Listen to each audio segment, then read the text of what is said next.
Since I was born, but now I am getting youth. Hakuna motangu, hakuna toga book.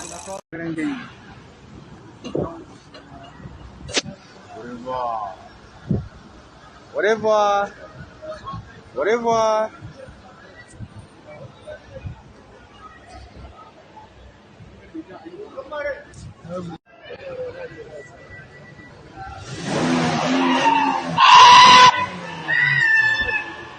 Take one when I got some down or one coup. Hey, Gaskia. Au revoir la France.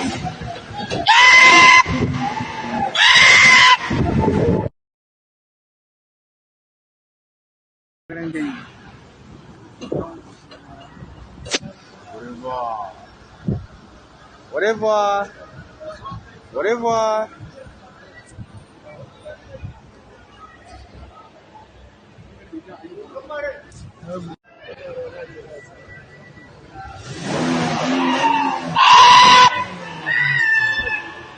Take one when I got some down or one coup. Hey, Gaskia. Au revoir la France.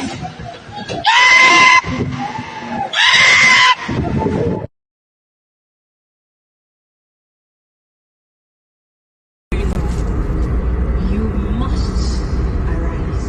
Do you agree with me? Do you agree you must arise?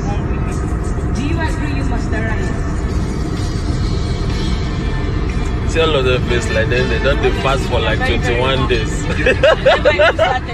They don't fast for 21 days.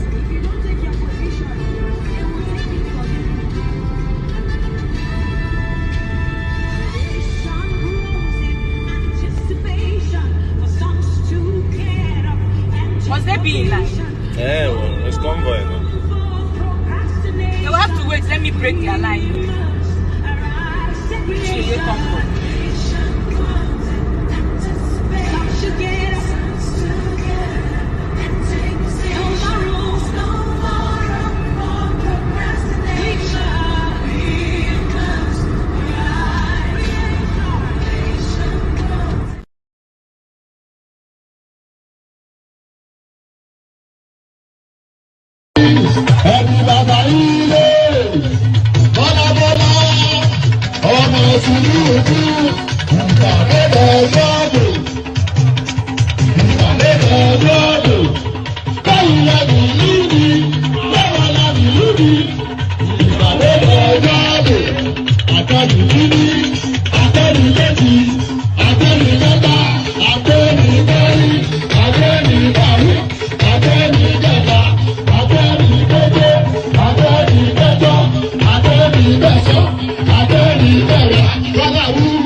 And there it is right there. So there it is right there. And here we go again. So there it is right there. And here we go again. Good to see you. Good to have you around. And how are you? So how are you? We do it again. When we do it differently this time around, it looks as though war is a fruit. For, not just for Nigeria, by the way, but for the ECOWAS space. So, I mean, you all know what is going on. So I don't really have to over embellish anything. So one of the clips that that I played you earlier was a clip that purports to be troop deployments rolling through the Abuja space. So this clip right here is meant to be troop deployment rolling through the Abuja space. Watch this again. You must arise. Do you agree with me?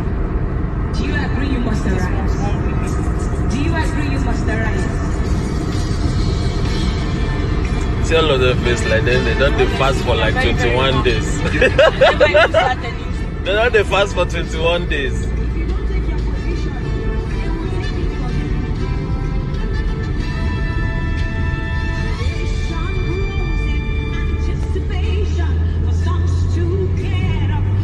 Must they be in line?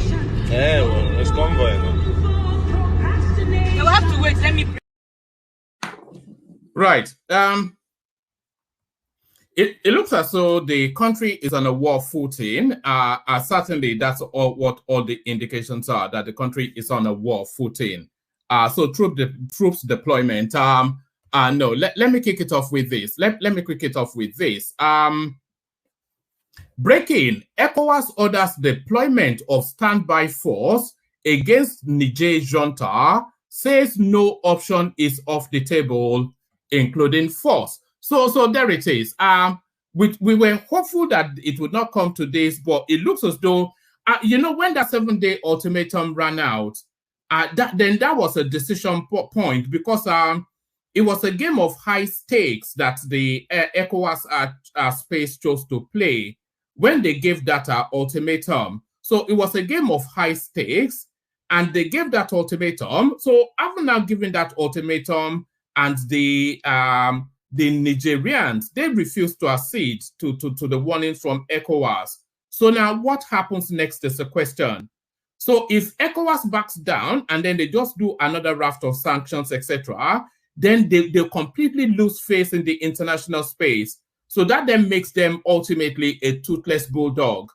So having them played that game of hijinks, having them rolled the dice to a high number as they did, now they have to follow through. And it looks as though they are going to follow through. But what does this mean? ECOWAS orders deployment of standby force against Niger junta, says no option off the table, including force. So including force, that's just the one thing. For all of the conversations that we have had, nobody was in the hope that any war would take place, especially, not at all, but not especially that close to the Nigerian space. But it looks as though the country now on the war footing. a lot of the conversation, if not most of the conversation, if not all of the conversation, almost certainly to be wrapped around that space. From that to this, Niger coup plotters are threats to Nigeria, West Africa stability. This is Tinubu. So yes, we'll have a look at that, see what is going on there as well. We go international, still within the same theme. United States expresses support for African solutions to African problems, global crisis. So yes, a lot of people have been asking the questions that the Americans have so much troops. You know that the second largest amount of drone deployment that the Americans have is actually within that Niger Republic space. Over 1,000 troops, and just a massive drone base to survey and surveil that space for insurgency and whatnot. So the Americans, United States expresses support for African solution to African problems, global crisis. So let's take this one and get it out of the way. It says, remarks as prepared and delivered by U.S. Counsel General Will Stevens at the Africa Social Impact Summit 2023. The theme, Global Vision, Local Action, Repositioning African Development. So this might well be, let's see if this has anything to do with Niger. Somebody send that in, Niger. Hold on. All right. We'll hold that in abeyance for a moment. We go on to this. Niger junta has threatened to kill the post-president if military intervention. So this is more pertinent to the narrative. So yes, and that is coming from the United States as well, by the way. Yes. Okay. Let's take this one.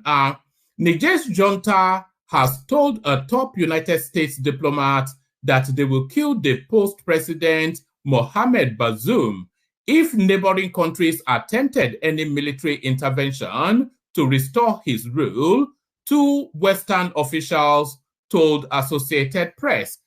Daily Mail, which is a British newspaper, Daily Mail reports that a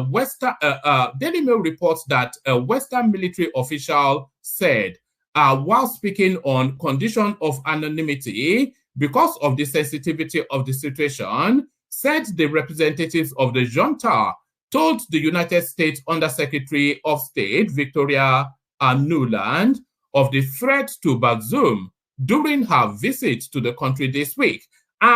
Yes, okay, let's carry on. A U.S. official who also spoke on the condition of anonymity because they are not authorized to speak to the media confirmed the account. Bazoum, who was deposed on July the 26th, says he's being held hostage at his residence. The ousted leader earlier disclosed that he was eating dry rice and pasta. Well, you know, sorry that you're not getting the foie gras that you're used to. The regional ECOWAS bloc said on Thursday it had directed the deployment of a standby force to restore democracy in Niger after the coup. However, it gave no details about the makeup, location, and proposed date of deployment for any military intervention force. Correspondents reported on Thursday that Nigerian President Bola Tinubu described the ongoing political crisis in Niger Republic as a threat to the stability of other West African countries. So a threat to the stability of other West African countries.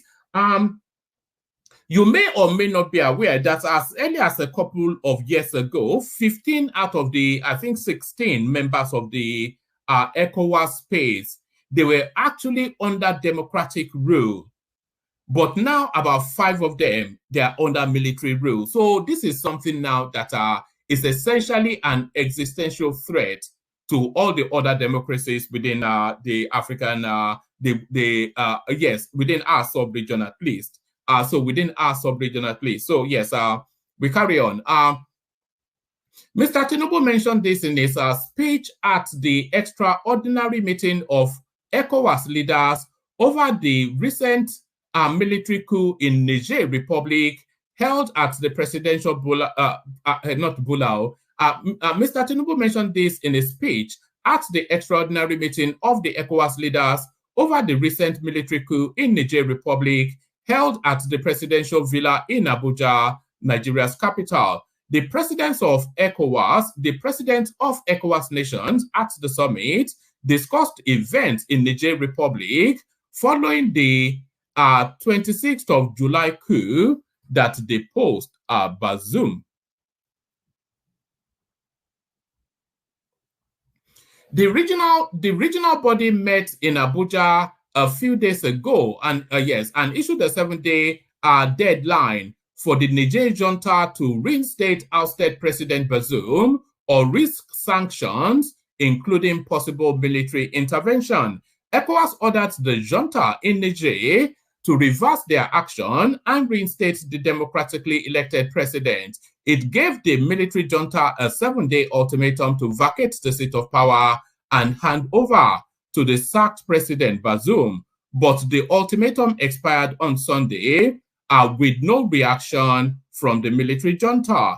Tinubu has therefore urged ECOWAS leaders that the union should prioritize diplomacy in settling the political crisis in Niger.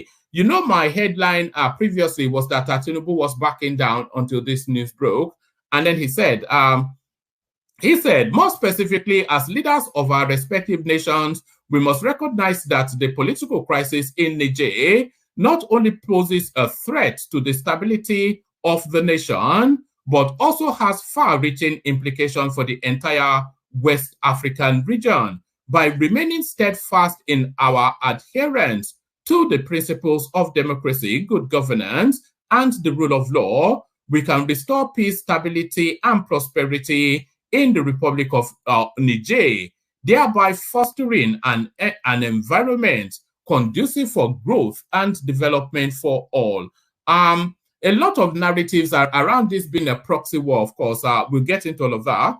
It was learned that no fewer than 11 out of the 16 ECOWAS heads of state and government had arrived in Abuja for the summit. Those absent are the heads of state in the troubled Niger Republic, Mali, Chad, and Burkina Faso. So yes, so that's that. So it looks as though there's almost an inevitability to it, unless of course by some, because of course the junta, they've already started to assemble a government. They are making ministerial appointments. They've already appointed a prime minister. So they're just carrying on about the business of doing whatever it is that they think they're doing.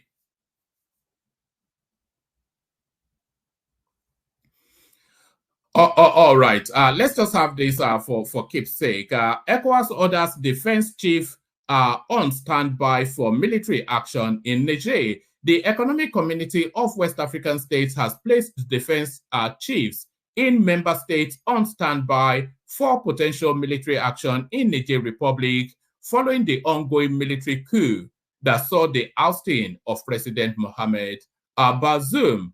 Our correspondents report that the decision was made at an extraordinary meeting of ECOWAS leaders in Abuja, Nigeria, on Thursday. The meeting was called to discuss the crisis in Niger and to formulate a response.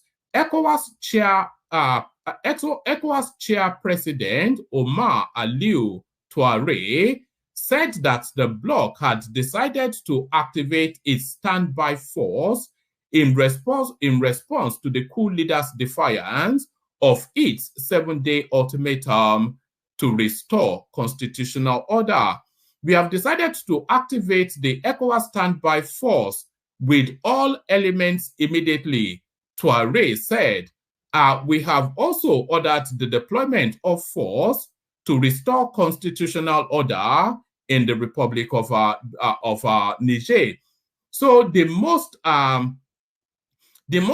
pertinent point, the biggest takeaway the biggest takeaway of all this, the biggest takeaway is this right here. We have also ordered the deployment of the force to restore constitutional order in the Republic of Benin. So that sounds like a strike order to me. Touare stressed that ECOWAS remained committed to resolving the crisis in Niger through peaceful means, but said that military intervention was a possibility if the coup leaders did not comply with the bloc's demands. The force, which is called the ECOWAS Standby Force, ESF, is headquarters in Nigeria and Senegal. Actually, we'll bring up the map to see just it might all be a pincer movement. We bring up the map just to say we necessarily have to have the map up anyway. Map of West Africa. Okay, so let's just yeah.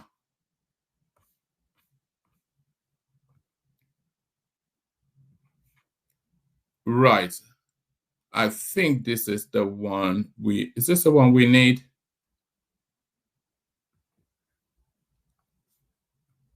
Right. I want to see where Senegal is in relation to Niger Republic, to see if there's a pincer movement of food, a pincer movement. Right.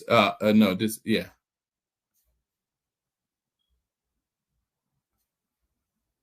I'm not sure that Senegal is anywhere near, or am I completely off piste?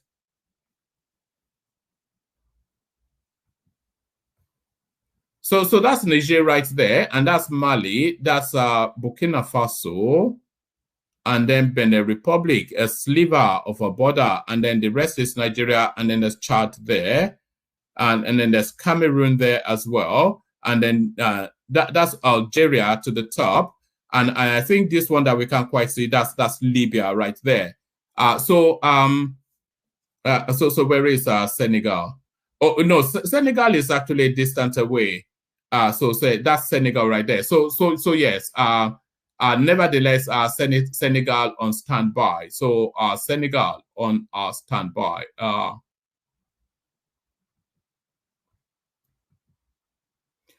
All right. Let's get back to where we were. Pardon me. ECOWAS chairpresident Omar Aliou Touare said that the bloc had decided to activate its standby force in response to the coup leader's defiance of its 7-day ultimatum to restore constitutional order. We have decided to activate the ECOWAS standby force with all its elements immediately, Touare said. We have also ordered the deployment of the force to restore constitutional order in the Republic of Niger. Touare stressed that ECOWAS remained committed to resolving the crisis in Niger through peaceful means, but said that military intervention was a possibility if the coup leaders did not comply with the bloc's demands. The force, which is called ECOWAS Standby Force, is headquarters in Nigeria and Senegal. It has a command element of 300 troops. So that 300 troops, of course, we don't know the complement of each troop, but it looks as though it might well be an overwhelming shock and awe strategy. The force, which is called ECOWAS Standby Force, is headquarters in Nigeria and Senegal. It has a command element of 300 troops and can be deployed within 7 to 10 days of a crisis. The ECOWAS Standby Force is meant to be a rapidly deployable military force, which consists of about 6,000 to 10,000 troops. The ESF is funded by ECOWAS member states, but it also receives foreign support from the United States and France. So the United States and France, that's the bit that a lot of people will latch on to. But let's hear the chairperson of ECOWAS and what he has to say. So note Dele Alake in the backdrop. Direct the committee of the Chief of Defense Staff to activate the ECOWAS standby force with all its elements immediately.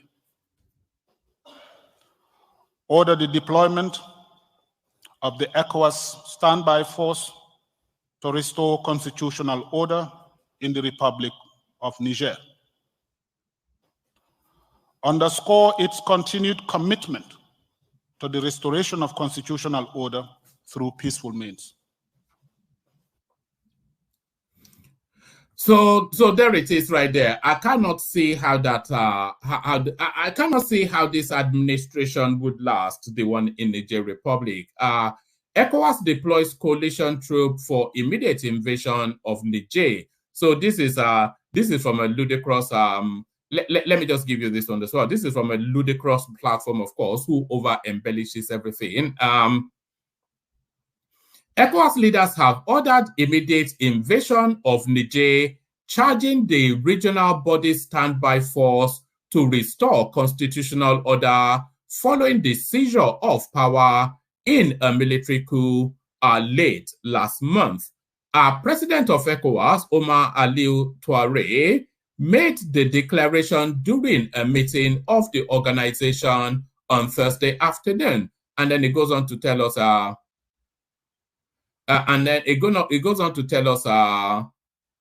what the guy said. ECOWAS President Bola Tinubu of Nigeria has said the ongoing political crisis in the Niger Republic was a threat to the stability of Nigeria and other West African countries. The second extraordinary summit on the socio-political situation in the Republic of Niger, held in Abuja on Thursday. Present at the summit, and this is quite this is worthy of note, by the way. So all of the attributions for whatever happens is attributable to all of these people that I'm about to mention. Present at the summit are presidents of Guinea-Bissau, Senegal, Cote d'Ivoire, Ghana, Benin, Sierra Leone, and Togo, whilst Liberia and Gambia were represented by their foreign ministers. The announcement came despite widespread warning that an invasion could plunge sub-Sahara Africa into turmoil, as well as doubt amongst Western leaders that the alliance can pull off the operation in a timely manner. The United States, France, and others have expressed support for the efforts of ECOWAS in resolving the crisis. So support, what about the logistics of it? And what about, I suppose they'll be giving us, they'll be giving the ECOWAS space, I should say, they'll be giving them information, satellite information and troop movements, and they'll be giving them information as they can, what the expectations will be.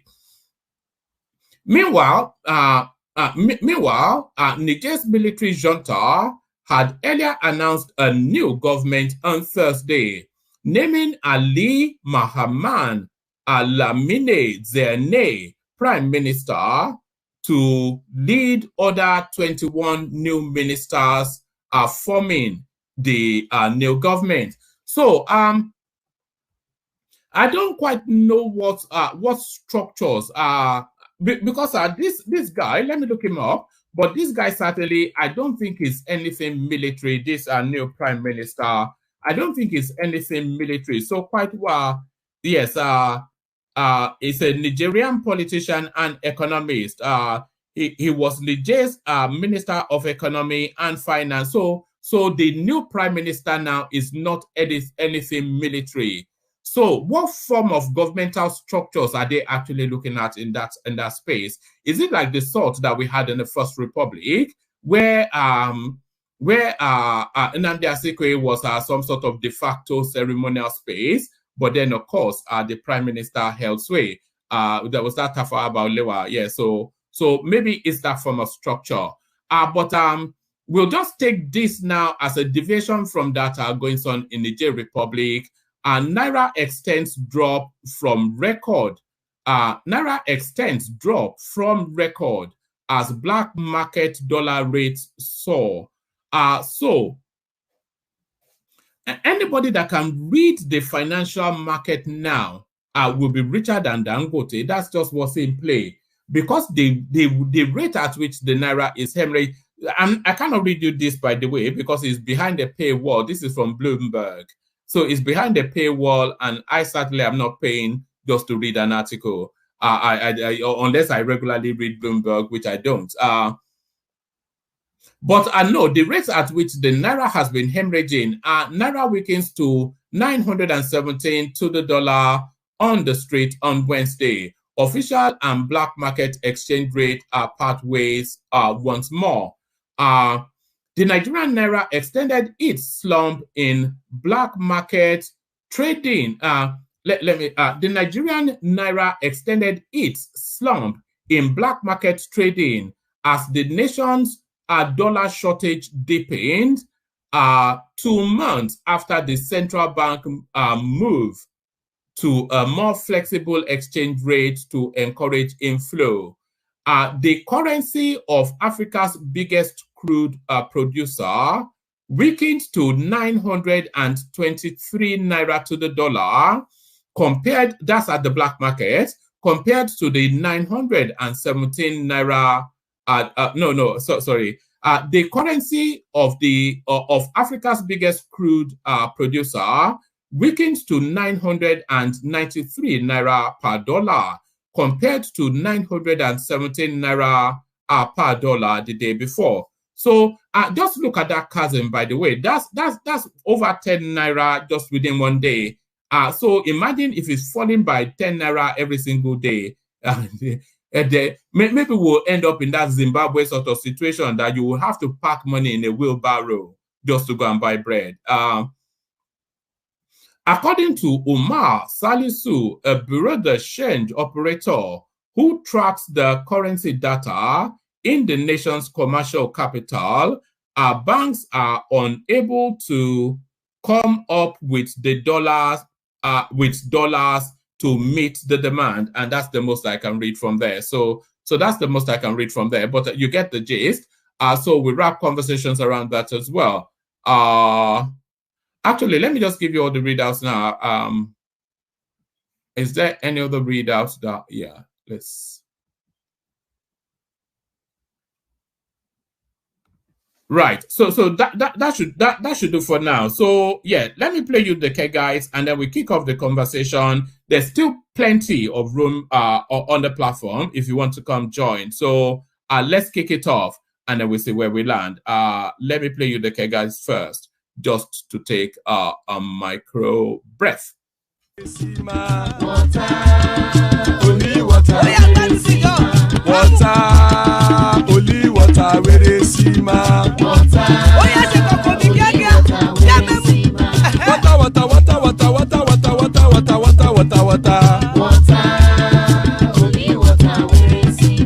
Hapa o naido.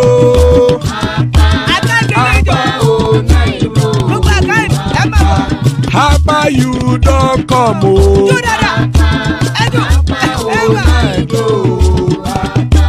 Hapa o naido.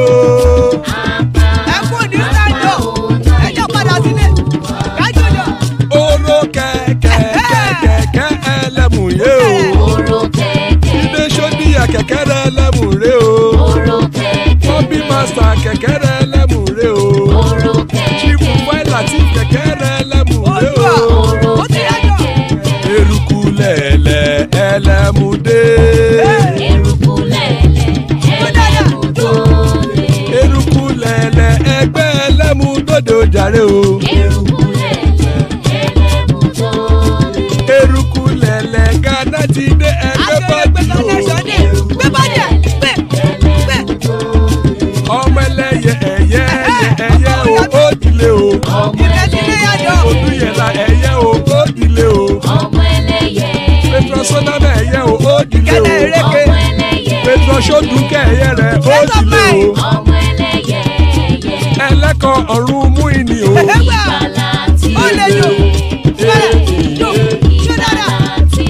Àkùkọ ọ̀run mẹ́kọ̀.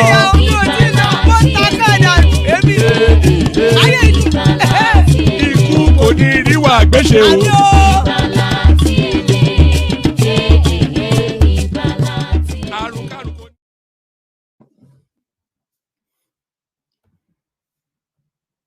now in an African country known as Niger. I think some of our friends from West Africa know it better, Togo and Cameroon, they know it better. You have heard of the quarrels going on in Niger, in West Africa, about uranium being taken to Europe.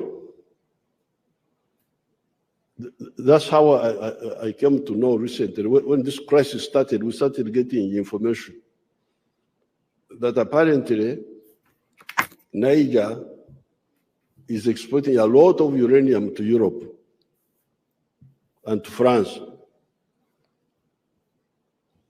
for them to use in their nuclear power stations to generate electricity for themselves. So this morning I took interest. I said, by the way, what is the electricity supply in Niger?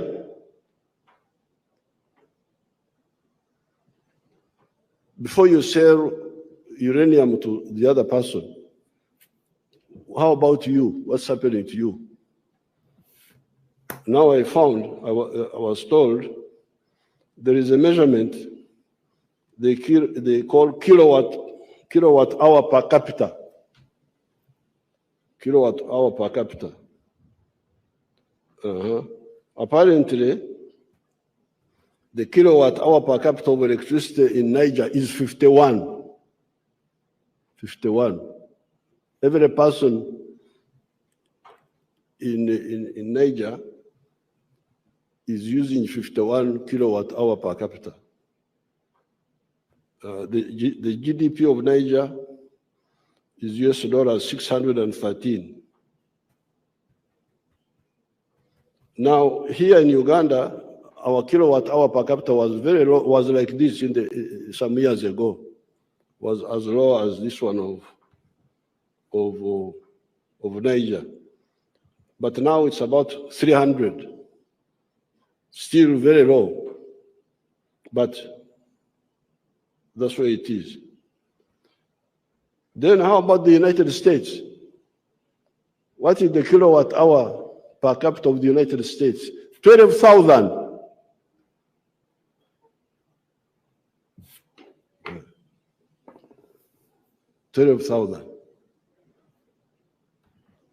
And there's a country called Iceland. It has got a lot of electricity. Of course, they have got a small population, but it is 54,000. Now, Uganda has got a lot of uranium. Some years ago, a Western company came and proposed to mine the uranium. They came here, said they want to mine the uranium. I asked them, mine it and take it where? They said, export it. That was their answer. I asked them, export it for what purposes? They told me,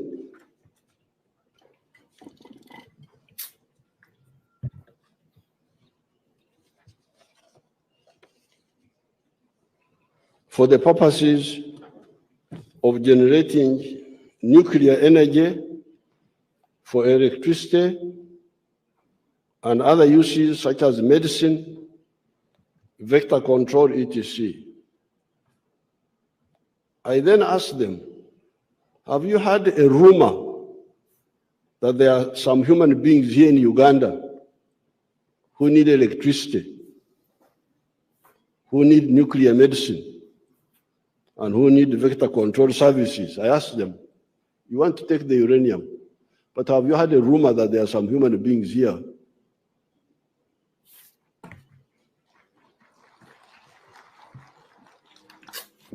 It's not confirmed that they are there, but could it be a rumor that there are some human beings here? Why don't you propose to build that capacity here for the benefit of these human beings who live in Uganda? And maybe we can put aside some quantity of uranium for supporting the economies of our friends in the West. After that, after you have addressed my issue, I can also share with you so that you also go and solve yours. But to tell me that you solve my problems and forget yours, I cannot accept that.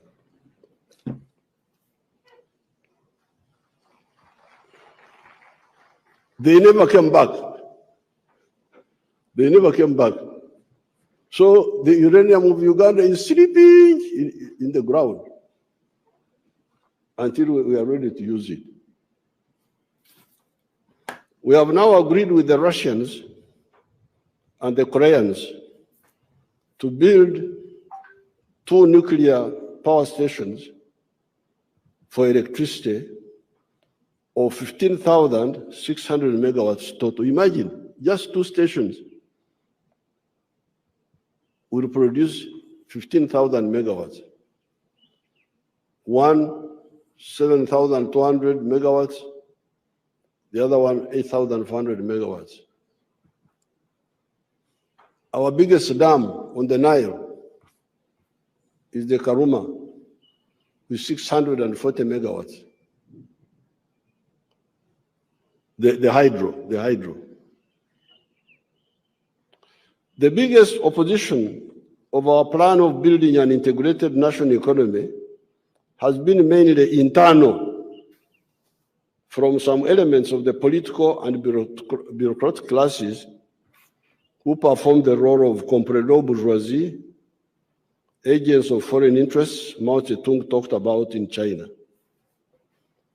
Unlike the national bourgeoisie who build our economy, the comprador bourgeoisie, raw material exporters, importers of foreign products that can be made here, commission agents, bleed our economy.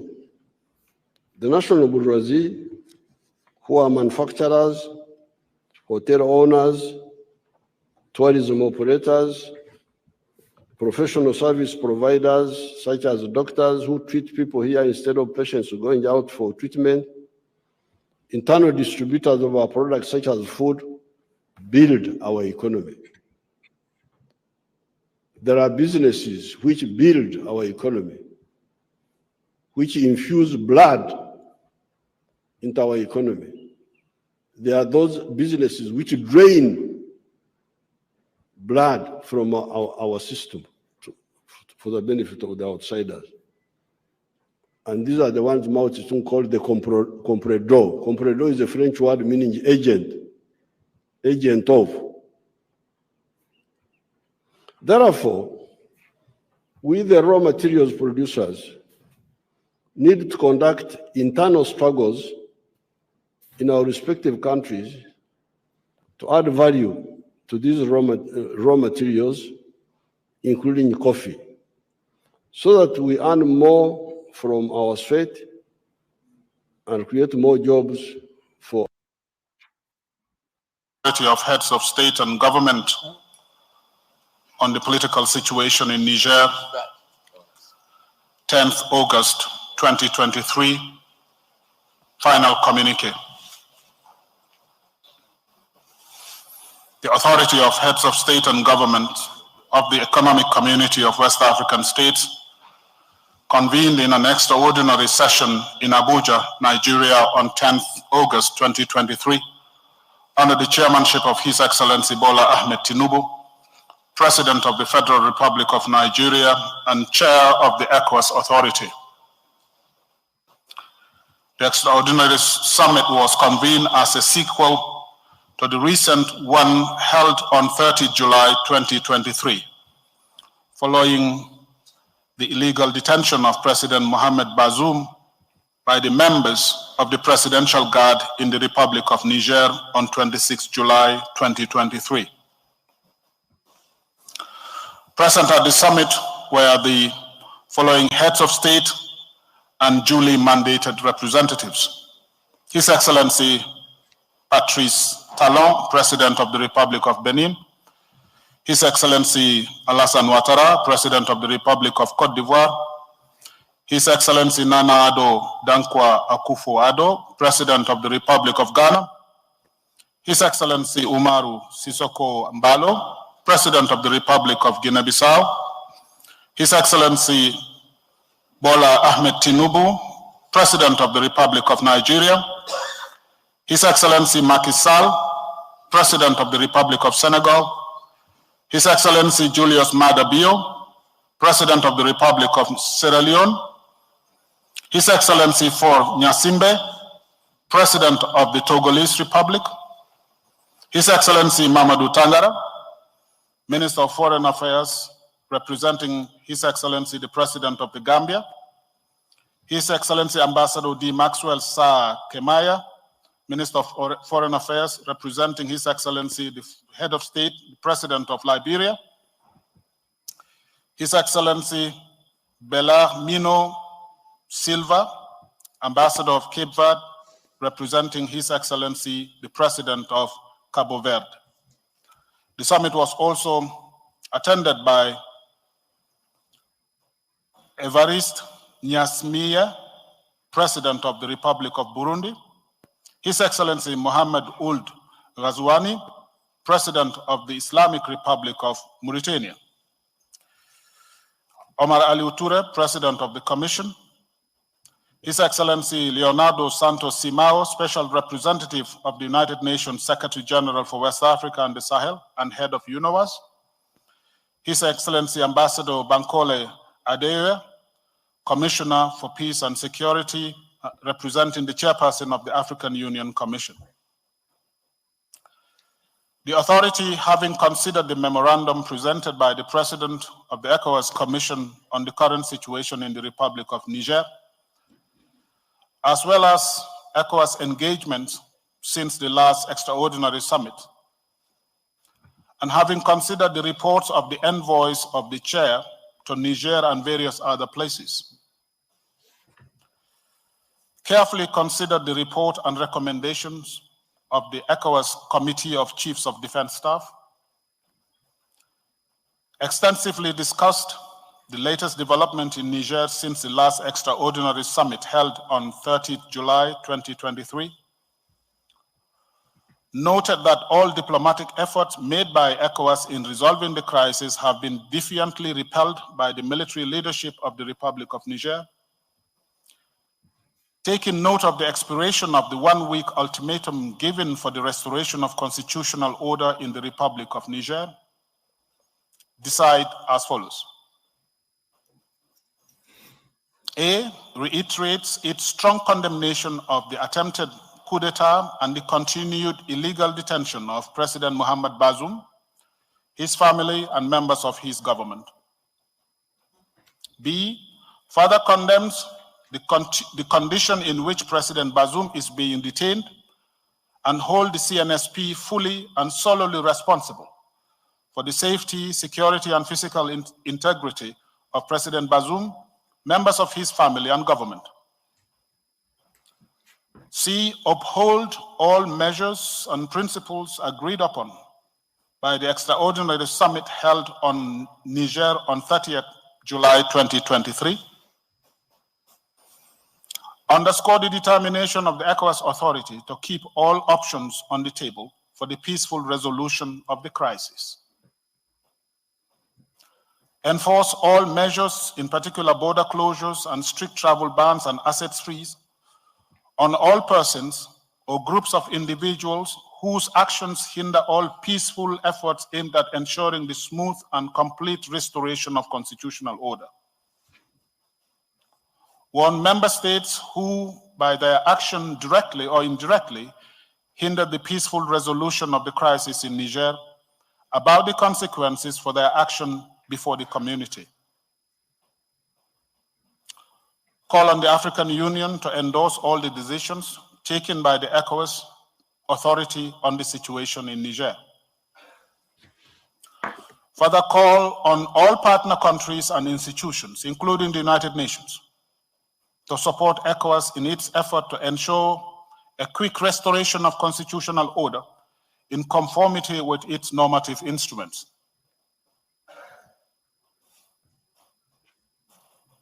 Direct the President of the Commission to monitor the implementation of the sanctions.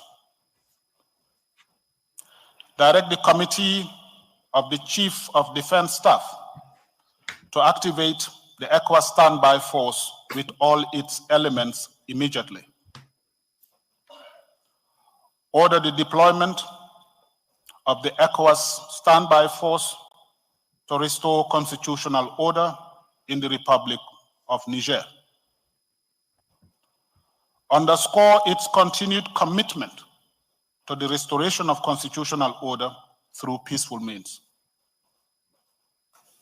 Express appreciation to His Excellency General Abdulsalami Abubakar, His Eminence Muhammadu Saad.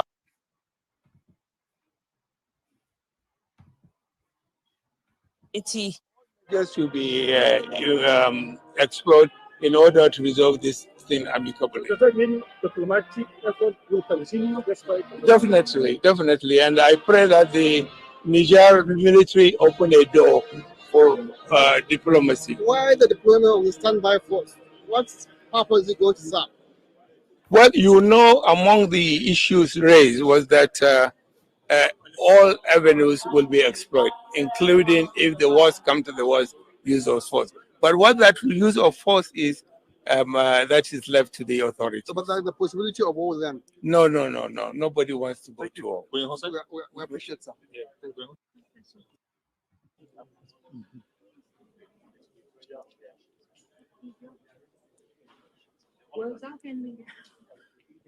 Well,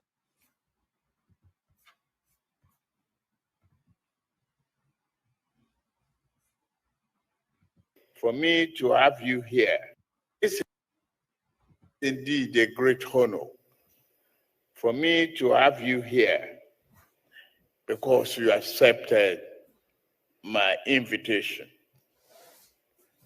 to be here despite the short notice I was given to you. Some people were far off in the east, and especially those who travel 8-9 hours to be here. I thank all of you for honoring this emergency. It shouldn't have been so, if not for extraordinary summit that is necessary to address the situation that we have in the Niger Republic, threatening our authority, and a very devoted member of this union. Great thanks to African Union and other international observers. We can't pretend that we didn't have the knowledge of what had happened and what is still happening. We have an hostage situation, an interruption to properly elected government of the Niger Republic.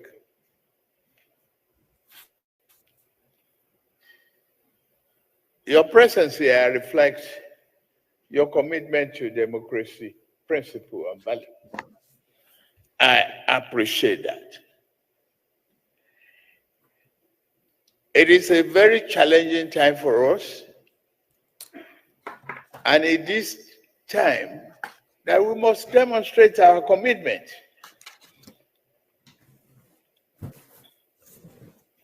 to a sustainable fact clearly open to us, that without freedom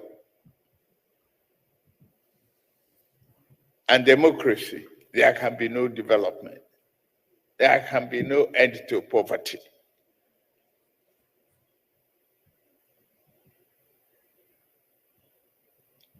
The danger to us right now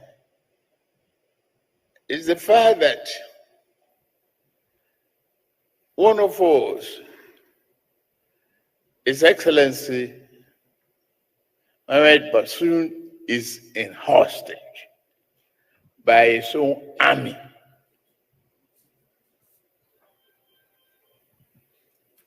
The presidential God, what a calamity. It's an assault on every one of us.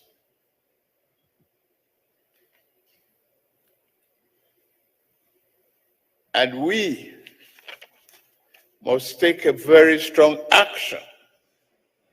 We want to protect the life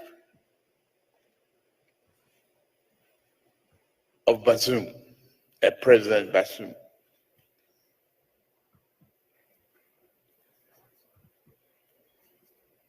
Disrupting the democratic order has left the people of Niger in a state of uncertainty and vulnerability.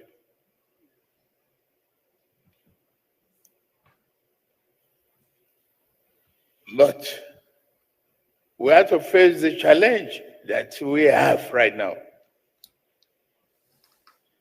Your Excellencies, distinguished ladies and gentlemen,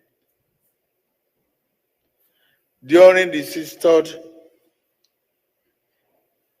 Ordinary Summit, the authorities set up a troika, comprising some of us to deepen reflections on security matters in the region and to accompany ECOWAS mediators.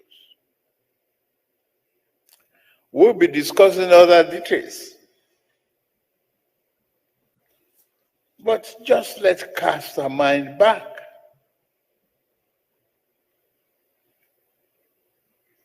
On this assault, I've briefed some of you about the actions that I've taken. I'm prepared to abide by all resolution necessary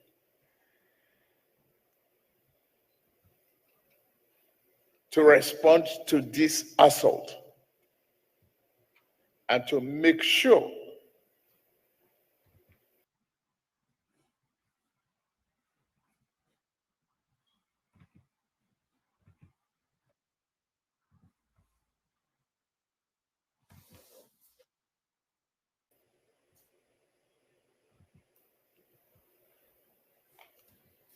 and that democracy is restored in Niger Republic.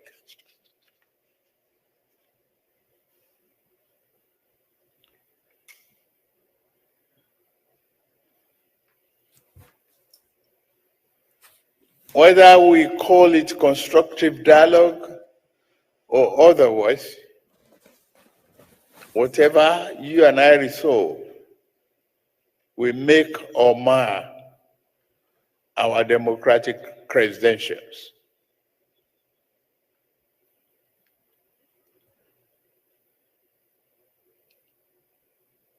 I want us to be strong, forceful, and resolute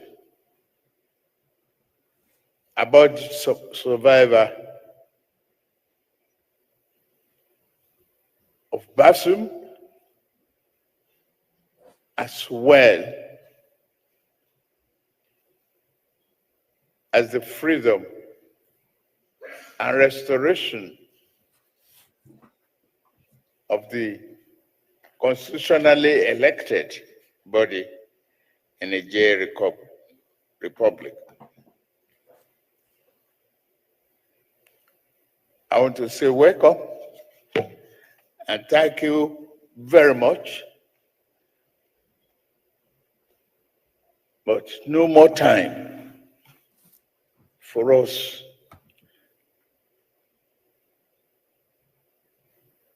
to sign a warning signal.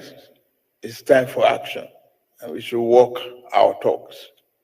Thank you very much. Welcome. So there it is right there. The ominous words, we should walk our talk. We should walk our talk. So to walk their talk, Ajan Lekoko joins us. Good to have you here, Ajan Lekoko. DOG is with us. Good to have you, D. Did you actually notice that Tinubu somewhat, he talks like Adewale, who joins us as well. So when Adewale starts to speak, then you see just that the parallel, it's just the mirror, the tonality. Ekena is with us as well. Vin is with us to give us the military angle, and Kumi is here as well. So still spaces in the studio if you want to come join. But let's go immediately to it and kick off the conversation. Let's go to let's kick it off with Ajande Koko. We don't often kick it off with Ajande Koko. Ajande Koko, are you ready? Yeah, well, man, what's up? All right. Well, you know what's up. It looks as though war is afoot. This is it. What are you making of the news of the day? There's really no other news. They are locked and loaded, primed and ready, guns cocked and ready to go. Pincer movement. What are you making then of no option is off the table, the activation of forces? Thank you, woman. Greetings to our listeners around the world. Click on the like button, share and subscribe if you haven't done so. So those of you that are with us at the moment on the platform, the comment section, and the listeners at home, click on the like button right now. We want the YouTube algorithm, to go to every nook and cranny of this world. We want everybody to hear us. This issue of Nigeria, Niger, and ECOWAS, we want to see, we want everybody to participate on this issue. And you can come in if you really want to deliver your own thought on this issue. So it's an open platform. So nobody is restricted from coming in. So thank you. Click it right now while the session continues. So, one man. ECOWAS is just doing what I can describe as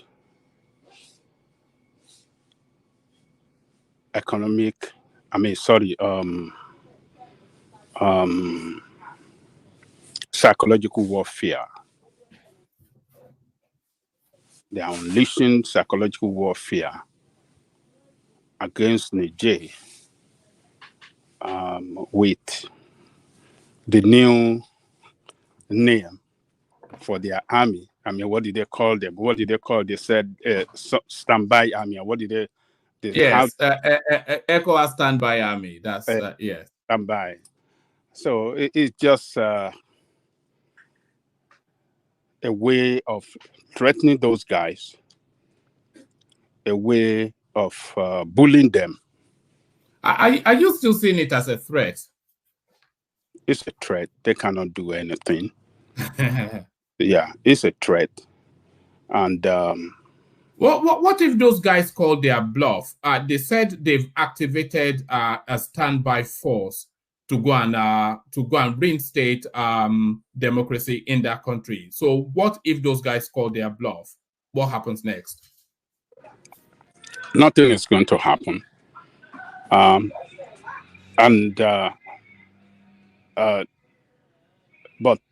they want to rattle those guys with psychological warfare. But those guys doesn't give a damn about them. You can see what they just done today. They've just those guys are just how do I describe it? You see, they are putting in place governmental structure with the appointment of 21 ministerial ministers under the leadership of the prime minister, who is an economist. So all they are doing is just to threaten those guys, but I don't think they are bothered with them. They want to govern their country in the best way they know that is good for them. and their colonial master that are pushing them. It's unfortunate that we can the statement coming from France aligning with ECOWAS and US aligning with ECOWAS. Are you still with that narrative that this is being orchestrated by the West? Yes, because the West is pushing this West African group of fit for no purpose countries, call themselves ECOWAS, to inflict hardship, sufferness, and pain on their fellow brothers, fellow African neighboring country. This country is the second most poorest country in the world. So who are the people feeling the pains? The poor people. In the hospital. Now, those children that we have in the incubator before Nigeria unplugged electricity supply to that country. So those children, the premature children, they will have died now. Which children were those? Is there something that I missed in the news cycle? Which children were in incubators? No. I'm just saying that. Okay. Metaphorically, yeah. Go on. I'm just saying this. You know, in hospital setting, you can see children that are premature, that are in incubators, that are being taken care, you know, sleeping and being taken care inside incubators. Now that there's no electricity, how would the children live? People that are, how do you say it? People that are due for surgery. When there's low light, how will surgery be carried out on them? So, look, where his humanitarian, Nigeria is trying, and other West Africa are trying to cause humanitarian crisis in that country. Humanitarian crisis. And it has begun. People from that country have started trooping into Nigeria, into Katsina State, into Sokoto State, for the fear that if these forces launch attack against their country, they don't know what could happen. So for the fear of their life, they already started trooping. Is this documented? Is this documented? It's documented. So they've started trooping in. So what I'm saying here, one man, is that what they are doing is just a way of, you know, bullying those guys, striking fear into them, pushing them to surrender, you know, with all this, you know, this psychological warfare they are unleashing on them. They're trying to put so much pressure, thinking that, maybe they will surrender. But these guys, they are moving on with by putting structure in place to run their country. Do you not think it's a game of brinksmanship? They are pretending like they are carrying on with business, but they cannot not be feeling the weight of the pressure. The economic blockade, the cutting off of the electricity, and the threats coming from all over the world, they cannot pretend not to be feeling. They're just putting up appearances, aren't they, really, the Nigerians? Well, you might be right, one man. But who are the people that are going to suffer this economic war against that country? Who are the people going to suffer it most? Is it those guys in government or the ordinary people on the street? If the economy of that country is battered, who are the people that will suffer it most? The ordinary people that,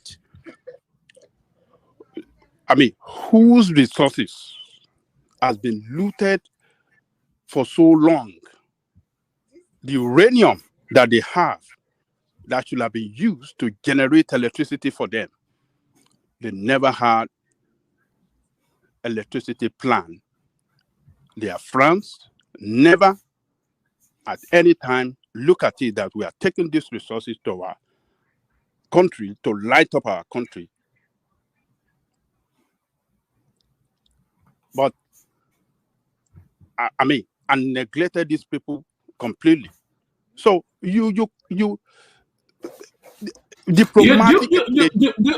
Ajale Koko, do you want to contrast that against the narrative of the Ugandan president that we heard in the opening phase? Because they equally have uranium, and these people came calling and they said, look, there are human beings here and they have need of that uranium too. So it's a tale of two cities, isn't it? Look at it. So people can say a lot of things they like. They can say, oh, yeah, we nobody likes military rule. Democracy is the best. But when you see democratic government that produces economic hardship, that produces economic disaster, that produces joblessness, that produces insecurity, that produces nothing good for ordinary people, that doesn't give that hope and better future for the people of that country, then that democracy fit for no purpose. That is what we see in most of African countries today. And Nigeria is one of them. And this country, Niger, is one of them as well. So what Museveni was telling us in that video was that, look, I am standing up for my country against this Western power that want to take so much from you and give you little in return. So he highlighted so much about the way they've been robbing us, taking our resources, and we're just selling our resources away. And they will make, better use of those resources for a greater financial gain for them, and give us little in return. So he even highlighted in that video that the GDP. Ajale Koko, sorry. Does the world owe us anything? It's your resources. You're asking them to give you your resources enhanced. You sit on the resources. You're not thinking about how you're going to enhance it. You're relying on your colonialist to take the resources, enhance it, and hope they give you part of the enhanced one. What has stopped you? You've been sitting on that resources since God created your race, or your tribe, or your whatever, and you don't have the wherewithal to look at, okay, how can I enhance this, even if I can't sell it outside, but enhance it for my own use? Why must we be beggars? Why can't we apply ourselves? Well, I think to answer your question, Museveni answered it very well in that video, that he did not sell the resources, but rather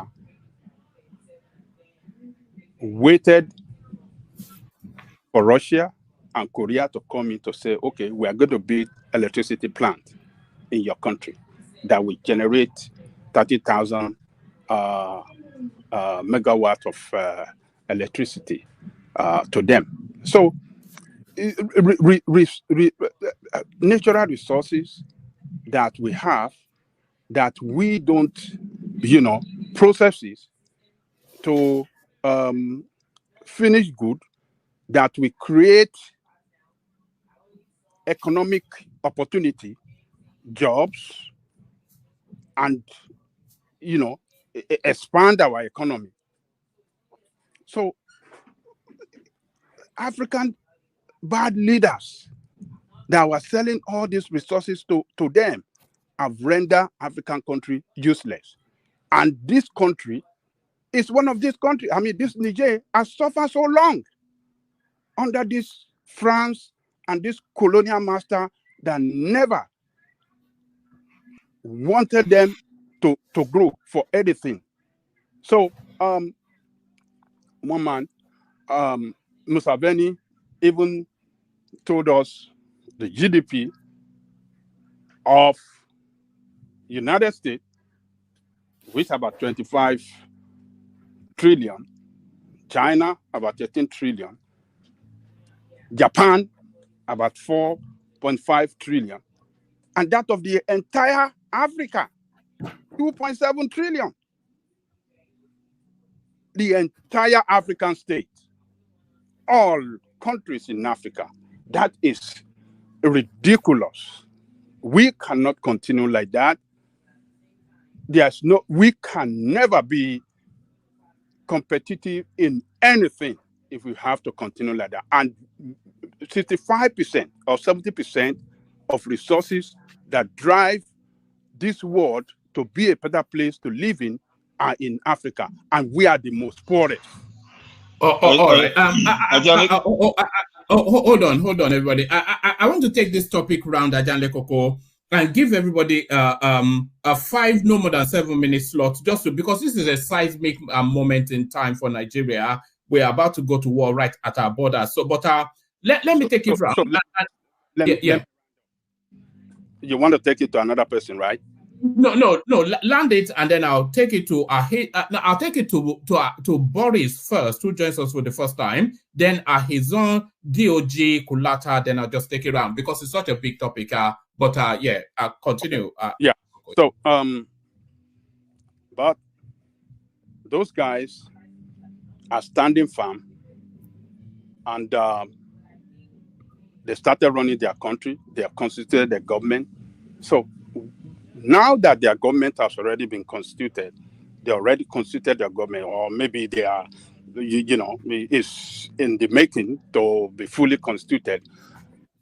What Nigeria should do is to lead in the engagement of diplomatic solution as a way of solving this problem. That is what Nigeria should lead in. Nigeria should you keep saying that the government, you know that what they have in Niger Republic at the moment is an illegal government. You do know that.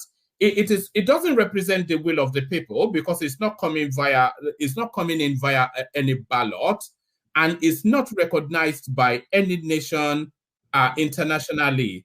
So essentially, what you have is a heist taking place in our Niger Republic. So okay. I'm not sure we should even be referring to them as a government. Well, there's no other way you can refer to them but a government. Whether you like it or not, they are going to have a name for their government. Maybe they're going to call it a provisional ruling council or one kind of a name for their government. So, but what I'm saying here is that they are in place. They have to engage with them. The former military, the former president is in their captivity. That man must be rescued by all means. And the only way to rescue him is to dialogue with this guy and let us see the best of the best agreement they can reach with them. He has been released. He has been released after signing an agreement. He has been released. Oh, they go to his house. Yes. Okay, so now. Yeah, but it's still under guard, though. It's not been released to go about his merry way, because if he had free will, he'll be in Abuja by now. But it's been released. It's been released. They've just loosened the hold on him a little bit, but it's still under under the cosh. So it's still Nigeria should not, with those countries, should not be bullying them or calling, say, some forces are on standby and creating fear in the heart of the people of that country. So the military solution never yield out anything but disaster. And Nigerian will suffer it the most if there should be disaster in Sahel region. So that's my take, woman. Let me leave it there so go to someone else. Oh, all right, brilliant. I was going to go to Boris, but he seems to have dropped a little bit. So when he comes back, I'll get to him quickly. But somebody that is almost new to the space is abandoned us for so long. Hizon is the fight over. So Hizon, I mean, obviously there's nothing else to talk about. Give us your take on the goings on as you see it. One man, how far? Okay, I do. How about you? I do, man. My John Leko. Okay. Daniel. He's on it. He's on it. He's on. He's on. How you doing now? I do well, sir. I do well, sir. They see you. They listen to you. They fight the good fight every day. I beg, sort of. Okay. With our own party fight. When I see you like this, my mind is cool. I beg. Make sort of okay for them. Let them hear Africanism. I'm not worried. Africanism all the way. And maybe I'll near our own way.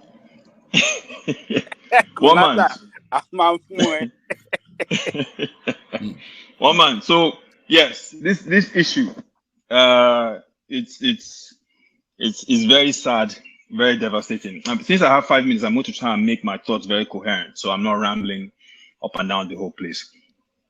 My main idea here is that, or my main point when it comes to this issue is, I've seen people talk about everything from, the government, the military junta, people talk about the French to a certain degree. There's outrage from the Batified camp that, how can we allow a military coup in West Africa? There should be democracy. This is a kidnapping, as Tinubu just recently said in that speech. But the truth about the matter is, from a West African standpoint, no one is talking about the root cause of why we're seeing a wave of military coups across West Africa. Guinea, Mali, Burkina Faso, now Niger.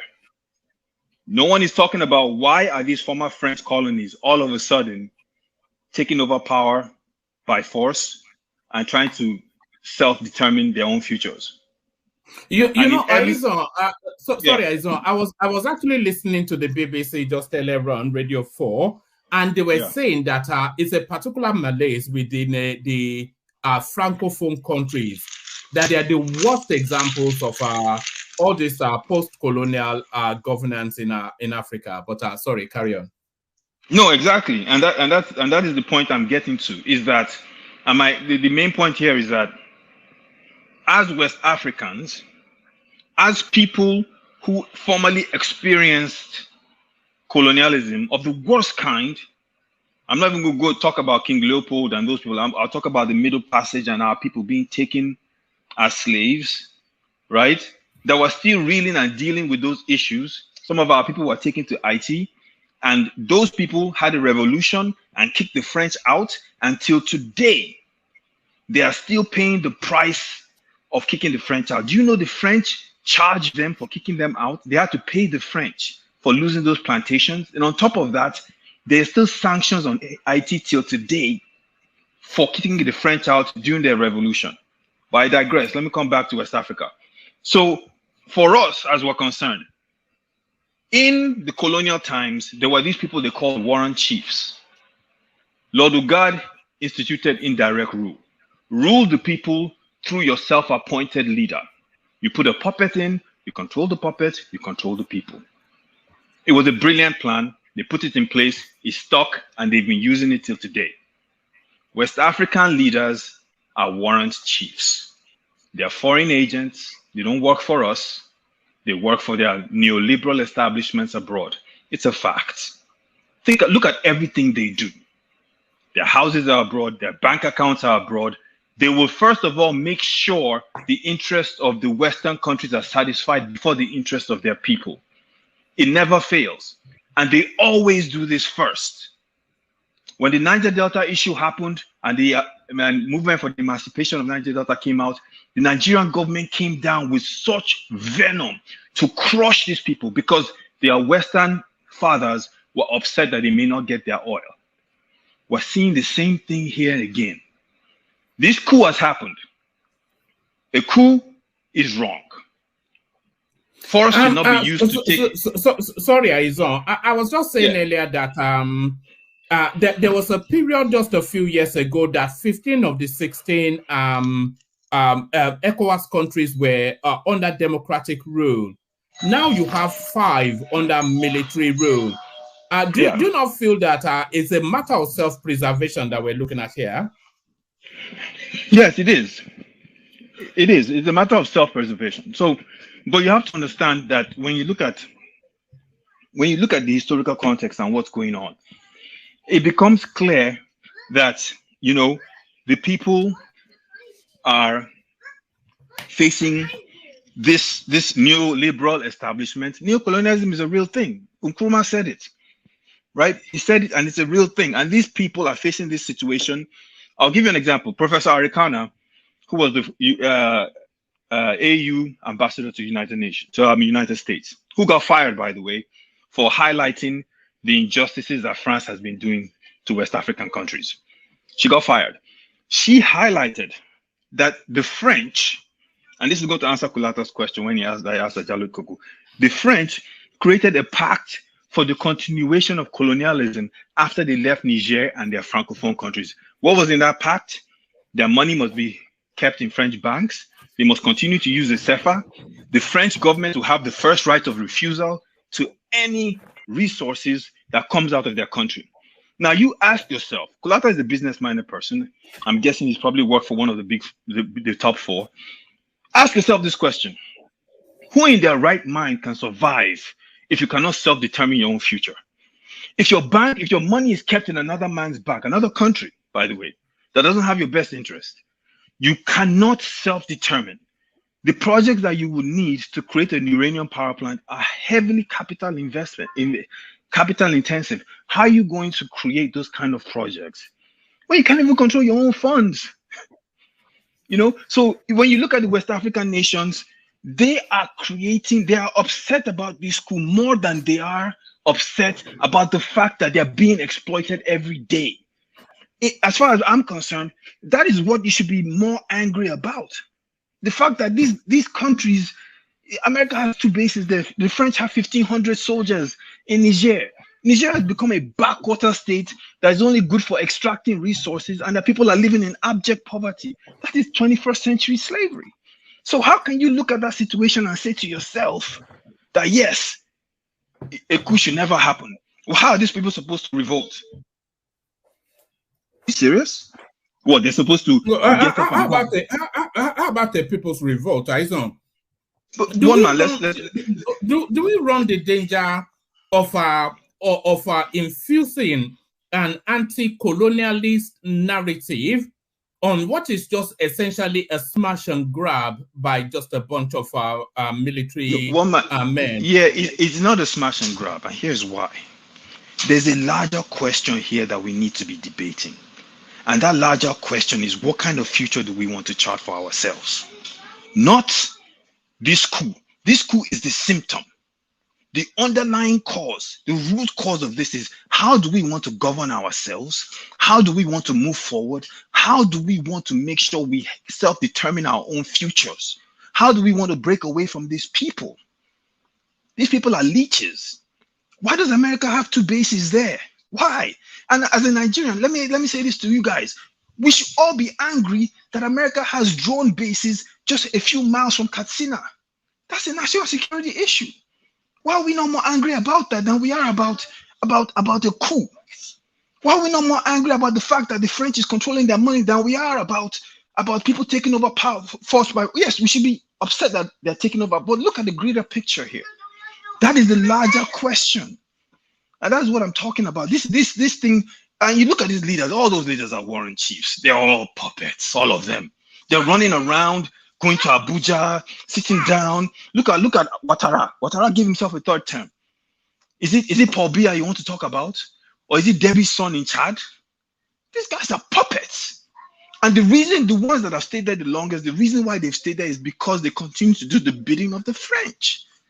Well, man, the writing is on the wall. We're looking at a certain thing play out here. And what is, in all fairness, with Tinubu, I have been holding back judgment. The man has only been there for 2 months. You know, give him time. You know, I agree with the subsidy, but I disagree with the implementation. He could have done it better. You know, you don't just take away the safety net and let people fall flat on their faces. He could have taken it piecemeal, he could have broken it out.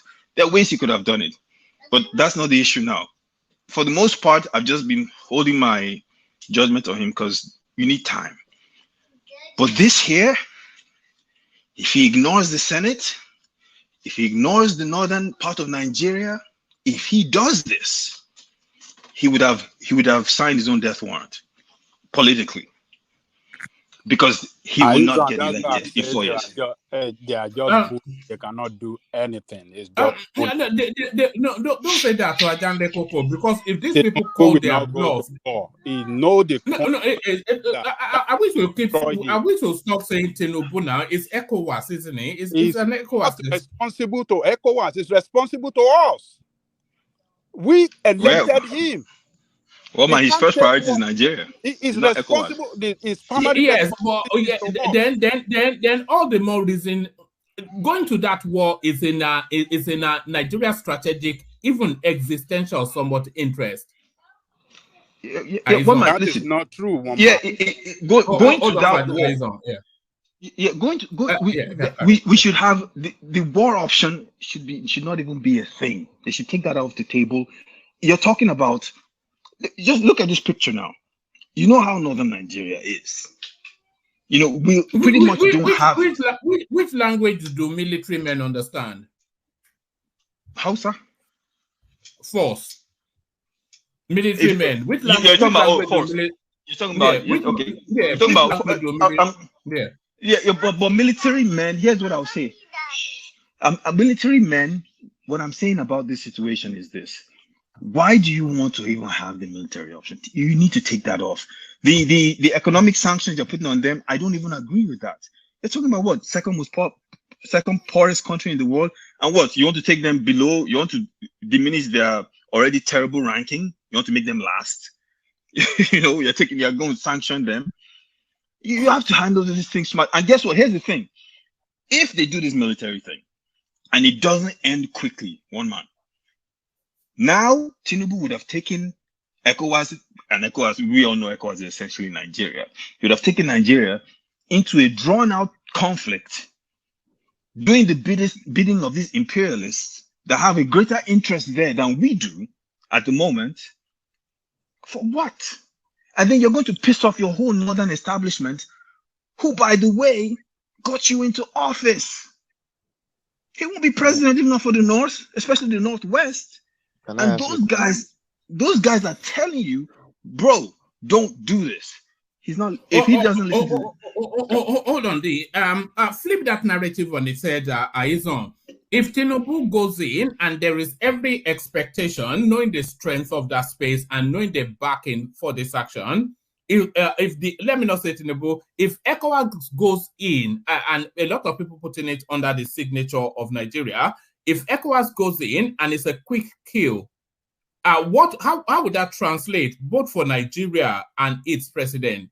If it was just a quick surgical operation, remove these elements, and then put structures to guide them back to democracy, what would that mean for Nigeria and its president? One man militarily, they may have taken out the junta, but from an African perspective, we will be looked at as the lapdog of the West in Africa.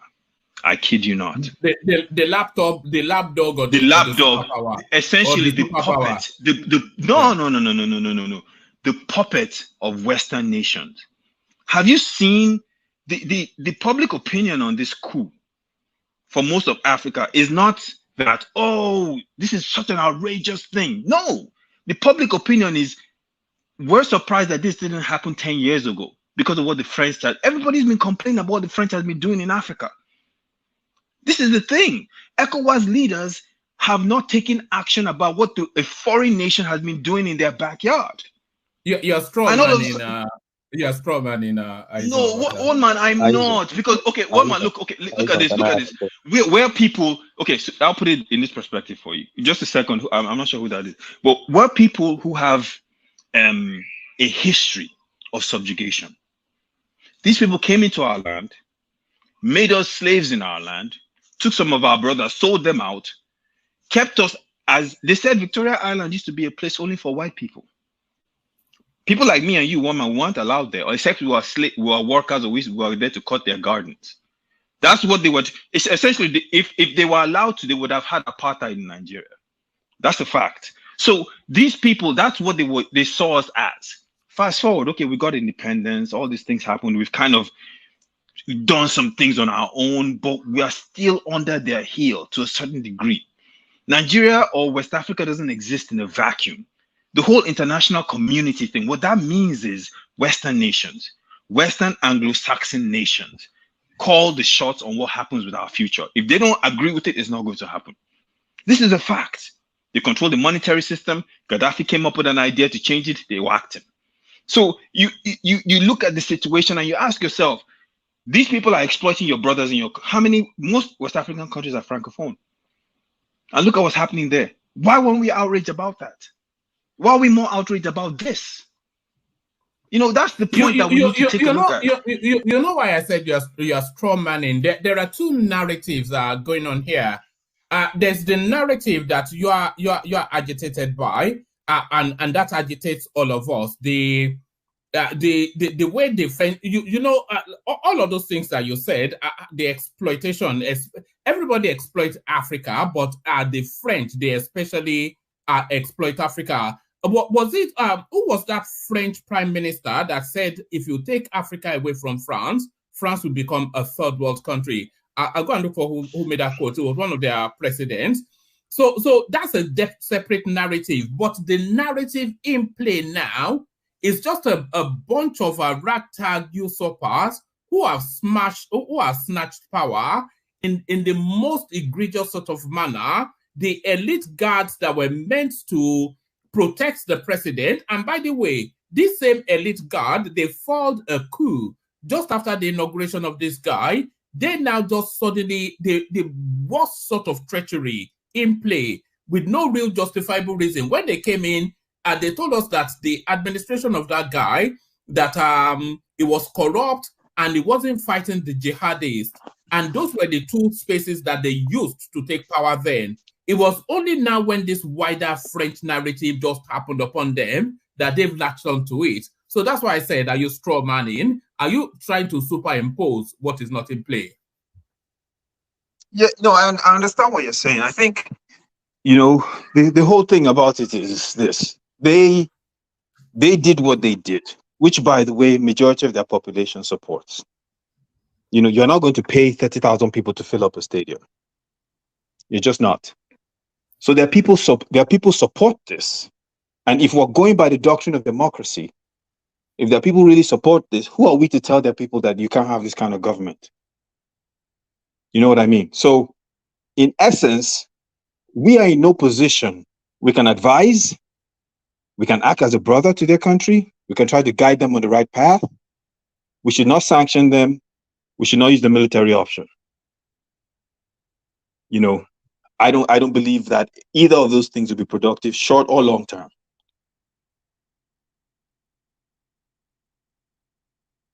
Hello, are you there?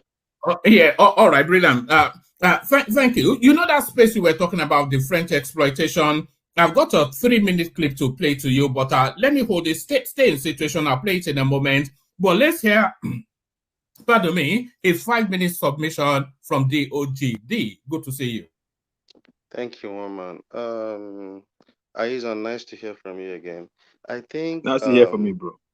Aizon has said a lot of things that I would have loved to say as well, but where I don't agree with Aizon is, I think I said last week, and a lot of people attacked me. I said I see ECOWAS sending their soldiers in because you can just see the military people, the juntas, are not ready to back down. If you are not happy with the rule, the way the government is ruling and everything with what France is doing and the West is doing in your nation, I think as they've like said the coup was successful, you have the precedent. I think when there were chance for dialogue, you could have pushed it through. Okay, this is what we want, and use that as a bargain to discuss with the ECOWAS bodies and every delegate that has been sent to them. But they insisted. So that's where I don't agree with them. I would have loved them to now use that advantage and say, okay, this and this is what we want. We will go back to democracy, but this is how we want the election to go. This is what we want, and request for the things you want. They had the chance. And I've always said there is no way a democratic government will support this coup.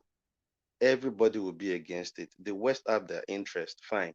But in a way, they need to have come to the table to dialogue and say, okay, we are not really doing this for selfish interest. We are doing this for our nation.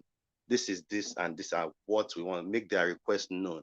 And they will have a dialogue. And because since last week, I think the fear is just, I think they released the president as well to like a house arrest just to calm ECOWAS down. But I think ECOWAS are saying that these guys are not ready to dialogue. They've sent Sanusi there. Sultan of Sokoto and Abubakar Salami has been there. So I think if there was going to be a edge way to solve the solution and come to a resolution, that would have happened with those dialogues. But you can see every time those guys address the press that they didn't make any achievement in all their visits to talk to these guys.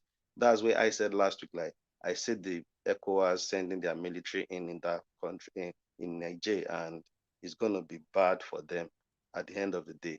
This is an advantage for them right now to like take advantage of the dialogue and say, okay, we've seized the government now.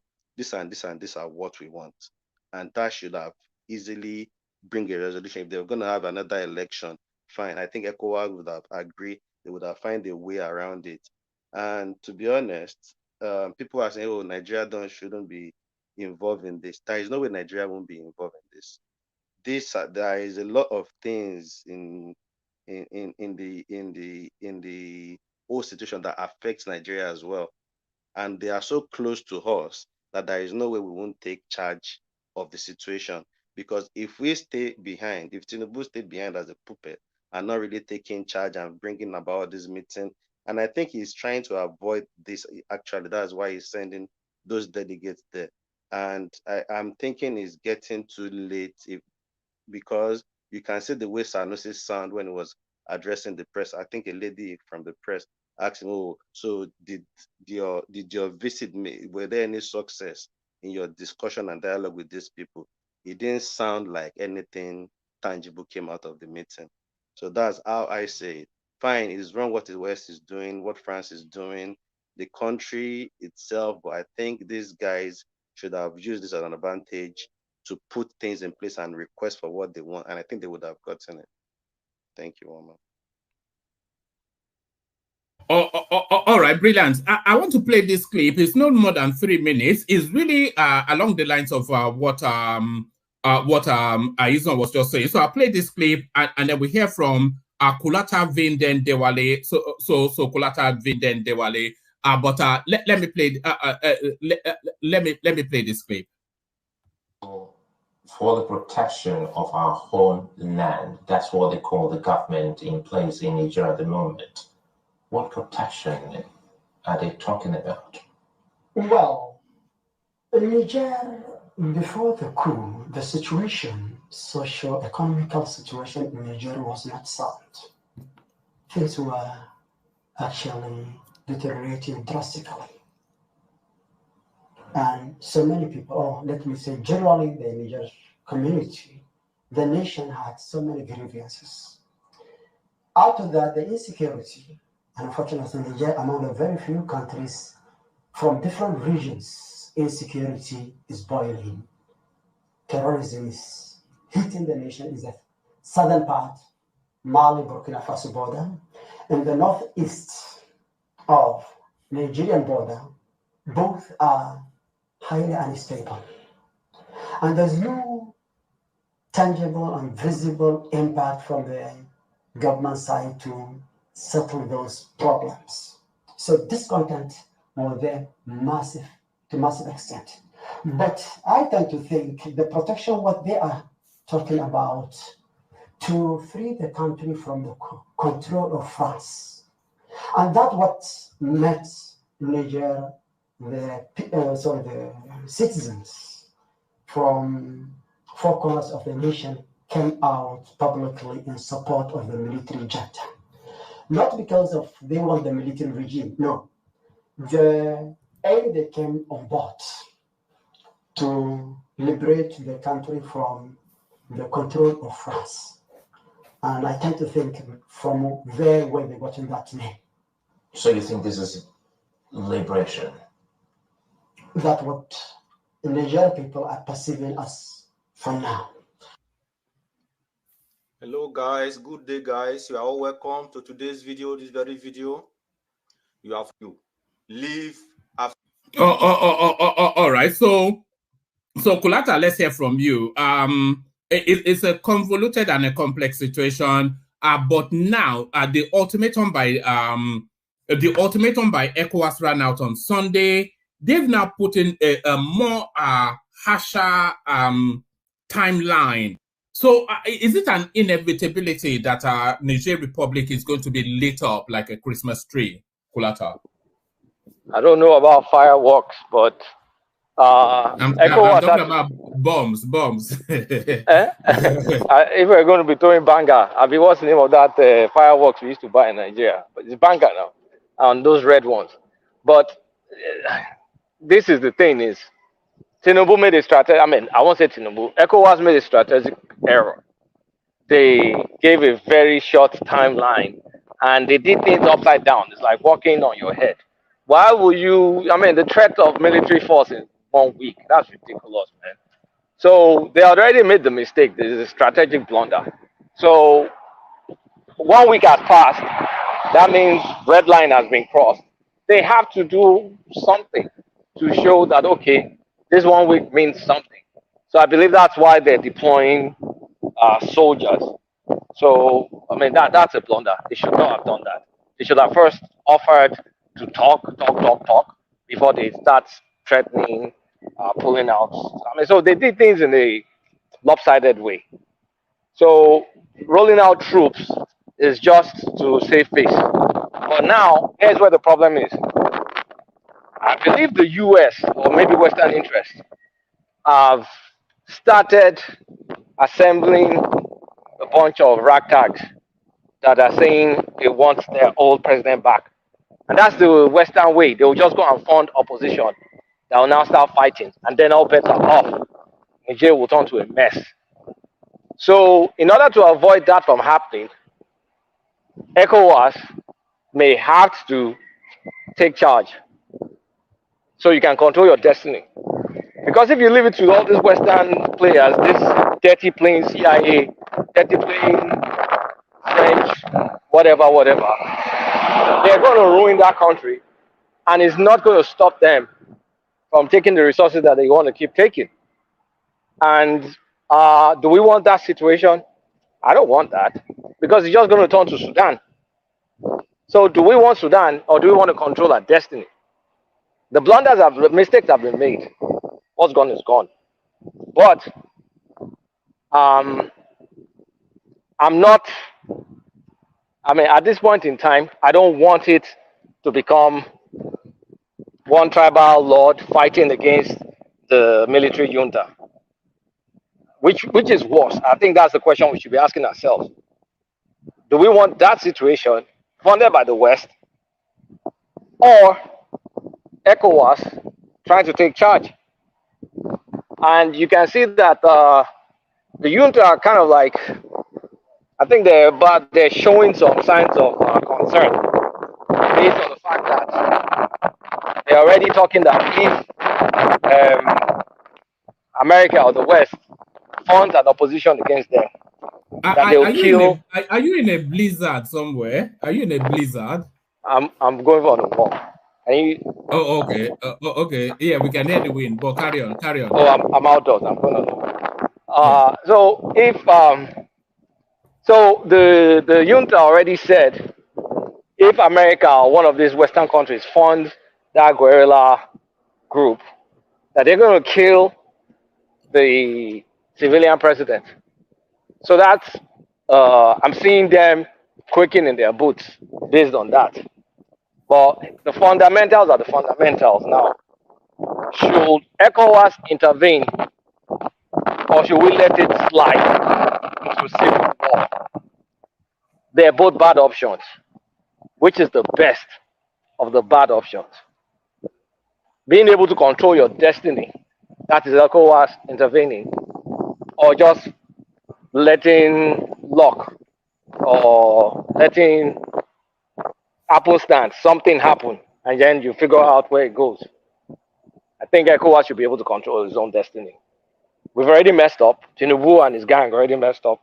But at this point in time, you have to protect your country, protect your interests, do whatever it takes at this point. But if those junta, if they were smart, this is when they should roll out a transition timetable just to show that, okay, this old guy is bad. We're committed to our people. We hate the French. We hate the colonialists, all that storyline. But you guys will be able to choose your leader, and this is our timetable. If they bring out the timetable, it will be unreasonable for anybody in the West to keep on trying to bully them. That's my take. I think it's we have two bad options, and the only miracle is if they just, like, if reason prevails and they decide to come up with the transition timetable. All right, brilliant. Stay with us. I still want to speak to you about the Naira situation and the way it's hemorrhaging so heavily. It's unbelievable, actually. It lost about 15 Naira to the dollar just within 2 days, within 24 hours, because I do a bit of currency trading. Anyway, I want to speak to you about that. But let's move the conversation on to Dewale and get his we get his 5-minute submission. Then we go to Ekene, Jide.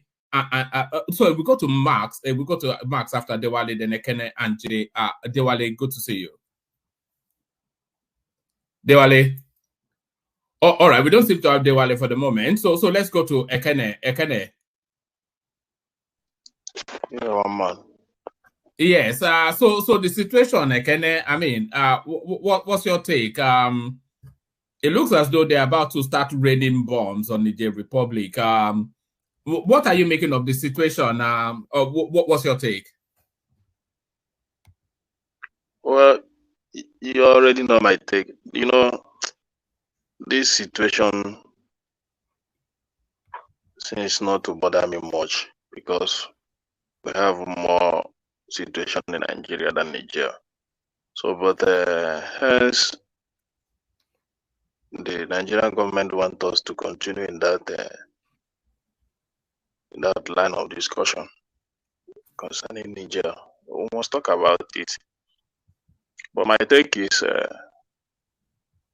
the problem of all this Coup is what I like the other speaker, is it Izon? You made a very valid point that I could not dispute anything from what from all his submission, because Africans, Nigerians, we are already lagging behind.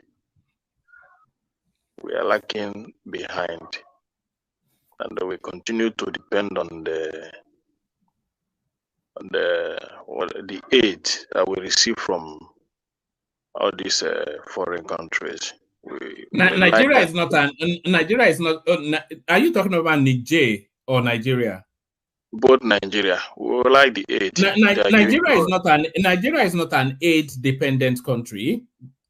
We're not dependent on aid. That is what we see. We continue. We depend on aid, one man. That aid, it is with our government. We don't. I'm not sure that we get aid, so we're not an aid. We're an earning country. When did we start becoming dependent on aid? How much do you earn? One man, we get aid in every person in Nigeria. Education get about $550 million from aid from just UNICEF. Yeah, but we're not aid dependent. So doesn't matter. Yeah, we're not. But it doesn't matter. We need it a lot. We get aid from almost every sector in Nigeria by foreign organization under the guise of NGO or whatever. So how are we not independent? Even in your election, you get aid. Sorry. If you want to contest election, Sorry. That's what they do everywhere in the world. Does not make Nigeria an independent country. It doesn't make Nigeria. It's not everywhere. It's not everywhere in the world. Why are you going to say? It's not everywhere in the world. It's where they control. It's the country they control. All those Qatar, do you give them aid? Do they give them aid? Sorry. I don't know if you guys are privileged to some information. We are privileged to the information you know. We don't know different. Let me tell you. Let him make the point. Yeah. Go ahead. Now, for instance, Lafarge Cement is a French company, and during the U.S. election that Hillary Clinton was going against, who was it then? Trump, yes. Lafarge supported the candidature of Hillary Clinton to the tune of 20 million. You can Google it. The same thing they do in Qatar. They will call it aid to help the person win the election. See, they do it. Does America accept foreign donor into their election coffers? They collect that woman. Simple question: does America allow foreign donor? No. Listen to what he's saying. He's saying they disguise it. They disguise it under a different name. One man, what is he not saying? He's saying things of disguise. We are saying countries. Still, Nigeria is not. Let me land. Sorry, I'm not. Nigeria heavily depend on aid. As the word you said, disguise. I said it too. Under disguise of NGO and all that. Now you are telling me can donate to America under the disguise of this, and you're saying that everybody depend on everybody on aid. So what are you not teaching me here now? No, brother, I don't get. You are not getting me. I want to ask him. Wait. Let me explain myself. Make that point. Hold on. Make that point, and then let's get back to it. What I'm saying is before you continue, I want to ask you a question before you continue. Wait, let me just land, please. You can ask. No, it's my. I want to ask you a question before you continue. I want to ask you a question. All right. Your oil. How much do you earn in your oil every year? Okay, I can't say, but because it's not a static figure, it depends on production. But that's not my point. My point is this: every country has a form of aid from another nation. This is why they sign some when they say bilateral agreement and all these things, they have some kind of benefits. They benefit from one another, but that you benefit in certain areas from another country in terms of aid or something does not naturally make you an aid-dependent country. If Nigeria has been under sanctions before, and all these aids were taken away from Nigeria, and Nigeria survived the sanctions with what Nigeria is earning. So what I'm trying to say is this: Nigerian economy is not aid dependent. It's different from Niger case. So when we are passing informations, we should also understand that some people are listening out there, and we don't want to misguide them. All right, back to leave the independence and go to the subject matter of the day. Is it being discussed, this coup and the pushback? Is this a subject of conversation where you are the goings on in Niger? Well, I called one of my brother in the army in Kebbi State. So I asked them, are they getting ready to go to Niger? The guy was laughing at me. So he said that even if they will go, it's not, it's just they will pick some. Then other ECOWAS country will bring some of their soldiers and all that. It's not every one of them that will go. So in that case, I asked him, what are you people going to enjoy if you go there? He said that at least if they go there, that is the time that the army, they will pay, the ECOWAS will pay the army very well. I asked them, how much will you people earn how much can you earn if you are privileged to go to that there? Yes, at least they can pay them up to $1,000 and all that. I say, is that all? Yeah, at least it's $1,000. Their salary is not up to 10% of it. So I begin to laugh. So what are you doing in the army? So I said, what can they do? So even as it is now, some people are robbing to be among the people that will go to that jail because of the cash out and all that. So I said, okay. But they are not officially, it's not official yet. So say no problem. So, when you were speaking to this guy, is it a sense that they will be going? Have they told them to start getting prepared? Is that what he said? It's not. No, he said that they have not told them, but there are, as in the discussion is on, but they have not officially informed them that they will be going. But as in the paperwork and all that, it's not official yet. So it's not. It's just like it might not happen. But Ekene, I think they didn't just pick that guy. The people that will be going, they would have notified them already that you are going. So those are the ones that can really get. That's why he's speaking to. That's why he's saying all those things to you. That's why I didn't really have much. Yeah, but at least he's in. The guy is not. He's not just as in the place is what his position is. He has good information. Yeah, I mean, so, but I don't know, Sha. That's what I'm saying. That he can't tell you. Yeah, yes, he told me that. He said that you would have known by now. You would have known that. Yeah, he said that the people that will even go, the people that will go there, that they are already robbing as it's kind of, some people are even giving bribe to be, and he's not interested in that, to go and be lobbying to get involved to go to. But he said if they can call on him, they call him, maybe that he don't need to lobby to go there, then he will accept it. But for him to start to lobby to be part of those people that will go there, he cannot do that.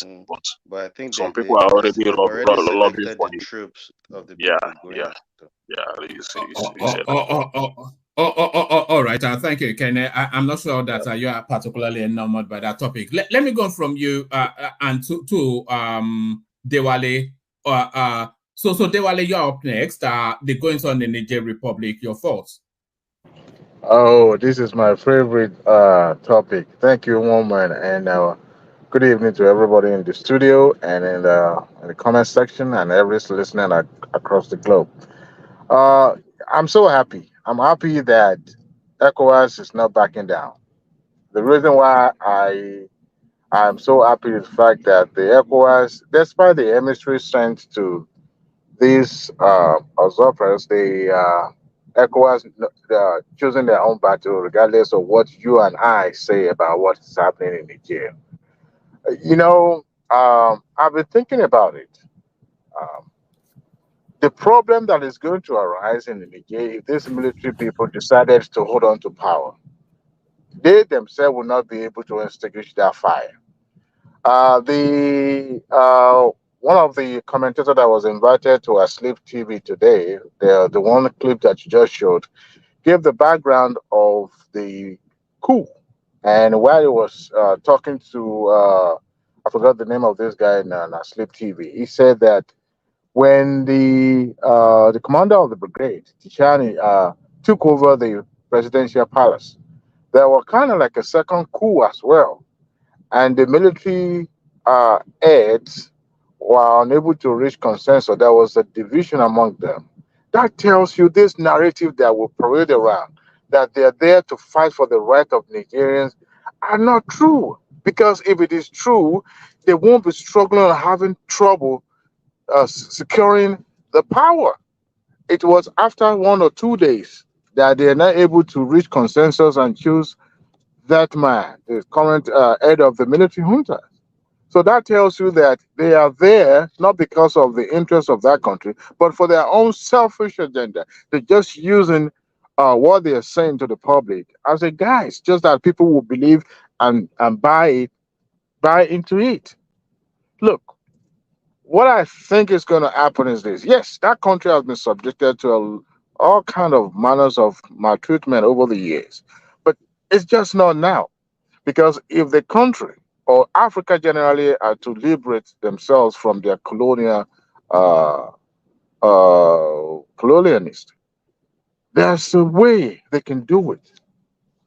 But for a democratic system being suspended as if it's just nothing, and I see people glorifying that. So if it happens in Nigeria tomorrow, nobody will be there. And I just throw with it, and yeah, you're welcome. So we even wanted in the first place because we don't want the person currently in the office is not our person. But you see, one thing I want us to understand is that if you fail to act now, at first they were talking about the influence of French, but the problem is that even this current junta military rulers there, they themselves know that even um, Russia and China, they're trying to romance. It's just about for how long before they come back and realize that they have nothing to offer. Now, Emir Sanusi, ex-Emir Sanusi, traveling to Niger, I believe that is a very good idea. The fact that it was granted, I don't even understand. These guys left the official emissary and decided to welcome someone who went there on his own capacity. I don't know what he could be able to do. And when he was asked question at the presidential villa, it was being invasive and trying to answer in a very political and diplomatic way so that he won't insert himself in the middle of these entanglements. So now I think what is going to happen is that because I also read or heard on the television that one of the ex troublemaker, one of the ex rebel rousers, like Azari's type of people there, and especially from the Niger Arab, is also against the coup. So there's a possibility that the international community is going to flood them with all kind of weapons. And it's going to spell trouble for Nigeria, one way or the other, or any neighboring African countries. So, and that is why we need to step in before it escalates to that point and get these people out.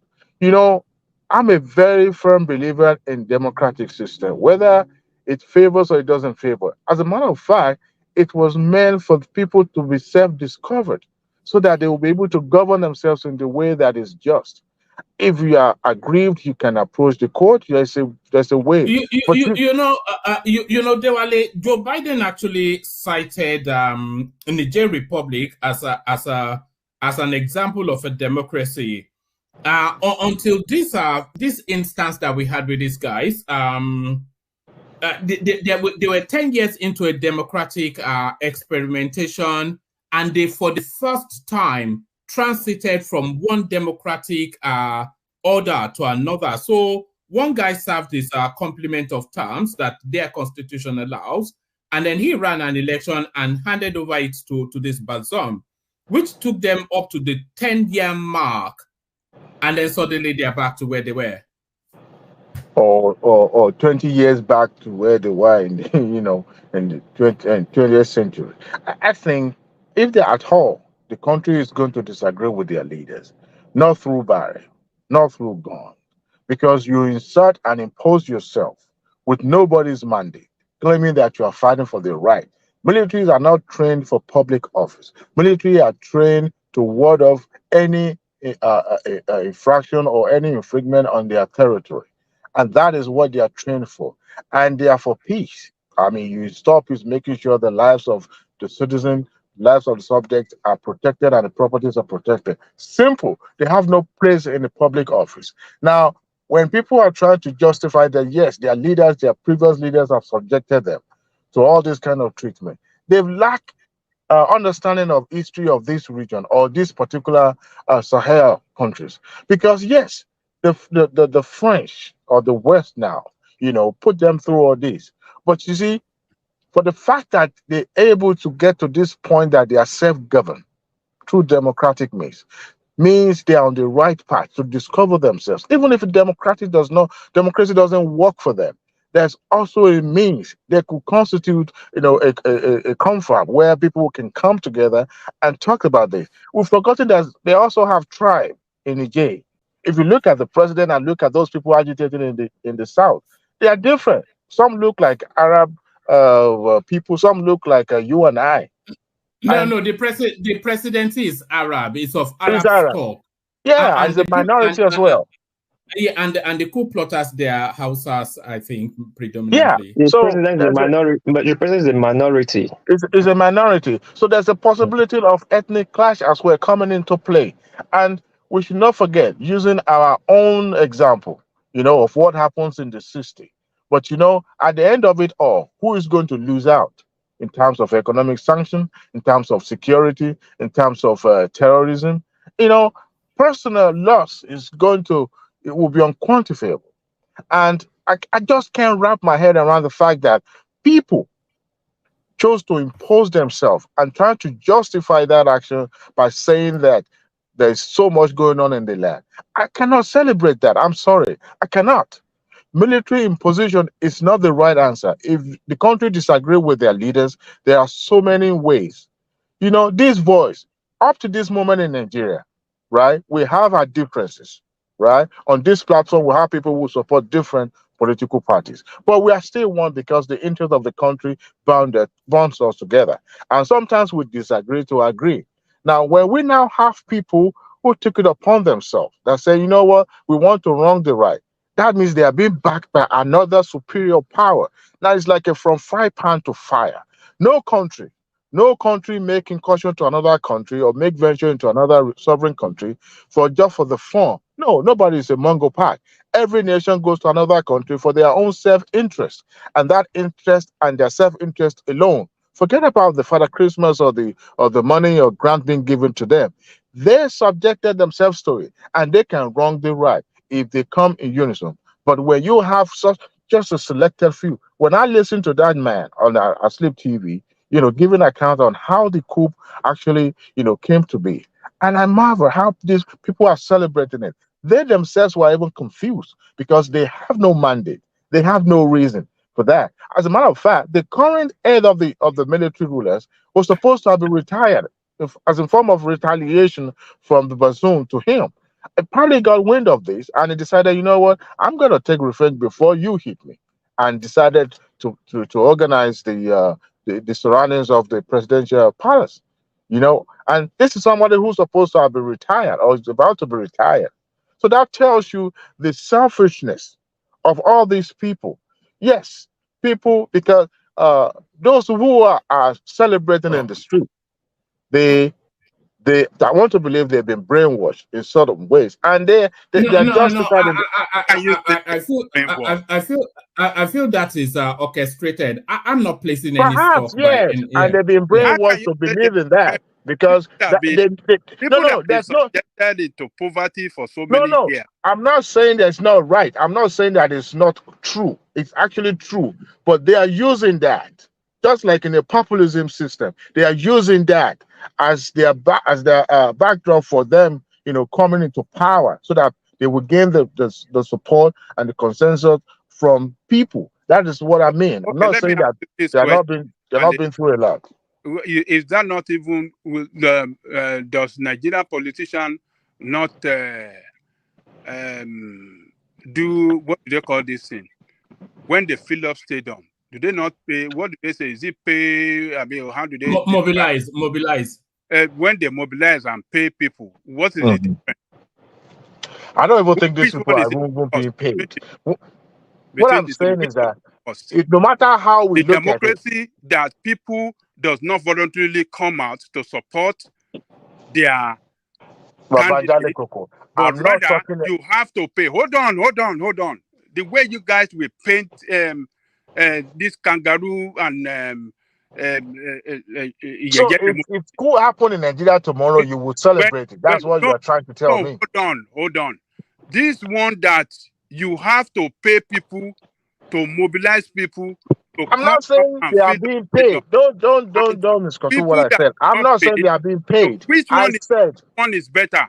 sentiment is being whipped up among the people so that they could have backing. Not I'm answering. not saying they have been induced by military means. No, I'm saying that there's a way people get sympathetic to all the causes, and they take it upon themselves to follow it through. They It don't could like be. the government. That is Yes, they may not like the government, but that still doesn't give the military men the right to then you impose have to leave themselves. them alone with themselves. Let them handle their situation the way they like in their So country. you are saying it's Not just, the it's responsibility justified, right? of the country to tell or group So, of to tell ladies another how they should govern themselves. And no. See, it's not about we should telling them how they should be self-governed. No, what happens in Niger? Niger is an extension of Nigeria by the virtue of the family ties and all that. Yes, and there's no way Nigeria will go to sleep knowing fully well that their neighboring country Niger is on fire. States? Sorry. Are they not the sovereign state? Must we? Yes, they are sovereign state. But the funny, we just said about our borders and the family ties and everything that bring us together. Anyway, that apart, for those who are saying that the Tinubu is the one going to Niger, waging war against Niger. See, in his speech, the video clip you just showed us now, one man, the man said he would abide. See, this organization have a commission that advise the head of states. They may not have done enough in the past and currently as well. But the thing is that for the individual, a single individual, simply because we have the financial muscle, think Nigerian one and only would impose conditions on other members. That I think this is a false narrative. They come together. Woman, I have a question, please. They come together in unison to adopt a cause, and they decided to stick with it, and they make this statement together. So it's not about Tinubu or the president of Togo or president of Ghana. No, they are bounded. If every member choose not to follow through, that's on them. But they follow through. The members decided that's what they're going to do. So to say it's Tinubu that is sending through, give me a break. He's only the chairman. Chairman is only there just to help direct. Just in any organization, in any party, just a chairman to direct and all that. Not necessarily that your opinion is going to take the lead of the day. So let us get that straight. Thank you. All right, brilliant. Well put, Dewale. So maybe I'll take just maybe two or more commentaries on this space, and then we'll see if you guys still want to talk about it or we move to another topic. But certainly we cannot move anywhere until we hear from Lieutenant General Vin. So Vin, hopefully you have a good connection. Good to have you here. So it looks as though war is looming. So have you got your jack boots to the ready, Vin? Thank you so much, one man. Good morning to everybody. It's 25 minutes past 12 midnight here in Ghana. And good morning to those that are in the comment section and those that are watching us. You see, this Niger issue is something that is long overdue. I said it before and I will continue to reiterate. When you create an enabling environment for khaki boys to take advantage of it, they will do that. This coup is the people's coup, whether we like it or not. It is people's coup. And for those of us that are so much anxious about Niger Republic, where is AU when Mali took over, the military junta took over in Mali? Does ECOWAS don't have a say in what happens in Africa under AU? Where is AU and ECOWAS when Burkina Faso, decided to go the way of the coup? Where is AU or ECOWAS when Guinea-Conakry took over? Where were they? Were they sleeping? They just woke up today because it is just Niger Republic that decided to go into the ways of the khaki boys. This is my issue here. You are dipping very heavily, Vin, but carry on. Okay, I don't know why my connection is the way it is. No, carry on. We can make you out. Yeah. Okay. Why is this so much anger between ECOWAS, America, UK, France, and the rest of them about Niger? I see a wave.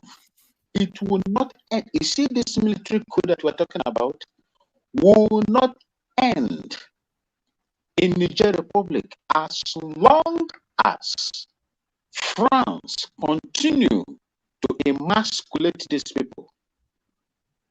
I listened to when my elder brother Ajali Kuku spoke. I listened when Aizon spoke. We are talking, concentrating so much, spending energy in talking about the symptoms of these coups. Nobody is ever spoke about the causes of these coups. None. No one. I am on the opinion, of no coup at all in Africa. But with what is going on in these Francophone countries, African countries, coup is imminent. And it will not stop. It's getting difficult to hear you, Vin. No, can you hear me now? Yes, it's just we're just hearing quakings. Yeah, but carry on. Okay, it is midnight here, so yeah. I would not like to shout. You see, what I'm saying is no, this. No, it's not the voice; it's the connection. It keeps chopping up quite heavily. Oh, I am so sorry about that. No, it's not your fault, but carry on. Yeah. Okay, where is the AU and ECOWAS when Museveni is holding on to power, sitting tight? He is a civilian head of state, isn't he? After reforming himself from a military, is he not doing the same thing that is causing this war in the coup in these Francophone countries? Has AU spoken about that? Are the Ugandans not suffering today under him, imposing himself, tinkering with the constitution of Uganda in order to remain there? I think, by my count, it's more than 20 years that man has been there. Eyedema, the son of Eyedema, late. What is he doing there? Is he not doing his actions in Togo? Is it not tantamount to military coup? Has ECOWAS, under the chairmanship of Bola Tinubu, speak on what is going on in Togo? Peradventure, coup happens there tomorrow. What would they say? They will send troops to Ghana. Okay. You see, peradventure coup happens in Togo right now. What are they going to say? That guy is there doing what he's doing there. What they know how to do best, this civilian head of states that most of the people did not vote for. They entered in there by selection and buying votes. The last thing, this thing that ECOWAS is doing is a show of force.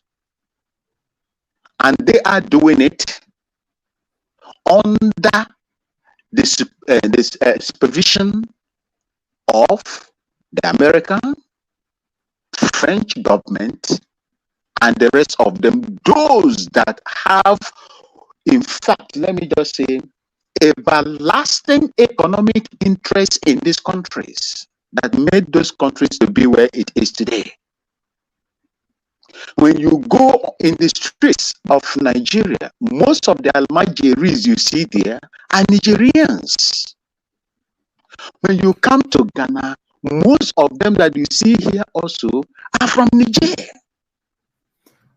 These are people that God has blessed them with so much, natural resource, which their former imperialists is harvesting without them benefiting from it. For ECOWAS to go into, according to what I heard today, they said all options are on the table. I am telling you, if they go to war, if they send boots, ECOWAS mistakenly send boots on the soil of Niger, Africa is going to be in a very serious problem. But no, why is that? Why is that? Hold on, why is that? Why? Because most of them now, when you look at Guinea-Conakry is a very strong force also when it comes to military in Africa. Mali and Burkina Faso are on the side of these people, and you will never know most of the African countries that are in support of what is going on. I had a hint. No, the connection is very poor. Okay. Bring it home. Yeah. Okay, I had a hint today of what Senegal and Algeria are doing. You know the position when it comes to military force in Africa and the position Algeria bears when it comes to military. It is going to be disastrous for Africa, and it is going to send Africa back to Stone Age. This is what I am saying. They should follow diplomacy. If it didn't work, leave them alone to sort themselves out. By the way, America, Cuba has been under, let me say, Cuba has been under sanctions from America. When you sit down, when you stand in Havana, when you stand in Havana, it's 45 minutes. All right. It's 45 minutes by air to Miami, Florida. They have been under sanctions and they are moving forward. North Korea has been under sanctions for God knows how many years they've been under sanctions, and nothing happens. Zimbabwe, as we are talking today, is under sanctions. They can put up their sanctions under the instruction of their slave masters from the West. It will never fly when it comes to Niger. And these people that surround them now, Francophone countries, are behind them. There is nothing they will do. And the ECOWAS venture under the chairmanship of Bola Tinubu, it is going to be disastrous for Africa. Thank you so much. All right, brilliant. Thank you. Thank you, Vin. So I'll take the last commentary. I'll take the last commentary on that space from I'll take the last commentary from that space from Tony, and then I'll open up a new talking point with So I will not comment on this space. Yesterday, people delayed me for 8 hours. I didn't say a word. Okay. Do you want to comment? Do you want to comment on it? I thought maybe people were getting bored of it. No, one man. You promised me I was coming after Vin. All right. Let's hear your commentaries, but let's rattle through it, and then we go on to a different talking point. So yeah, Jide, let's hear from you. All right, thank you. Good evening, everyone. Straight to the point. I want to first say, military or democratic, a military man or a politician, they are both human beings. And human beings would always have their own different character, and there's always an element of greed in them. So with that being said, just want to clear the doubt that military people are in some way better than politicians. If we go through what is happening in the Sahel, coming from Sudan, Sudan has had 7 coup d'etats in its history, and altogether plus the coup attempts, they've had 17, meaning altogether 17. If you move to Somalia, you see the number of coup d'etats there. Come to Niger, you see the number of coup d'etats there. And when they say coup d'etats, it's not a politician that carries out coup d'etat. It is the military boys. If I'm going to use Vin's word, the khaki boys. Even khaki boys carry coup d'etat on another khaki boy. So it doesn't mean that because a coup has happened on a politically elected leader, a democratically elected leader, does not mean that the people that planned the coup are better than those that are there. Because we've seen situations like that they even come in and they're even worse. And in most situations, they are worse than the person they disposed. In Equatorial Guinea, the president that ruled for 41 years displaced his own uncle with a coup. If you displace your family member, there must be a grievance that is there. Maybe you feel I'm the one that I could do it better, and you displace your family member, and you ended up staying there for 41 years. If these people are given the room, they are not ready to leave. I see what they are doing now. Institution of prime minister, setting up of this, setting up of that, as a sign of reaction to what the outside world is giving to them. And I also want to state as a statement of fact that none of us have the information that the president has, or anybody in his security council has. So we don't know what is going on. But we can postulate, we can comment, we can say anything we want to say here. If Nigeria was quiet when it was Mali, because it's not its borders. If Nigeria was quiet when it was Burkina Faso, because it was not its borders. Now Nigeria is shouting because it is Niger. And Niger essentially is Nigeria. If we go to what happened in Russia, when the other nations were joining NATO, Russia only spoke, but didn't go to war. But when it came to his border, Russia went to war. And when we want to say it, we praise them. We say, yes, Russia is not allowing the West to do this. But Nigeria is saying, no, come, guys, don't bring this rubbish to my borders now. We are saying, okay, Nigeria does not have the right to talk. Now, I was listening to the news yesterday, and they said the military juntas accused France of going to bomb a prison and releasing some particular kind of rebels, and they said that that they violated their airspace sanctions and things like that, no-fly zone sanctions and things like that.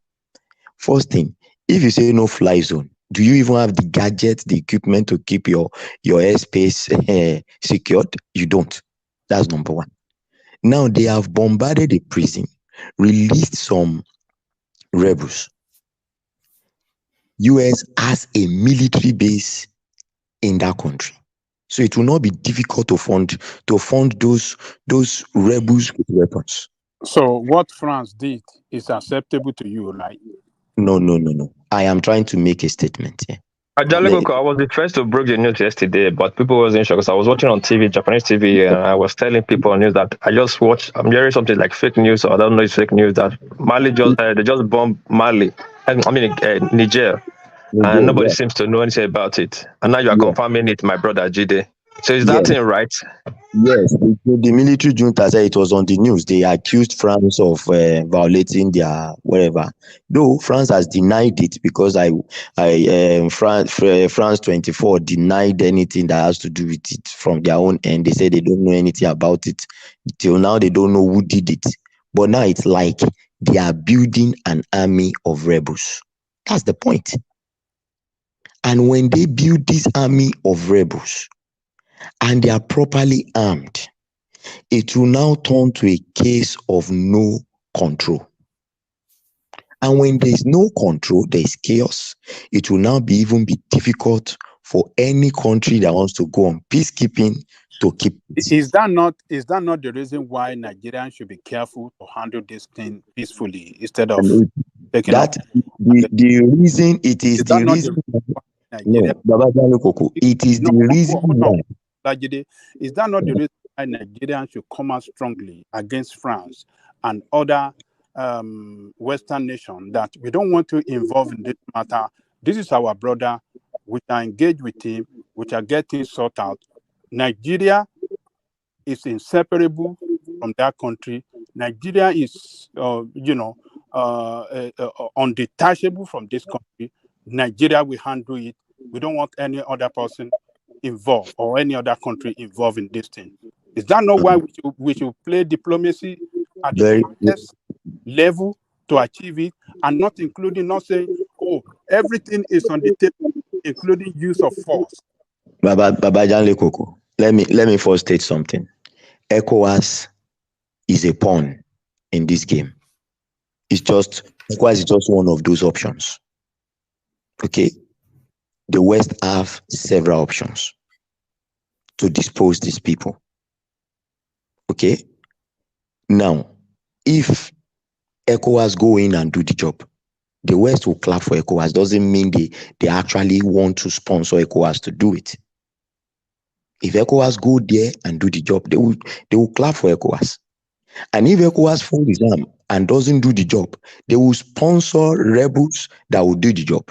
And when the rebels now cause chaos, they will come in and say, oh, they are trying to calm everything. At the end of the day, they have come to do the job.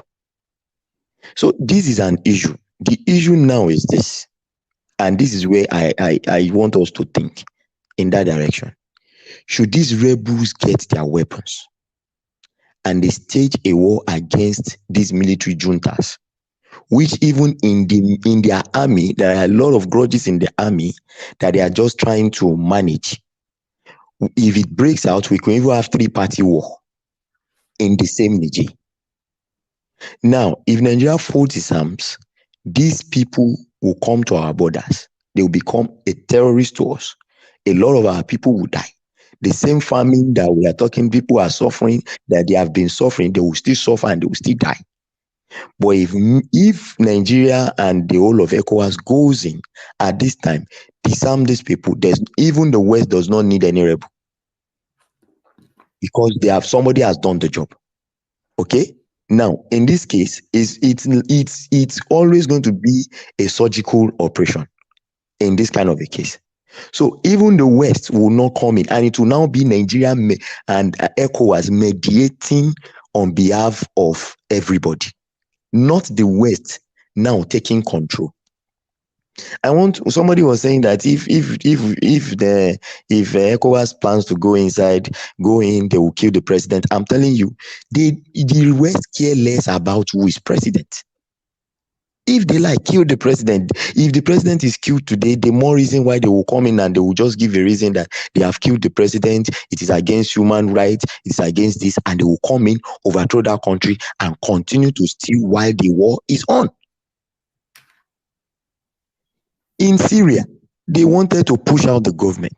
They sponsored ISIS.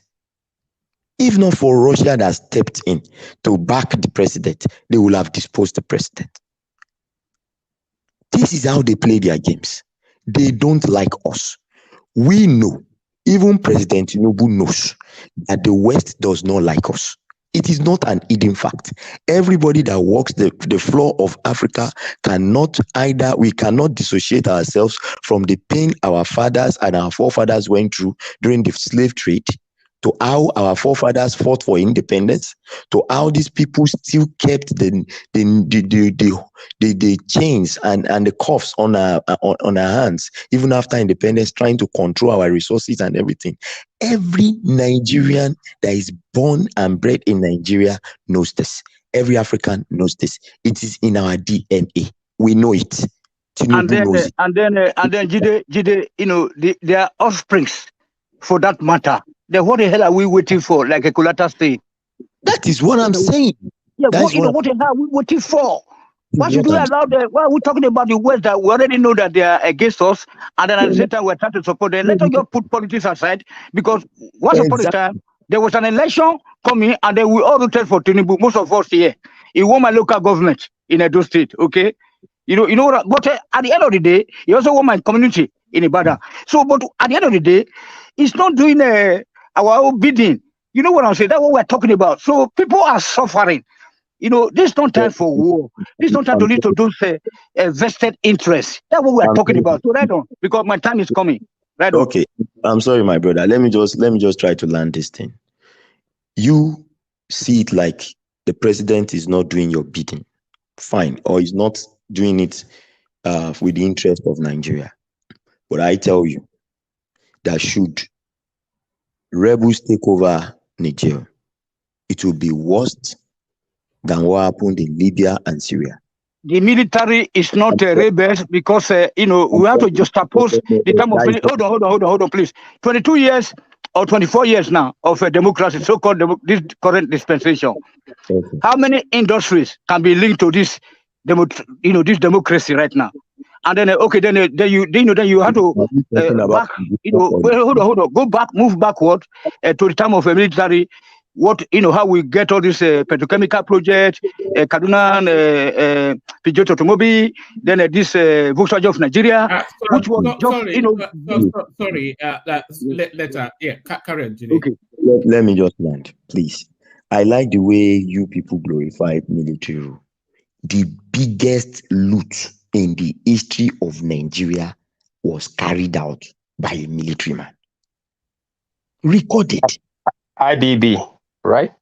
Yes. So what are you? And And the biggest corruption. what did you say? Can you repeat Wait, that? hold on.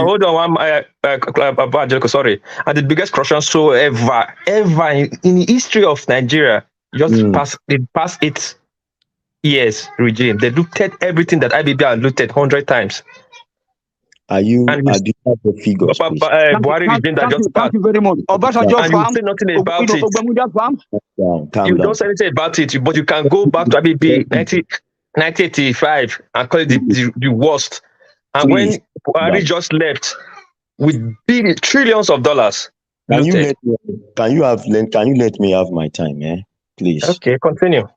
Please. What I'm trying to say is this. Buhari Is he a military man?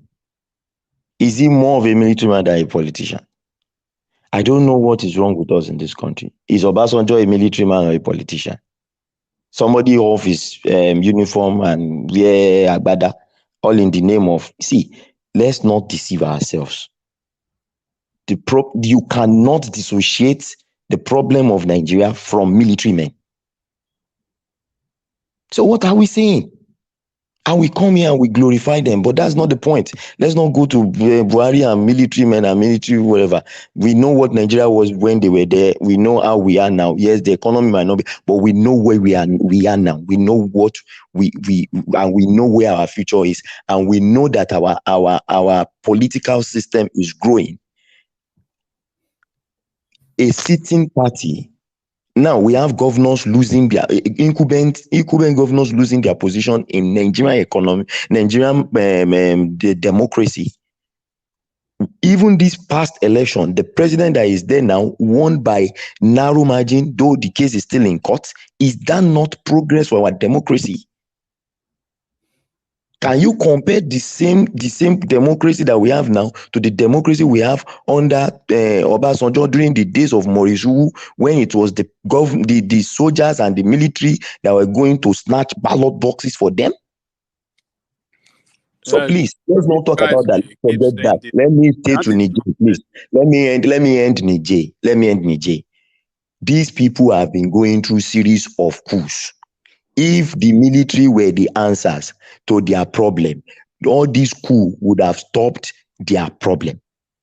And because the people are happy, all in the name, see, the major reason why the people are happy, just two things. And I'm going to state it. If you remove it from the equation, you see that the table will turn around. One, they are selling this coup on the pretense of we are fighting against France. That is one. No francophone a citizen of a francophone country will hear that and not be happy. That's number one. Number two, the position of ECOWAS on this matter made the people to feel that, we will rally around our own people since they are fighting against France. And they now see ECOWAS as supporting France. That is the two reasons. Not because the coup is right. So because people voted for this minority leader, they voted for this man from the minority tribe, and he became the president. So let's leave that. So what I'm trying to say is this: let's not glorify anything. If what is about to happen in Niger happens, if ECOWAS do not act, and US and France turn, they turn, how do they say it in we say it here in essential, if they wind their toy very well and the toy start playing the game that we want it to play, we would not be sleeping well in Nigeria. It is better for us to, what you are doing now is that two people are about to fight. You just want to go there and stop the fight. That is what ECOWAS wants to do. Because should these people fund the rebels, and the rebels now, see, they will continue to break into factions. Even the military itself will break into factions. And it will now be from, you know how it started now? You know how now we have ISIS, we have Boko Haram, we have ISIS Africa, we have, where did it start from? It started from when? And they were the one degenerating, breaking, just like we have every terrorist group will break into another terrorist group. So what is happening now is this: I don't want to see ECOWAS from the point of view of doing the bidding of the West. I want to see ECOWAS from the point of view of seeing what is going to happen in that area. And Nigeria has to shout, because Nigeria shares the largest border with this country. Sorry, I know you're going to land. But let me ask you a question. You land. Yeah, it's not going to land if you keep on asking him. If Nigeria does not take initiative and the problem starts, we are going to be in serious mess. So for me, finally, what Nigeria and ECOWAS are doing as it is to go there and make sure that guns do not fall into the hands of rebels, and that the West do not use rebels to counter these people, sponsor rebels to counter them, to ouster them out of power, so that they can, and still, when there is war, they will continue to steal. After the war, they will steal. During the war, they will steal. That is what I want you to know. Unless somebody takes initiative, and what ECOWAS is doing is taking initiative, and that is my own submission. Woman, thank you. All right, brilliant. Let's hear from Tony Denwall, please. Yeah, I want to greet everybody. So make sure they push the like button, whether I like the presentation or not. That's what I do every day. It's my daily obligation to support any Nigerian platform abroad.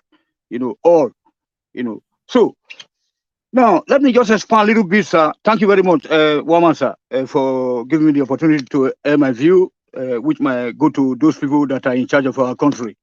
So I want to expand on a collateral short or brief submission here tonight. That so it was said that what is actually wrong with us, with the black people?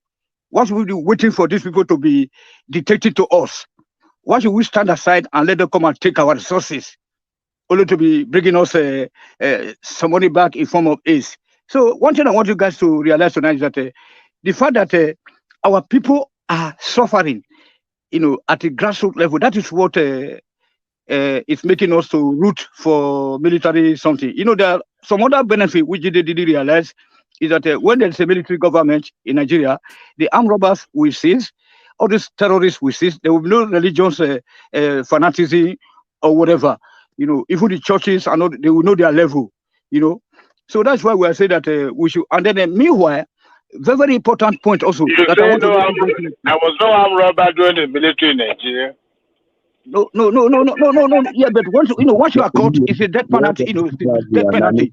Mr. Gine, sorry, Mr. Adewale, my brother. That the day you enter this platform, your first appearance, you came with Oriola. I think Oriola. You know that ever since then, first of all, you were against Awolowo, first of all, and you know that you already touched my anointed. And my father's anointed. I never against No. I have all, I have all the documents. I've been with one woman now for almost 3 years. Then I'll be keeping most of the documents. No way, I've never been against. And I know you, Adewale, you are anti-people. You know what I'm saying? The other day, hold on, this is my time. Yeah, this is my time. They go open book for her. They go open. Let me learn.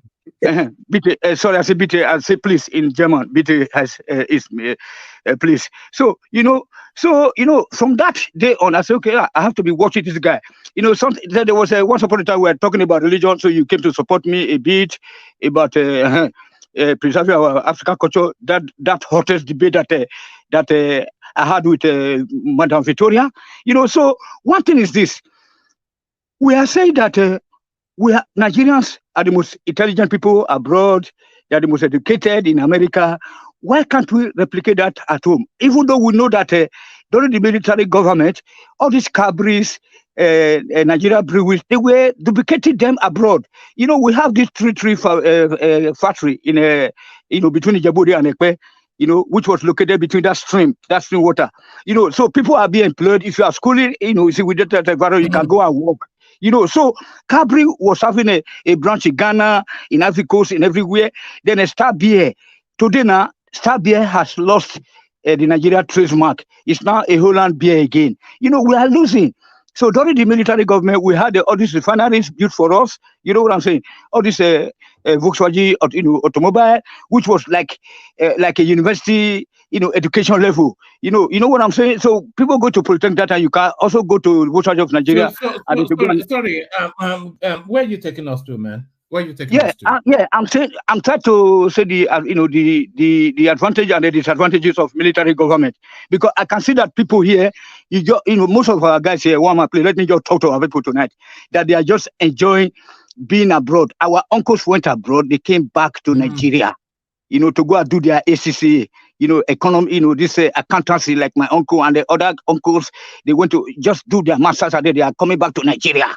But today, you see that before you can even boast of feeding right now or to survive, you have to go to abroad. That one is already, a very bad thing that the military government is better. Then I was asking a question earlier on.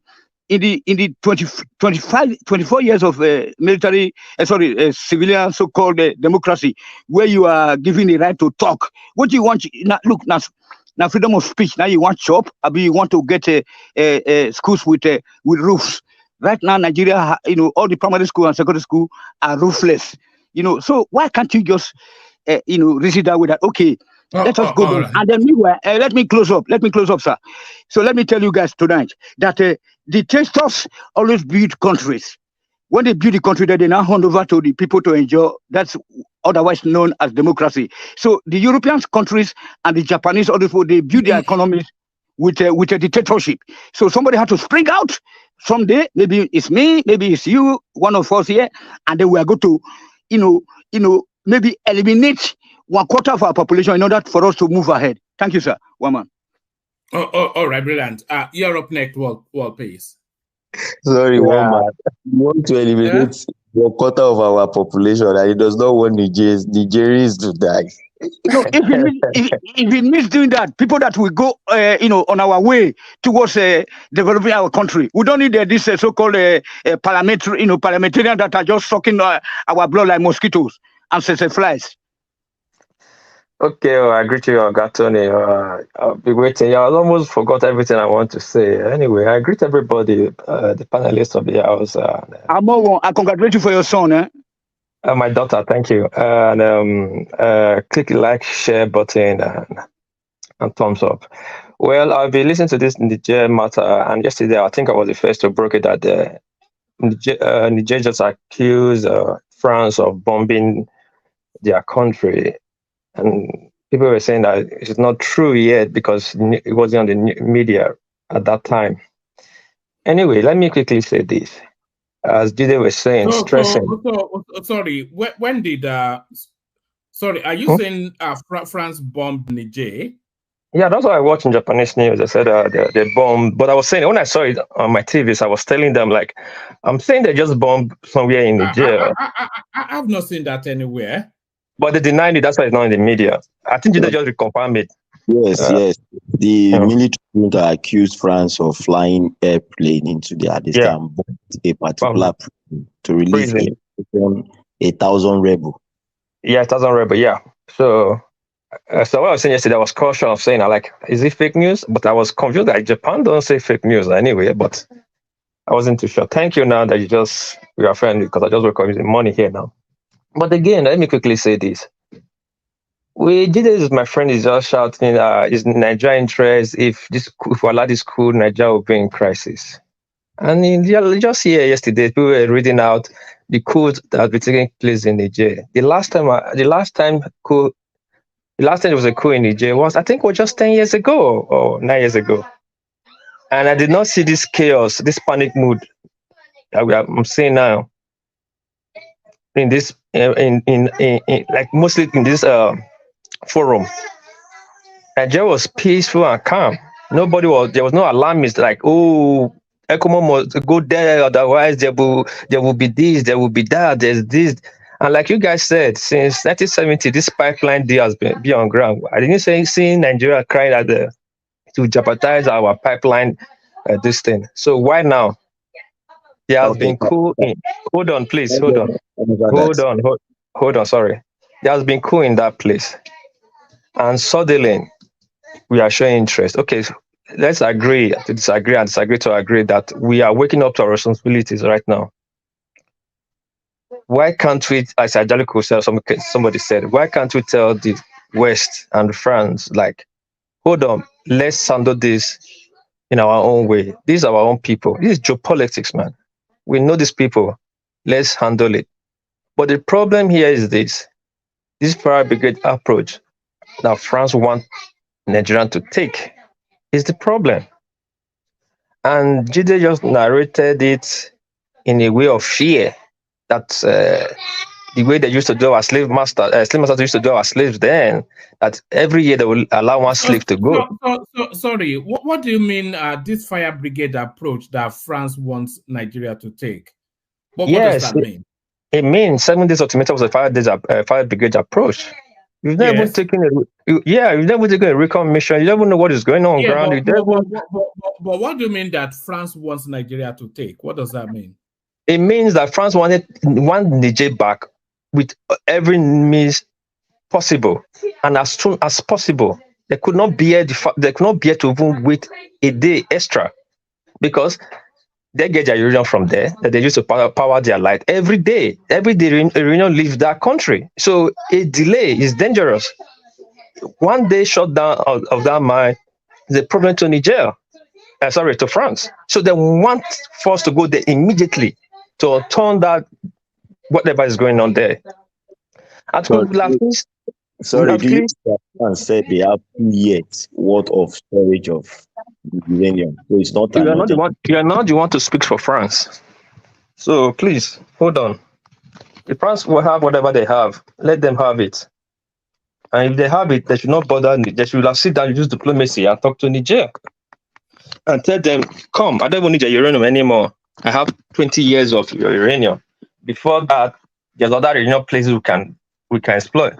So if you want to drink your uranium, you can go drink it. That's how a big country negotiates.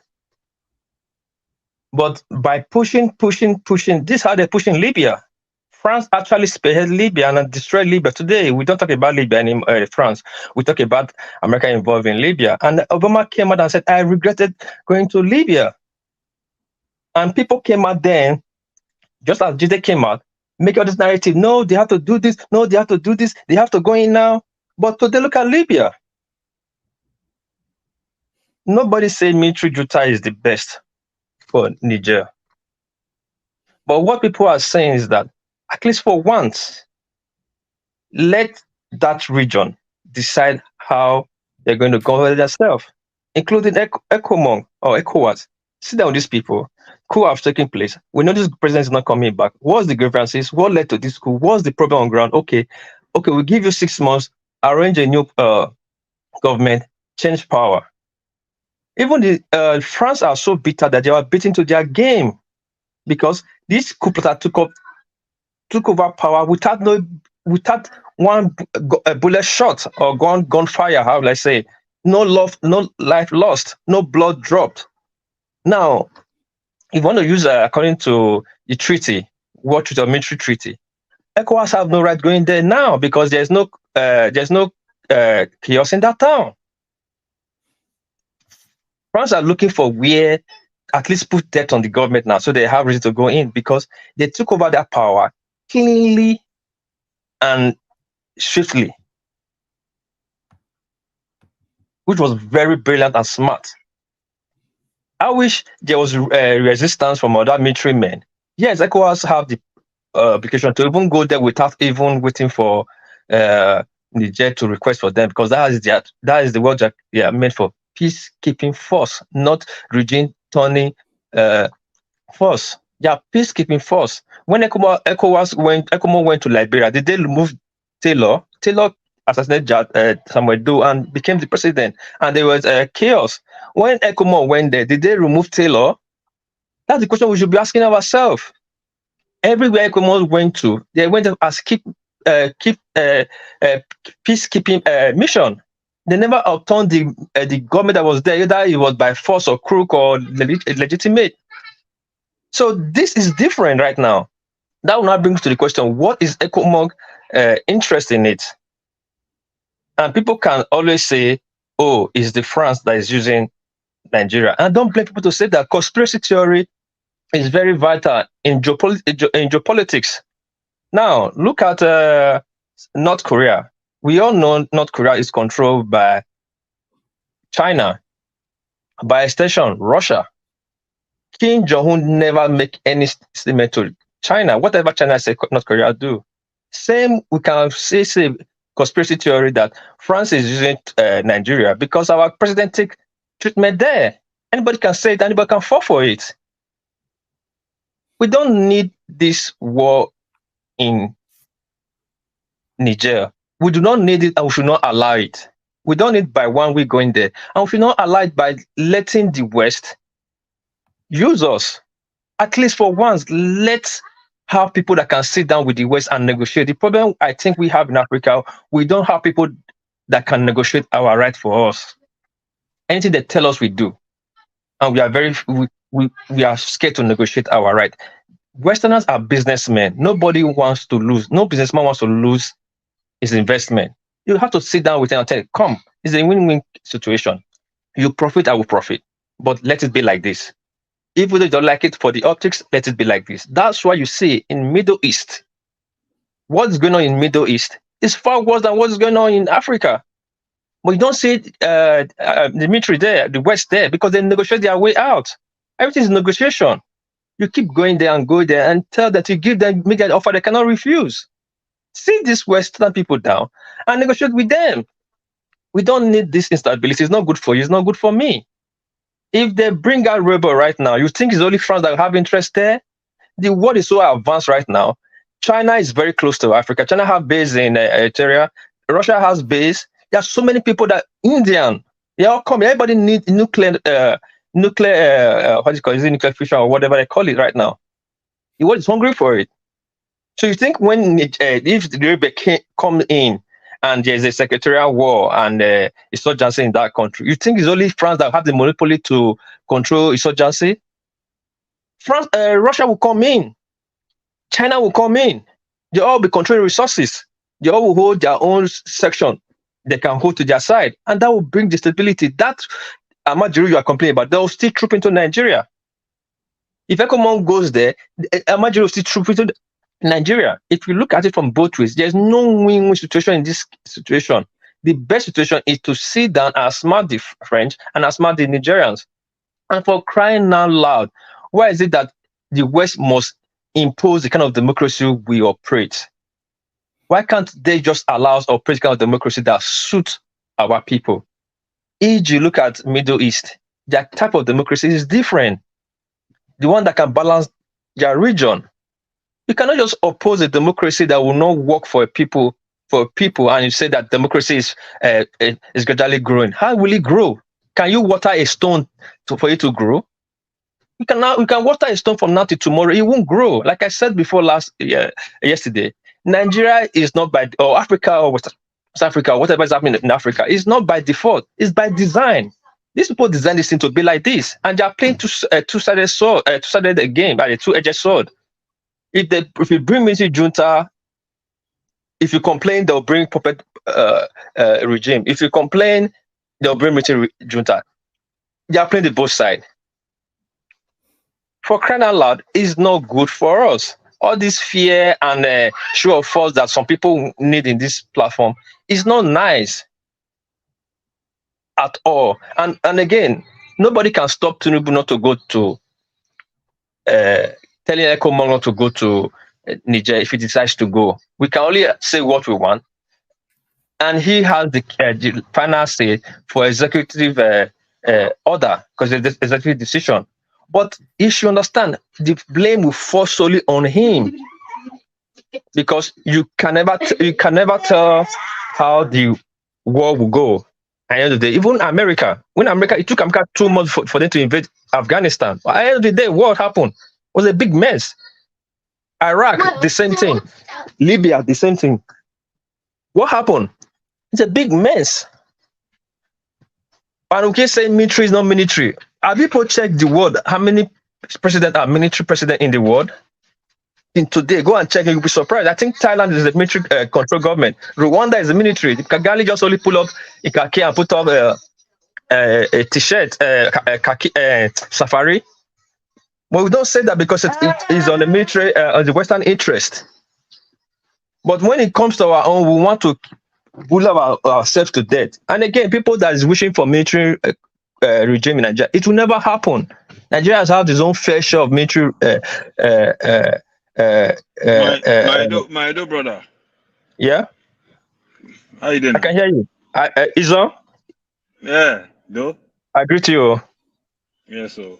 No, you make an interject real quick. You mentioned something. I want to ask you a question about them. You said that the West should allow us to govern with our own system of government, whatever that may be, and will not interfere.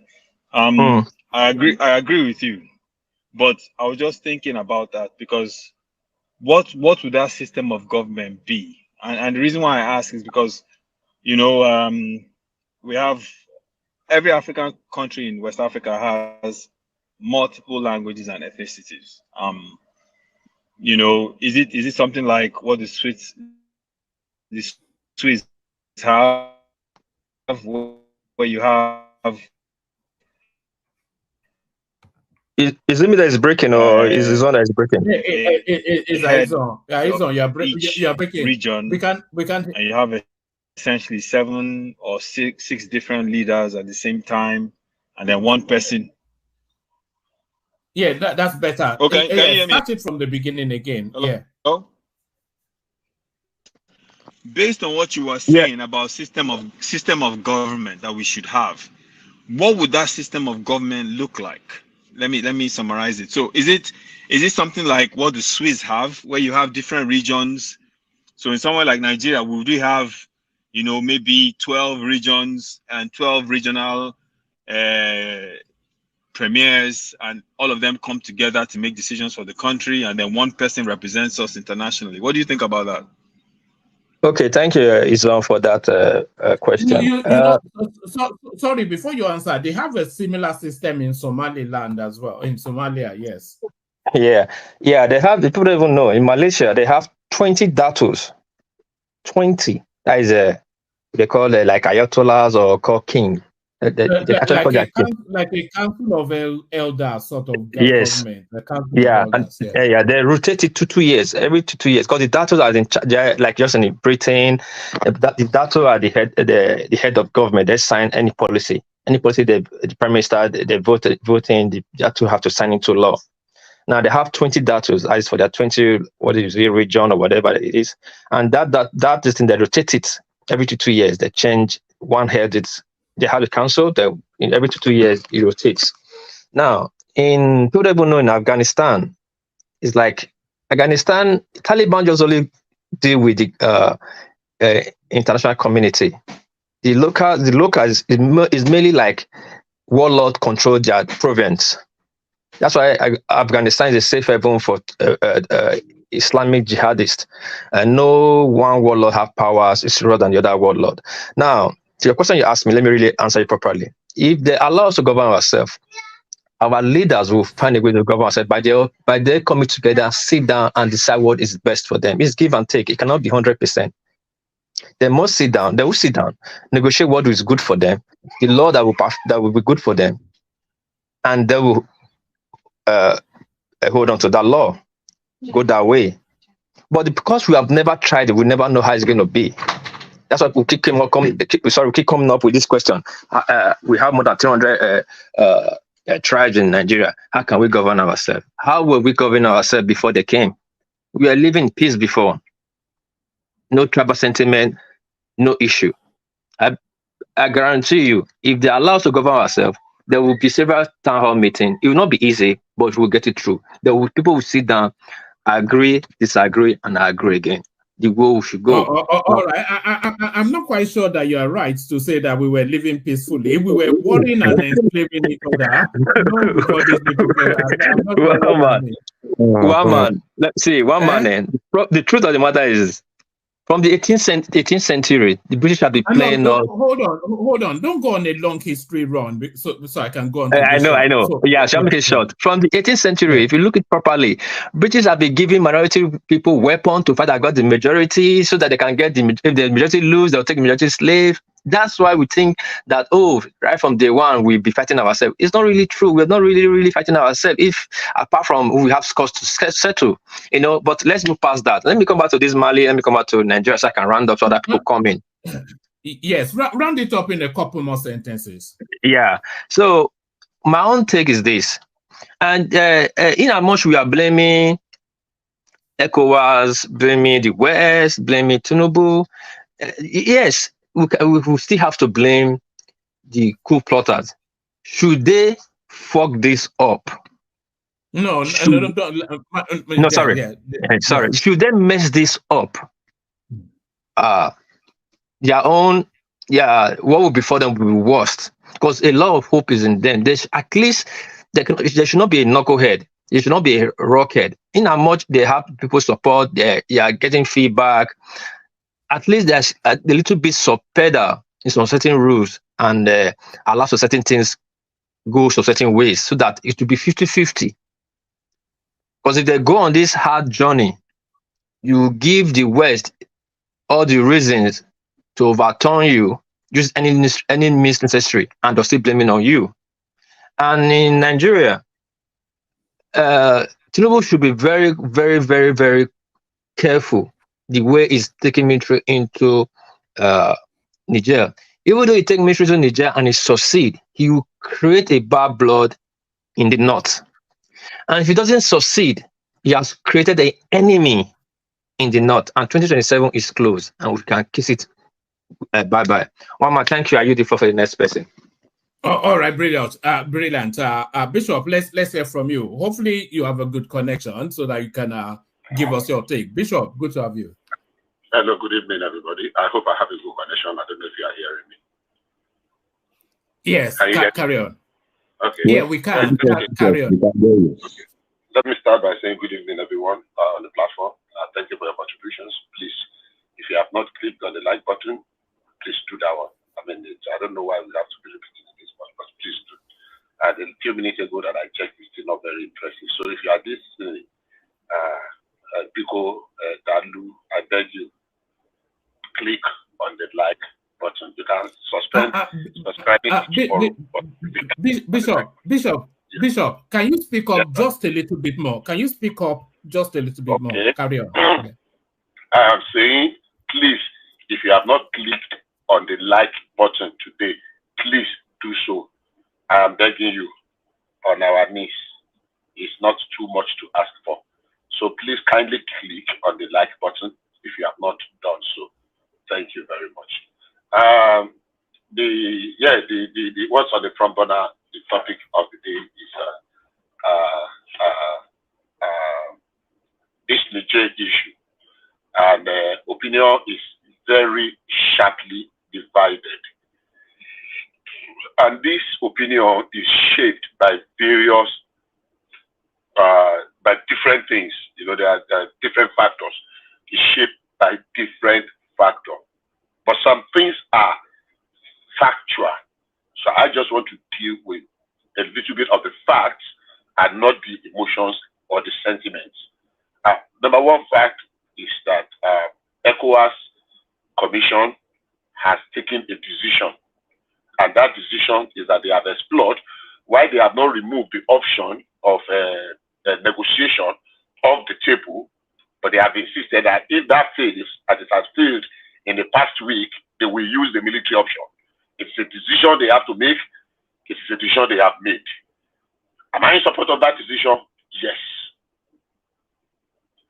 Are those decisions going to have some consequences? Absolutely. Every decision have its own consequences. But the question is this: were they right to have made that decision? I believe they are, because they have the mandate of the people. The ECOWAS Commission is headed by leaders of the sub-regional country. What they are doing is needful to the extent that we are beginning to see a new wave of anti-democratic forces. I don't want to go into, the last speakers about whether democracy is the best or not the best. And the person that asked the question asked rightly. Unfortunately, my friend did not answer it very well. And as it is today, democracy is still the best form of government. Maybe we will have a better way, something better tomorrow. But today, because it is only democracy that makes people accountable. Go and check all other forms of government. You are not. People cannot call you to question. Is it perfect as it is today, as you are practicing it in Africa? Definitely not. Even America is yet to have a perfect democratic system, and so many other things. But they keep growing every day. So, in a nutshell, ECOWAS has taken the decision. Let's separate ECOWAS from Tinubu. Let's separate ECOWAS from Nigeria. ECOWAS is not Nigeria.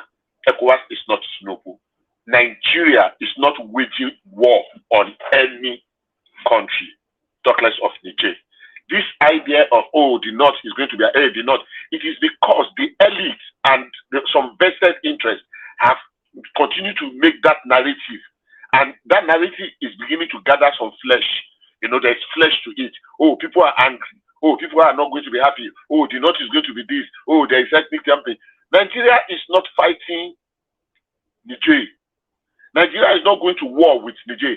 ECOWAS is going with a military, to go and use military force to reinstall. Now, the last speaker or somebody before him said that ECOWAS is a peacekeeping mission. No, it's an intervention force that is established. Go and check, go and read the charters again. Peacekeeping is the code of what they were going for, but it is a standby intervention force that was established. I can't remember the year now. It's not just now.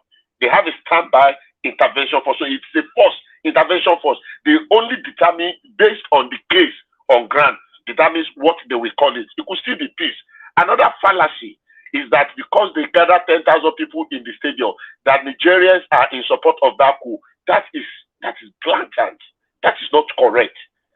Majority of Nigerians are not in support of that coup. It's just like somebody telling us, I did mention yesterday, we were all here in the days of Abacha.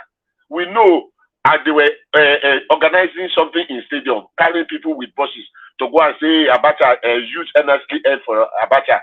As somebody remind me, this Daniel Kanu that was doing it then. And for somebody to now use that word to say, oh, Abacha is popular, people want him. The day he died, you see the jubilation on the street. But the same man was on television, on radio, every day they will say, oh, Abacha, the people. So if somebody is now using the fact that they gather some people in the stadium, that's an old trick. You shouldn't fool any Nigeria. You can fool other people from other places. 1 million man match, 2 million man match, 10 million man match. That's crap. That's crap. As far as I'm concerned. So referencing it to mean that the people are happy with the junta is a no-no. Now, finally, why is ECOWAS interested in Niger? There is a saying of the Bible that says, not Bible now, in Yoruba language, I will say the Bible one. Igigogoroma gumiloju. The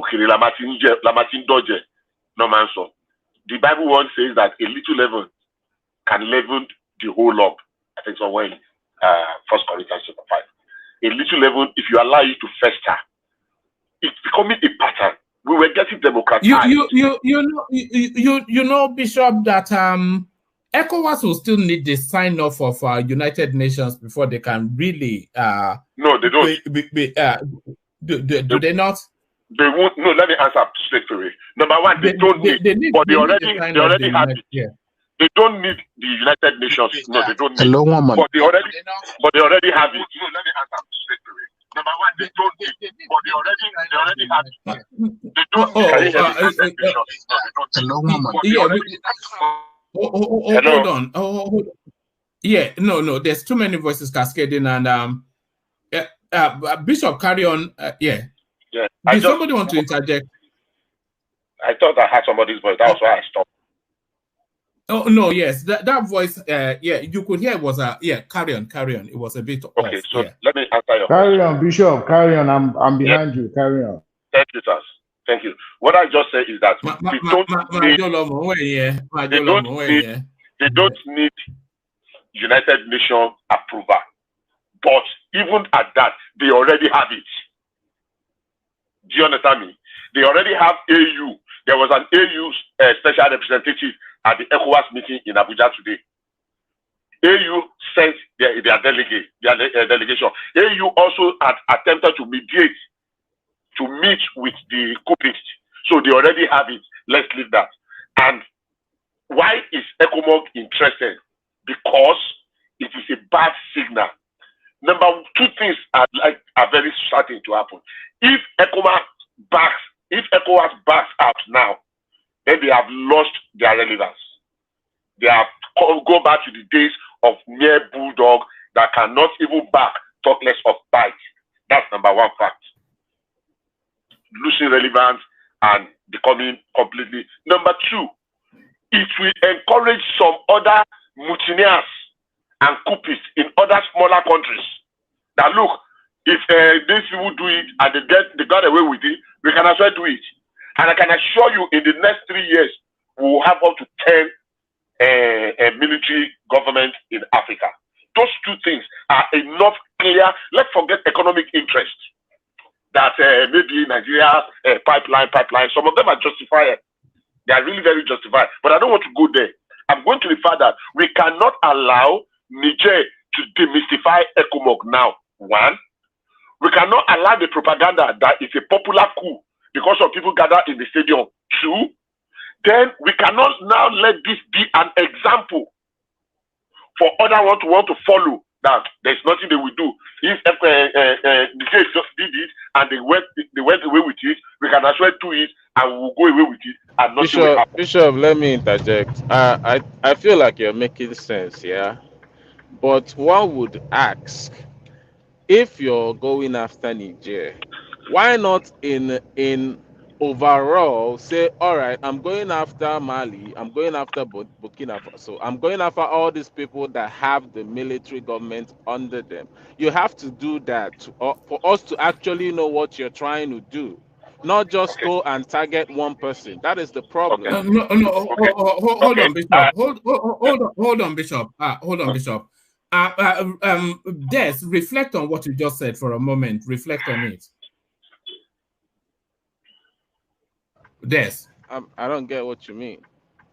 No, think about what you just said for a moment. No, Bishop is saying... ECOWAS should come out and say they are going to deploy militarily in Mali, Burkina Faso, and Nigeria. No, that's not what I'm saying. And it's not what I'm saying. I'm saying if the reason that Bishop is giving now is to justify that he doesn't want too many coups, like, you know, because Niger is doing it. If they don't stop Niger, it's going to fester, which is already happening. So if you wanted to do that, then if you're done with Niger, you have to actually say, okay, you have to go for all these people. Even those people are even against you. Why not just say, okay, since Mali and Burkina Faso is against me, then you tackle them. So it's very, Okay. what's the big deal? Let me answer you. I understand your question very well. Truth of the matter is this. It is not feasible. What you just said is not feasible. And it does not make sense to take up all of them. Should they have done this before to forestall it? Yes. But did they make a mistake by not doing it? They made a mistake. Now that they have realized they made a mistake, we are going to come back to those ones later. But they cannot, because it's already late. They cannot just say, oh, hand over to who? They will only give them an ultimatum. Send a special, what do they call it today? Special, there's this thing they used to call them. Special envoy to them. Go and negotiate. When are you returning power to democratic? When are you conducting an election that is going to be supervised or observed by whether AU or ECOWAS or what have you? So there will be a timetable for those ones because it's already passed. You cannot now go back, and it will be foolish for any ECOWAS person to say, we want to take up 5 nations at the same time. The reason why those ones are supporting their fellow coupists in Niger is because they know that if they back down now, that if they were able to restore democracy, you can be very sure in a matter of months, they will call the leader of Burkina Faso, come, what are you people doing? How long do you want to conduct an election? The connection you want to come and make, have you finished making it? Let there be a timetable. You can contest for resign, contest an election and win. So I don't think it is right to say, why did ECOWAS not take up on all other nations that have had coup? Because it is not feasible and it does not make sense to do that. I don't know if I answered your question. Yeah, I mean, you kind of made a little bit of sense, but I'm just saying that this whole country now are against you. They are saying they are going to fight. Do you understand where I'm coming from? They're saying they are going to fight against the ECOWAS itself. So it doesn't make sense that you're not going to go after them when they are going after you. We are going to go out. No, forget the ranting. That's the you know, the one our Owele of Onitsha said those days, the ranting of an ant. What the ranting of an ant do on an elephant? You know, it doesn't even need to look on that place, on that side. So their ranting is just ranting. I said before, and I'm still saying again, if we are helping to shape opinion and narrative in the public space, number one, Nigeria is not going to war with Niger. It's not going to happen. Look, military tacticians say it will take Nigeria not 3 days, not 5 days, not 1 week. If they have their targets, they want to take out certain locations. I'm not saying certain individuals, but if individuals have to go with it, Nigeria is not going to march into Niger with boots of soldiers. No, it's not going to happen. So the Chad will not come. I mean, Niger will not come. No, not Niger. Burkina Faso will not now mobilize soldiers and say they want to go and defend the presidential palace in Niger, in Niamey. They won't do that. They are protecting their own interests by trying to buy more time. If this was succeed, at least nobody will demand of them a return to democracy. And people are speculating that Russia is going to come. Russia is going to come. Another lie, another blatant lie. Russia is not going to beat force.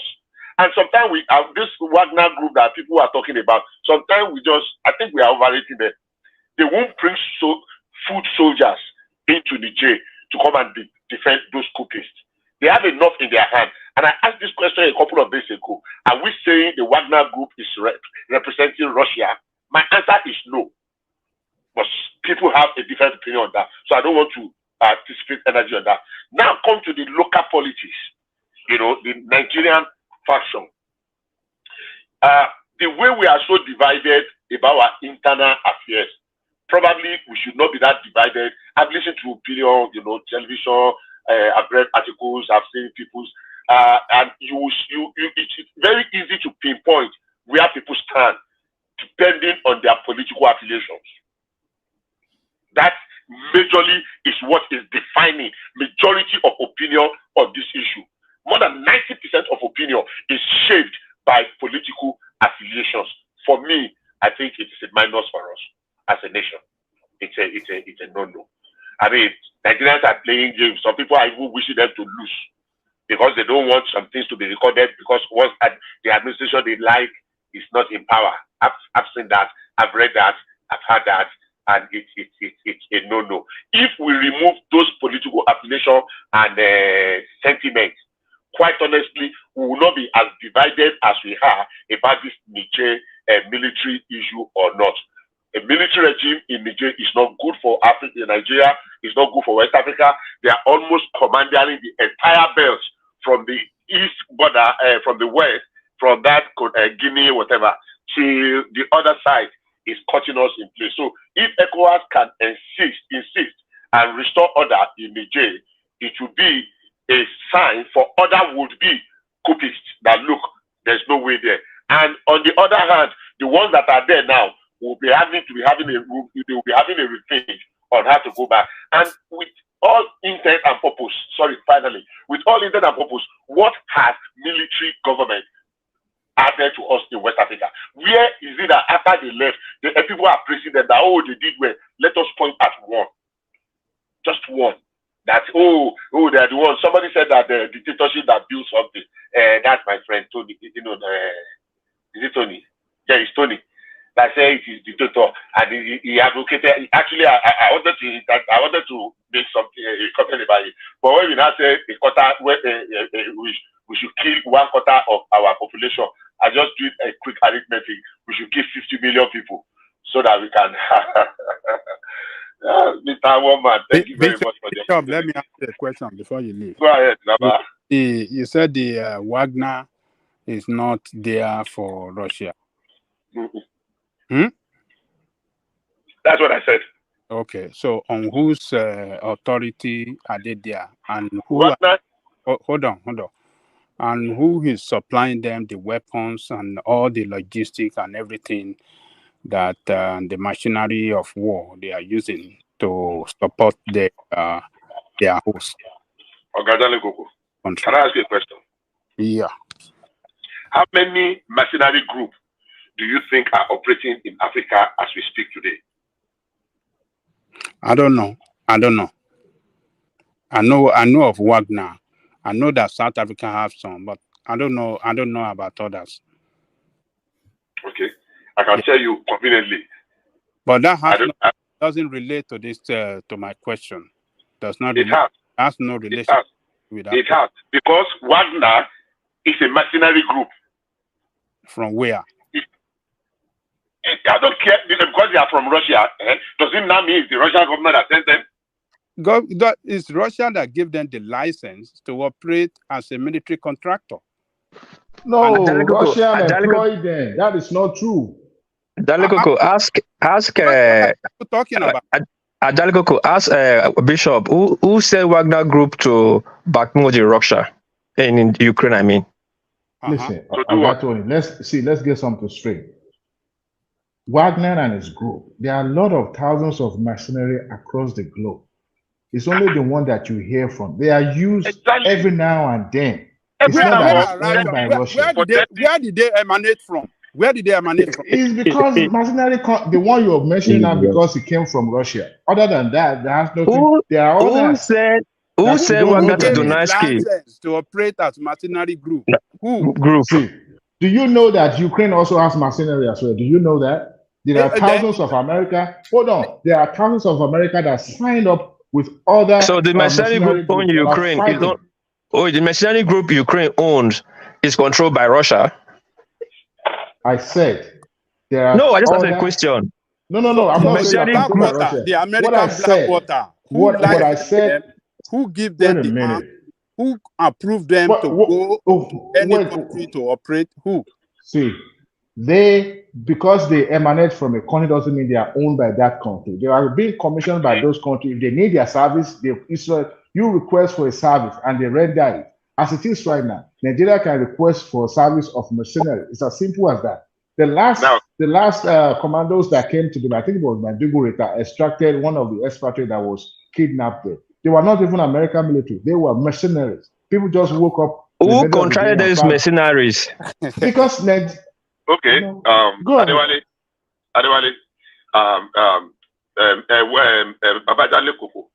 thank you for the question. Like I said, already the Wagner Group is even overstretched. Do you know Wagner Group is in about 7 or 8, if not more, countries in Africa as we speak? The Wagner Group. They are in Africa. I know they are in Mozambique. They are in Sudan. They are in Libya. Actually in Libya. They are in Central African Republic. I think they are in Mali. They are in one other South African country, if I'm not making a mistake. So they are already overstretched to the limit. So the idea that because they are from Russia, they are Russian-based, or Russia licensed them, that Russia now decides or determines where they go to, or it's Russia that sends them. That is what I'm saying is not correct. It is not Russia that sent them to Sudan. It's not Russia that sent them to Mozambique. It's not Russia that sent them to Mali. It's not Russia that sent them to Central African Republic. So why is it that it's now become Russia that is sending them to Niger? And they are not going to put foot soldiers in Niger. So if we say they are mercenaries, we agree on that point. But that they are representing Russia, no, they are soldiers of fortune. And soldiers of fortune, they like where there is confusion and anarchy. And they are going to want to, if they are going to bring them to Mali, the only reason the soldiers, the Coupists in Mali are bringing them is to come and use them as bodyguards for the president. Because maybe he already is now afraid of other soldiers. Maybe they want to topple him too. So they are going to use them, but not to come and use them as soldiers or to come and fight a war to keep them in place. No, it's not. So that's what I meant by what I said. I don't know if I answered your question. So when you see them and you look at their arm and their chest and you see that Russian flag, what does that signify to you? Russian flag, where? Russian flag on their arm. You see that little patch on their shoulder or on their chest. The Russian flag that you will see, that the patch on their chest or on their shoulder. What does that signify to you? If you what do you call it? Yes. If you want to mean that, because if they carry Russia, what do you call it now? Russia flag means they are, in the first instance, they don't carry Russian flag in their uniform. They carry one kind of Oriokubai, what do you call it? Skull something in their insignia. That's their insignia. Is that what they call it? That's their logo. That's their logo. But every countryman can wear his country flag, whether as sport or anything. So I would say because they are wearing flag, if that's what you mean, that means they are Russian army. They are not Russian army. So you think that a country like Russia or United States will license a particular organization to carry arms, to operate mercenary group without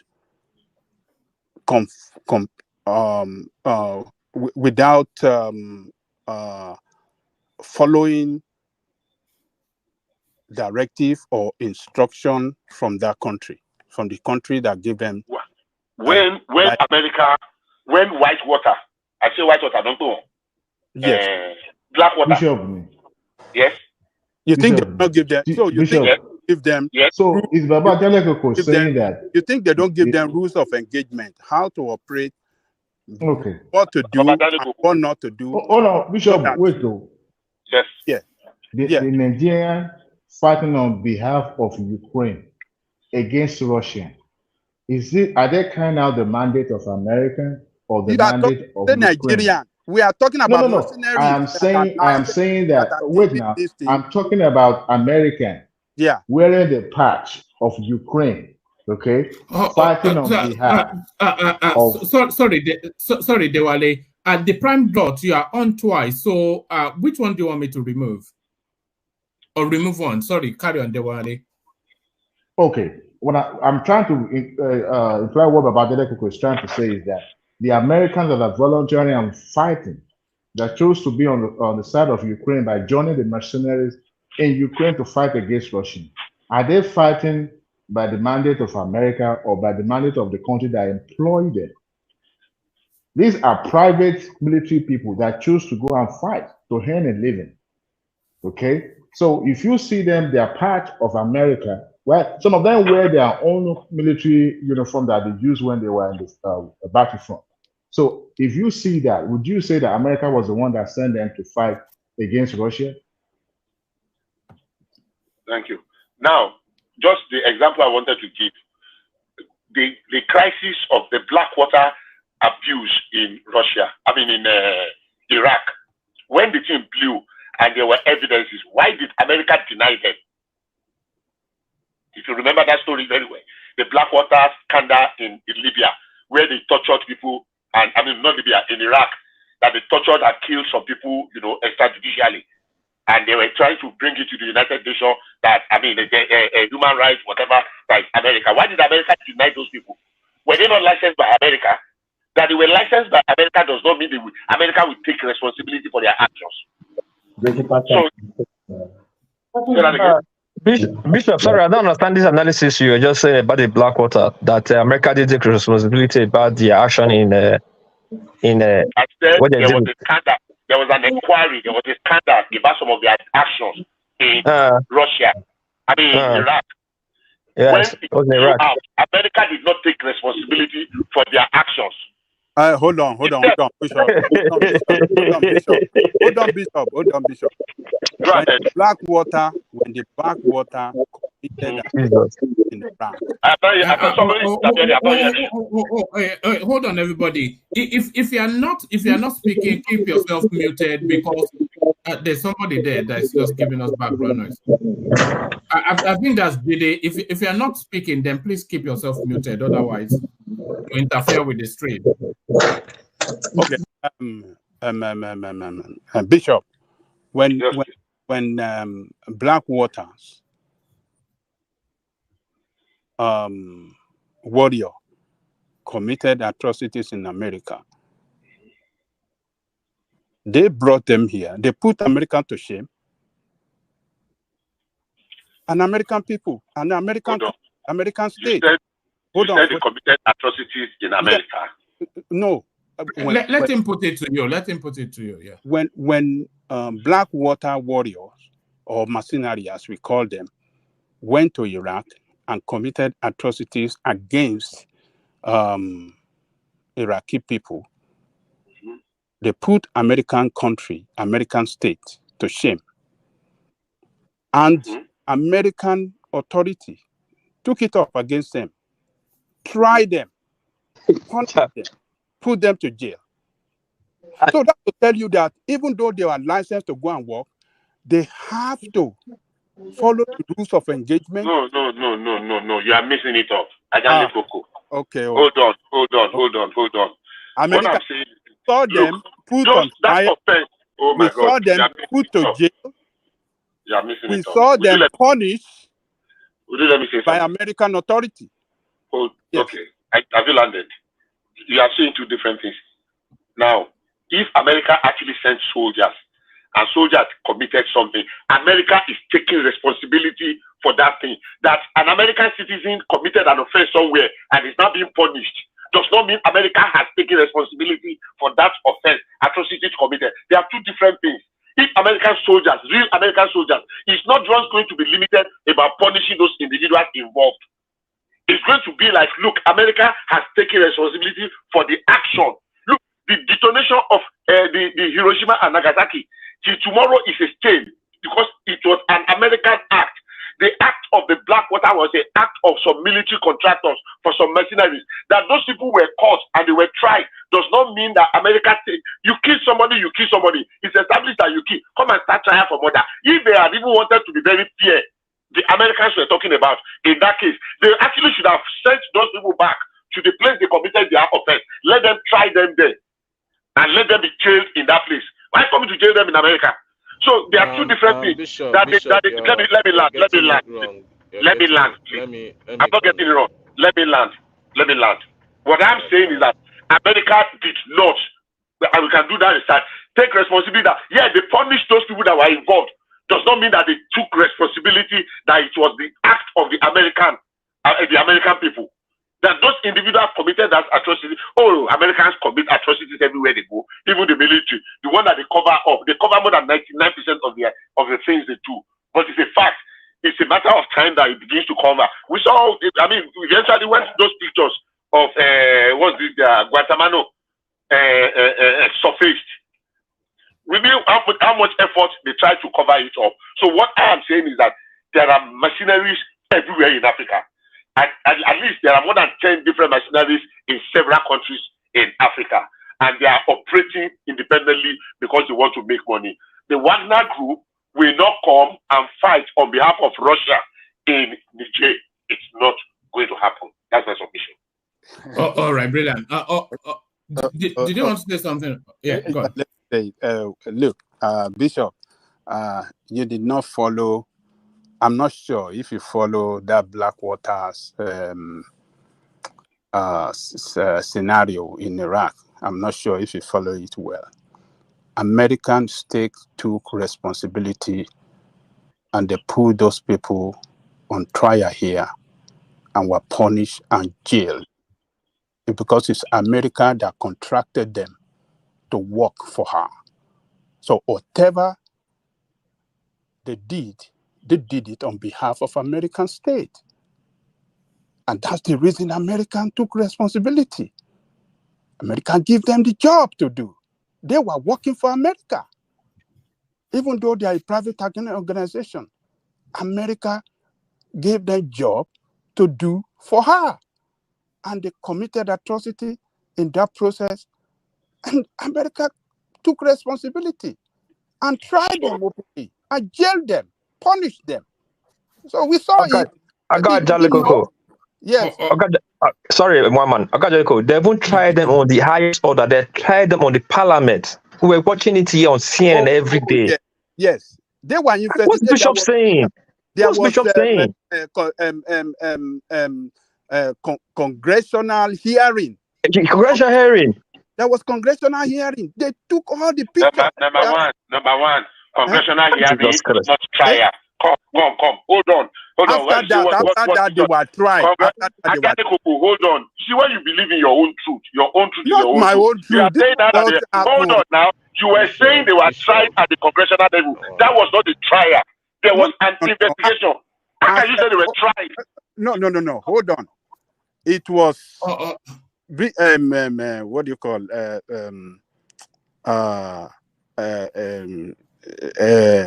what's the name of my friend from Japan?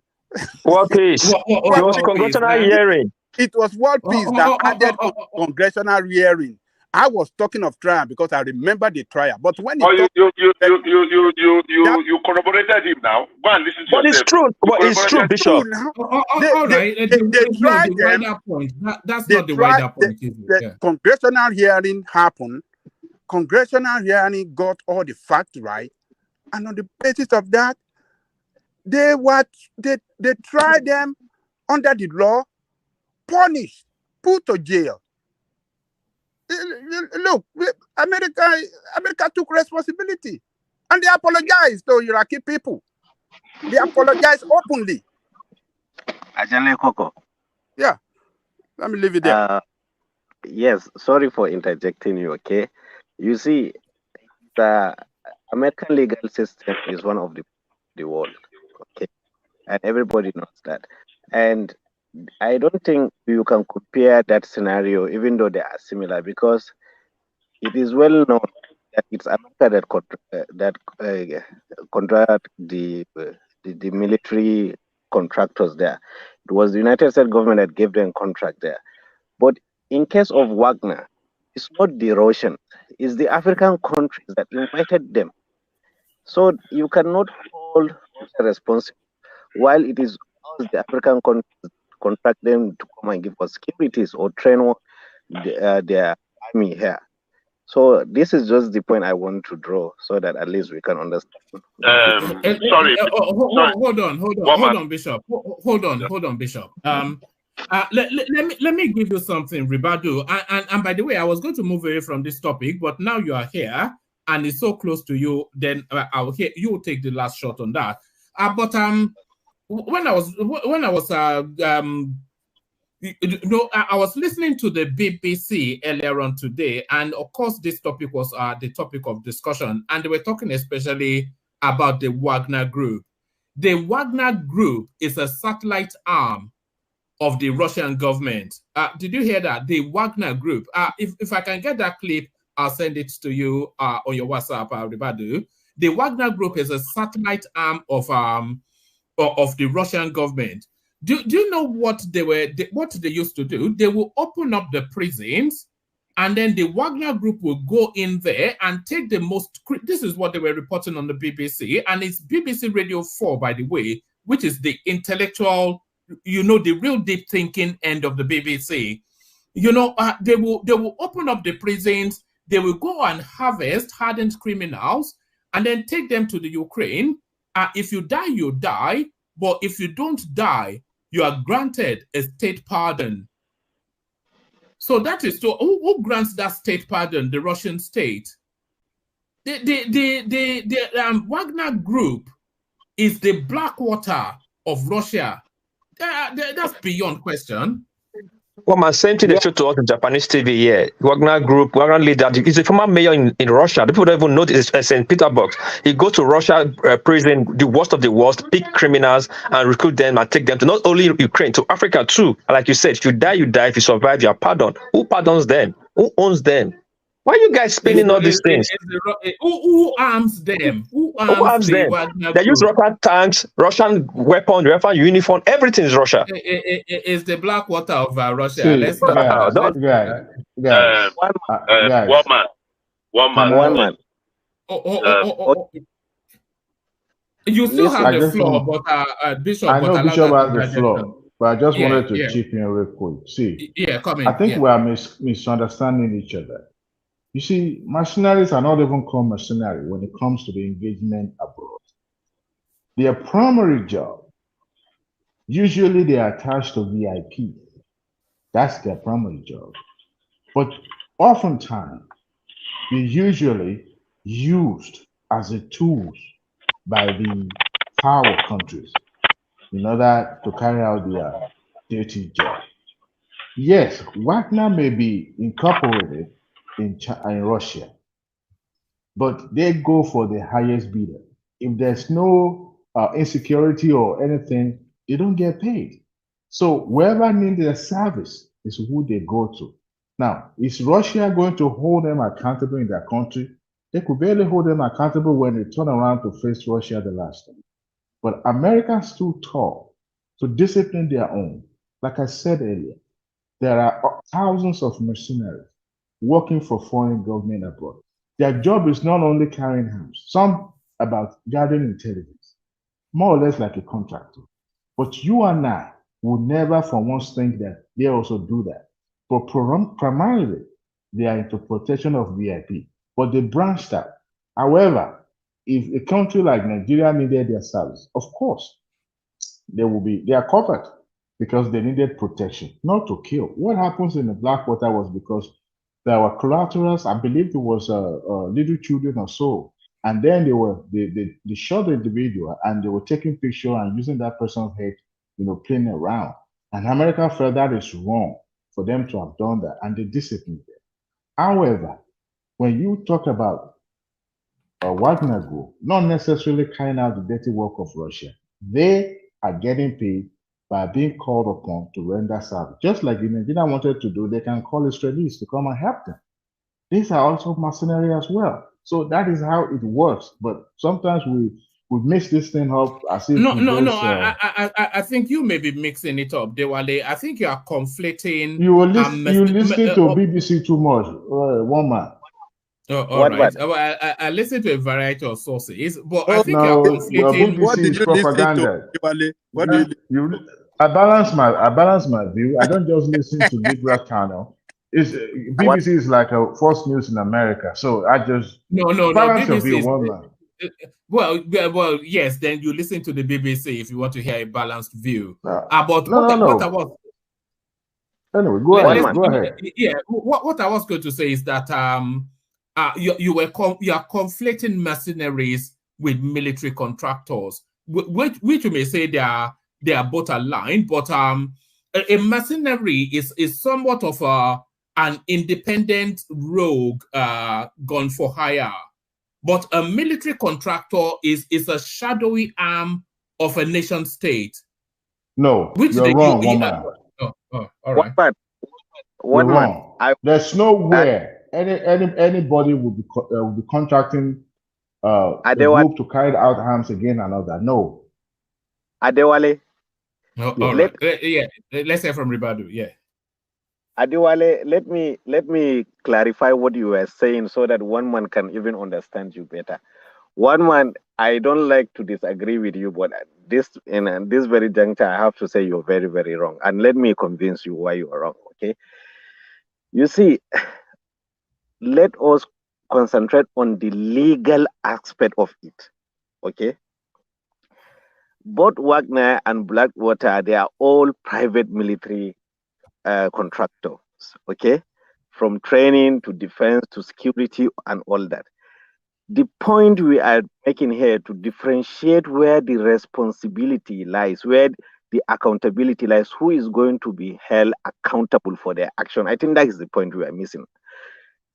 You see, in the case of the Iraqi issue, America hold them responsible because it was Pentagon that contracted them to go on that mission on Iraqi soil. But if it was otherwise, assuming it was the Iraqi people that contracted them, America will not be held responsible because the accountability lies from the paymaster. You understand? So when it comes to Wagner, if you go through their profile, on their company profile, their service, you will see it is covered. It is written global. It means it serves the whole world.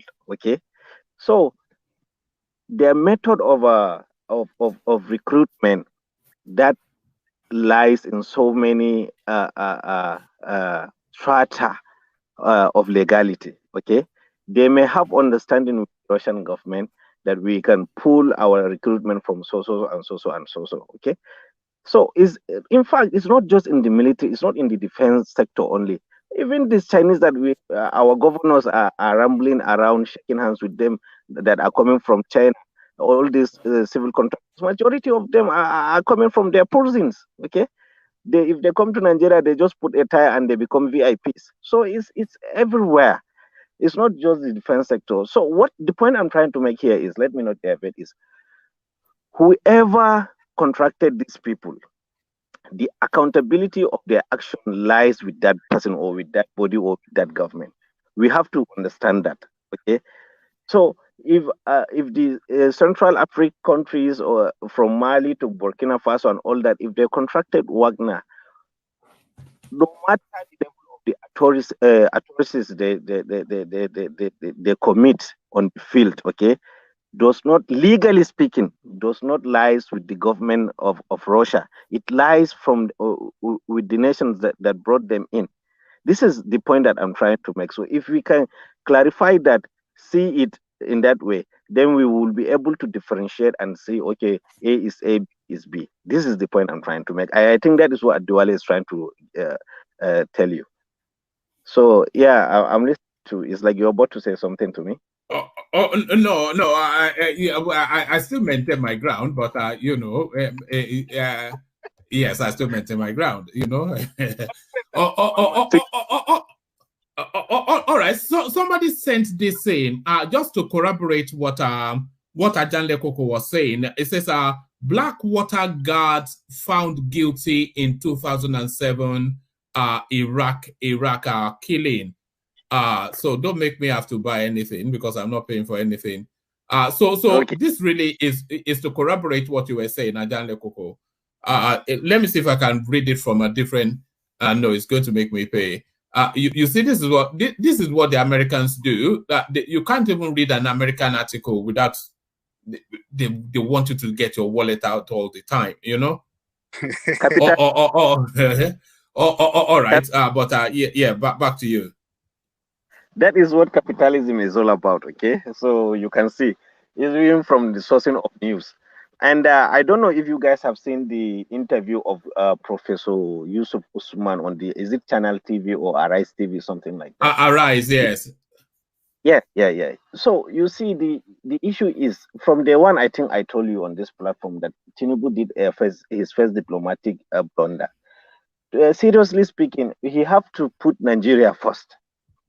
I so much key into what Professor Usman said. Okay, he have to be put Nigeria first before ECOWAS. Okay, and you remember I told you initially that the role of Nuhu Ribado, okay, is to me was that it's not that on the square. It's not on the point. And as you can see from this scenario of Tinubu, he was not well informed.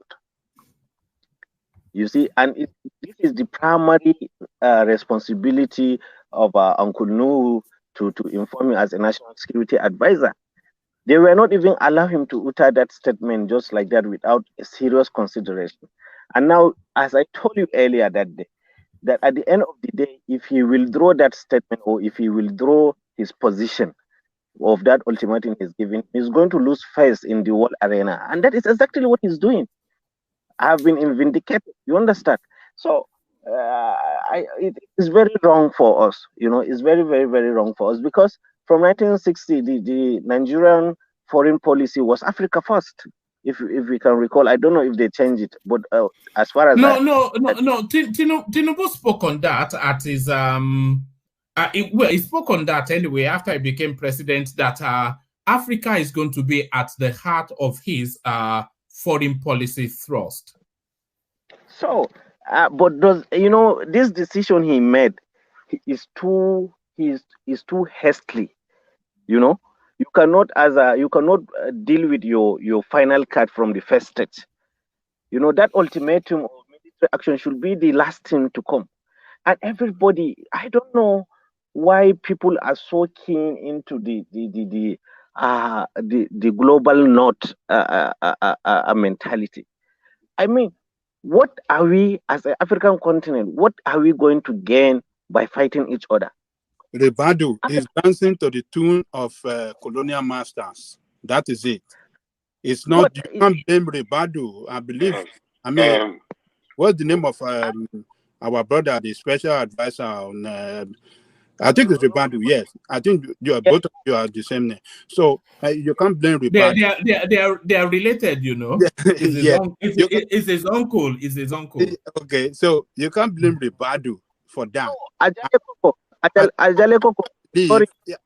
believe Tinubu is dancing to the tune of colonial master. So that is in West African, those West African ECOWAS, what do they call them name? All of them are dancing to the tune of colonial master. That is the problem. What? How long? Ribadu. Yes. Okay. Very quickly, let me just say okay, I wanted to say. I heard your submission. Very quickly on the issue of whether the word a woman read. Nobody said they did not jail them. They jailed them and pardoned them afterwards. What's the essence of jailing them? They are going to pardon them. You know they were pardoned eventually. But what I'm saying is that America did not take responsibility to the extent that those people demanded compensation and they did not pay them compensation. The family of the people that were killed. So, but let's leave that one. The fact that they tried them and jailed them, of course, because the thing was an embarrassment. What other responsibility are you talking about? When someone apologizes, is it not responsibility? Forget apologizing. Pay compensation to the people that demanded it. Pay compensation. Then you apologize to change, you jailed people and you pardon them. What's the essence of pardoning them? It was an insult. They pardon those people now. The apology is an admission of guilt. Look, did they pardon them? Look, okay, let's leave that. That's not the argument. The argument, Ribadu explained that one, that it is the one that hired them.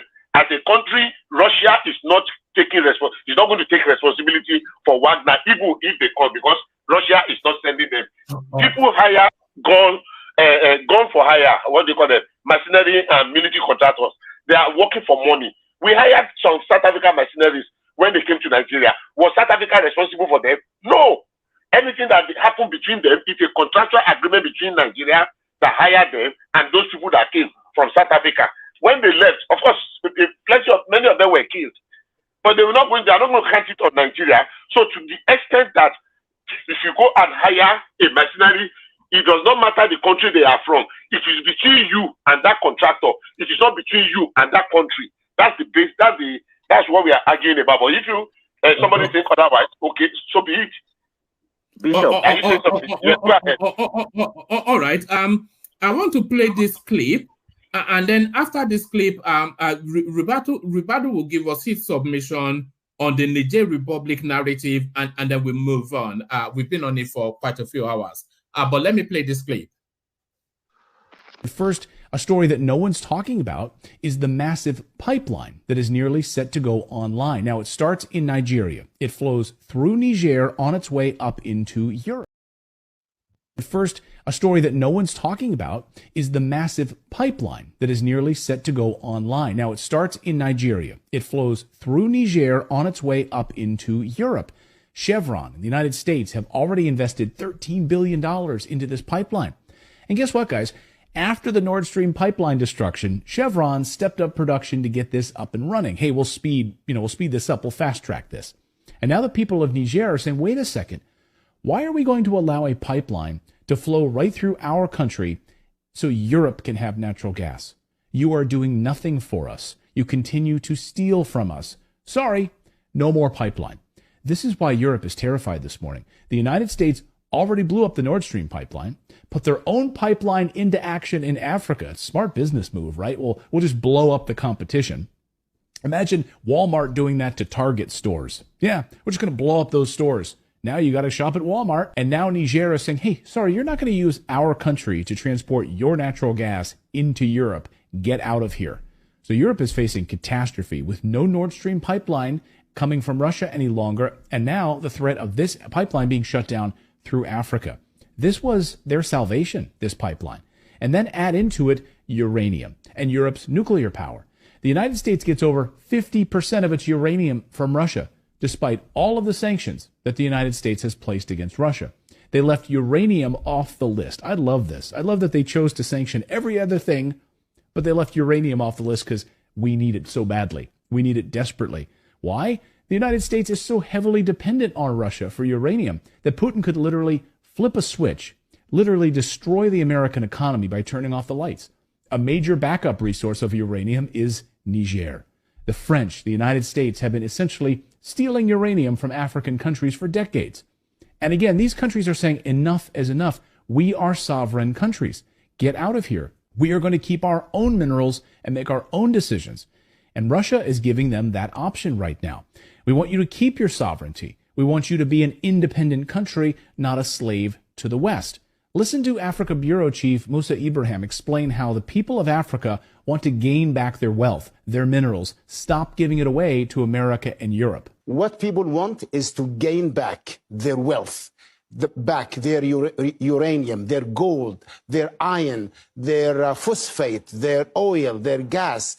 And this scares the West because this means the true democracy will take place in Africa when people actually own their own land and the wealth of Africa does not go untaxed, unsupervised from the mines in Niger to the banks of Paris and the financial sector in Britain. And he's right. Niger's coup isn't happening in a vacuum. This isn't a singular event. They're now pushing back against this neocolonialism in a larger multipolar world, saying this unipolar order that America has ruled for many, many years, seeking to keep your boot on the people of Africa, is not going to stand anymore. Africans are seeking to regain their national sovereignty. Africa saying, hey, we are rich in uranium, but we don't get to benefit from any of it because you steal it from us. We will enrich our own uranium, and we will sell it to you, and you'll pay us for it. No more theft. Africa is in the middle of a revolution right now. Take a look at this map, just published on Friday. These are all of the African nations that have now signed military agreements with Russia. And even a few of those in white are getting ready to partner with Russia as well. Damn, that's a lot of red. Now, we'll come back to that map in a moment. But first, this weekend, we saw dramatic developments. Russian flags raised in the air throughout the continent. First to Niger, the country that started it all. Russian flags everywhere. And according to France 24 news service, the government of Niger has now signed a contract with the Russian Wagner Group for security. And they need it because the coup in Niger has entered the point of no return right now. The people rising up against France, against the United States' influence in that country. The Western powers that have controlled Niger for decades are now being pushed out. And this weekend, the military leaders now say that Niger will no longer be a European colony. And they've demanded that all French soldiers get out now, get out of here, or face the consequences. Why does the United States even have troops in this country in the first place? Well, that's a great question. So get out of here, France, and get out of here, United States. You don't belong here. Over the past few days, the United States started dropping massive amounts of military cargo right near the Niger border with its warplanes. But that threat is not stopping the people of Niger. Tens of thousands of people marching in that country this weekend, celebrating their independence and shouting no to foreign military bases, no to poverty, no to the West stealing their uranium, their phosphate, and other minerals. Get out of here now. All of the ambassadors' offices to the Niger Republic Mission Service, the United States, France, Nigeria, and Togo have all been terminated. All of their offices are now officially shut down by the Niger government. The head of the military just made this announcement. So other African nations are now showing their support for Niger and starting to say the very same thing. Get out of our country. This weekend, the people in Senegal rising up against Western colonial governments controlling their country. The CIA, MI6, and other Western intelligence services are doing whatever they can right now, spinning their wheels, trying to hold on to power in these countries with their puppet governments. The people in West Africa are fiercely anti-American imperialism, so it wasn't a surprise then to see the country of Guinea announce they are supporting Niger as well. La République de Guinée réaffirme par ce communiqué sa vision panafricaniste en apportant sa solidarité à la population nigérienne. This is massive. Colonel Douglas McGregor says the people who've had their minerals stolen for years are saying enough is enough. Get out of my country. The Africans are fed up with it. And so this is an example in Niger where a supposedly U.S.-backed government with a U.S.-trained military suddenly turned around and said, I think all of you white people need to get out of here. We've had it with you. Go away. Go. Europeans leave.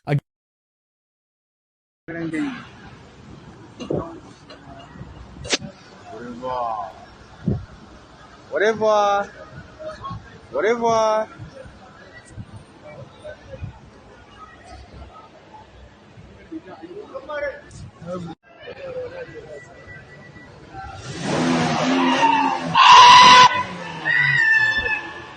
Take one when I got some down or one coup. Hey, gaskiya. Au revoir la France.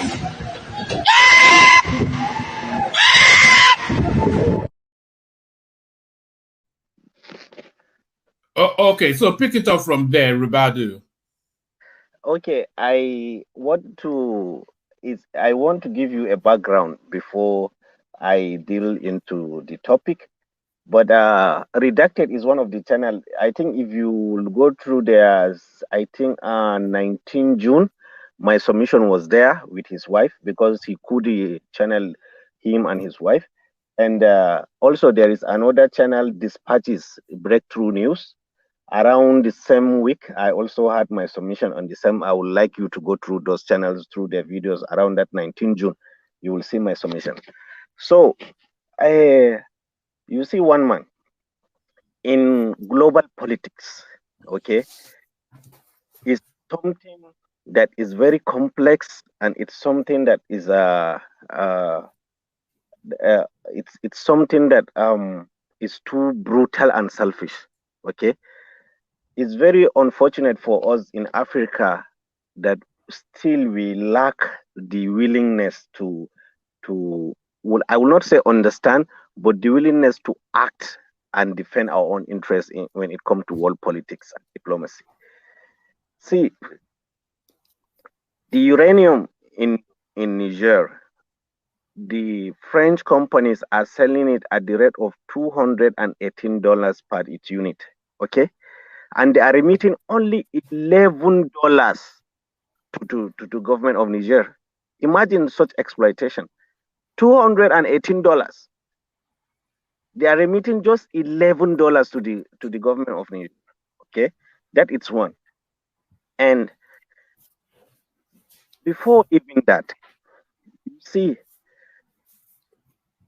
America wants to control Europe at all costs. Okay, because they believe Europe is their sphere of influence, or it's their junior cousin. You understand? The bombing of Nord Stream 2 has nothing to do with the Russian invasion of Ukraine. No, it was all about domination and control of Europe, because America very well know that if they cut all source of Europe energy from Russia, where is Europe going to turn to? It will turn to America. You understand? But the mistake they made out of their desperation to control Europe, to stalk the development of Russian economy, they did not put contingency plan for that. And look at now, Europe is in trouble. That is on one aspect. You have to understand how the politics works. It is all interconnected. If you can see through a appropriate glass, okay. So if you come back to African continent, and even before that, as I told you earlier on, that America intentionally want to punish France, in a sense that they want France not to grow out of their control. This is the reason why they allow such thing to happen, though inevitably it will happen either they like it or not, because it's at the cost. It's on cost already, okay? So, because if France was able to be independent of American foreign policy, they can independently sustain their energy, their food security, they will defy United States. And United States cannot allow that, because if France defy United States, the other European country will follow suit. That is another point to consider. Then I hope our president, Bola Tinubu, it's a good thing that your platform is dominated majorly by Yorubas. So I hope Tinubu will not disgrace the Yoruba nation like the way Baba Buhari disgraced the Fulani nation. What I mean is, okay, you see, like Professor Usman said, I think around 20 to 25% of our energy is coming from hydro. Okay, then nowadays around 50% or 40% of our farms of our agriculture is from irrigation. Okay, and it is continuing because the conventional rainy season agriculture is not longer sustainable because the rainfall is not as it used to be before. So where are we getting our water, the water body source? You know, it's from the two major rivers we are having across the country, which trickled it down. It come from River Nile upstream there from Egypt down to us. So today, if Niger said they are going to dam it upstream there, what do you think is going to happen to us? Do they have the resources to do that? Come on, man. The second poorest country in the world. One month. See, even if they have the resources, not something that can be done with at the snap of a finger. That here is baseless. This is, I'm not saying, okay, let me lay out my points, then you can put your own opinion on it. This is my own opinion, okay? What I'm trying to say is, peaceful coexistence between Nigeria and Niger is very, very vital. We should not undermine it, okay? Because a country that has uranium is not a country you can joke with, okay? They may be the poorest nation, they may be the poorest nation on earth, but believe me, there is a lot of powerful, well-developed countries in the world that are willing to chip into their economy. Russia is there, China is there, all these developed countries are there. It was only the hegemony of France that was stopping them from putting step into the Niger economy. So how much do you think is going to take, how long do you think is going to take for Chinese people to come and construct them? Or, you know, anyway, forget about even that point. The point I'm trying to make here is, okay, and I have said it earlier on, the border between, as in relationship between northern Nigeria and Niger should not be joked with or should not be taken slightly. Because if we make enemy out of these people, I'm not saying they have the strength to come and invade us or something, no. But the conflict, the insurgency that is going to create, you know, the aftermath of that disagreement between us and them is going to run. If it did not run the whole of Nigeria, the northern Nigeria is not going to escape that.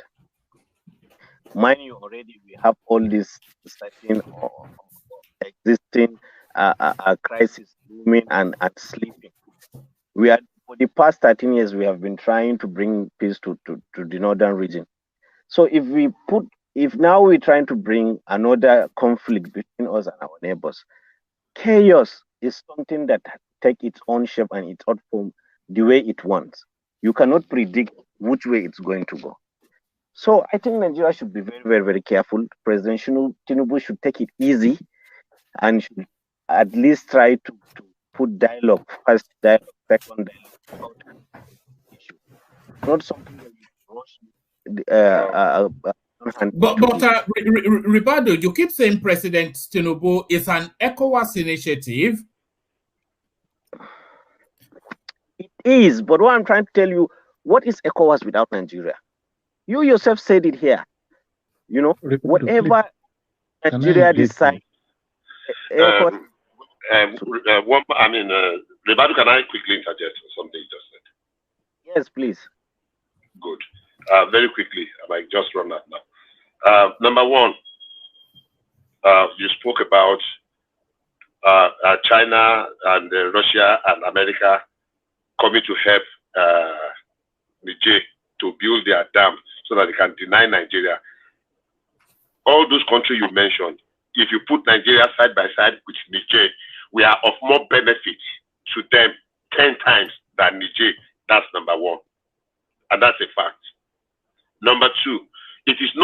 war between Nigeria. It is you, elites, as represented and led by Usman, whom we know distaste his hatred, his passionate hatred for, because of the scandal he ran into. So you are shaping that narrative that it's a war between Nigeria and Niger. We are not going to war with Niger. That is a misinformation that has been recycled and recycled. So that it's going to be now make the notch to it's going to be a Yoruba Tinubu as a no, it is not. It is you people that are putting that narrative out there. And thirdly, do you know also? Yeah, we are not mining our uranium, but it's been more than how many years that we have had traces and discovered some quantity, commercial quantity uranium in Nigeria. There are more than 10 states in Nigeria that have uranium, from the north of Borno, Yobe, Adamawa, to the east, Taraba, to Cross River, to even Bayelsa. You know, there are uranium there. We are not mining it because of so many reasons. If we are going to use it for our own, there may be, but to just mine and export, and maybe there will be consequences. The mining effect. That's why government policy for now is that look, leave it there, don't mine it. So we have uranium. Nobody has been able to quantify how much we have. Maybe it's something close to what they have in Niger, but that's not the issue now. The issue is that this idea of it is Tinubu versus Niger or Nigeria versus Niger, it's a narrative that's been driven by elites for their selfish reason. It is not true. And keep repeating it will not make it to be true. Do we want to avoid a war or confrontation or what do you call it now? Conflict? Absolutely. Hey, but there are some times that you have to do what you got to do. And that's why leaders are elected to lead. Now, was there a blunder that Tinubu... I'm coming, I'm landing in a minute. Was there a blunder that Tinubu made that choice? Because the man said it. Other people have been repeating now. You have not repeated because Usman said it. Other people have repeated it, that he made his first diplomatic blunder. Says who? Says who? You? Says Usman? Who elected Usman? Who chose him? Who is him? So everybody, every Tom, Dick, and Harry in Nigeria. I mean, I remember one of our coach many years ago that said Nigeria is a funny country. Because it's a country of 150 million people with 150 million expert opinion on every topic under the sun. We know better than the people that are in Nigeria. Is where you see people on Twitter that will be telling a brain surgeon of 30 years that will be teaching him how to do his work. It's funny, but man, it's no longer funny. Let's deal with facts. Tinubu he is the one that is elected to lead.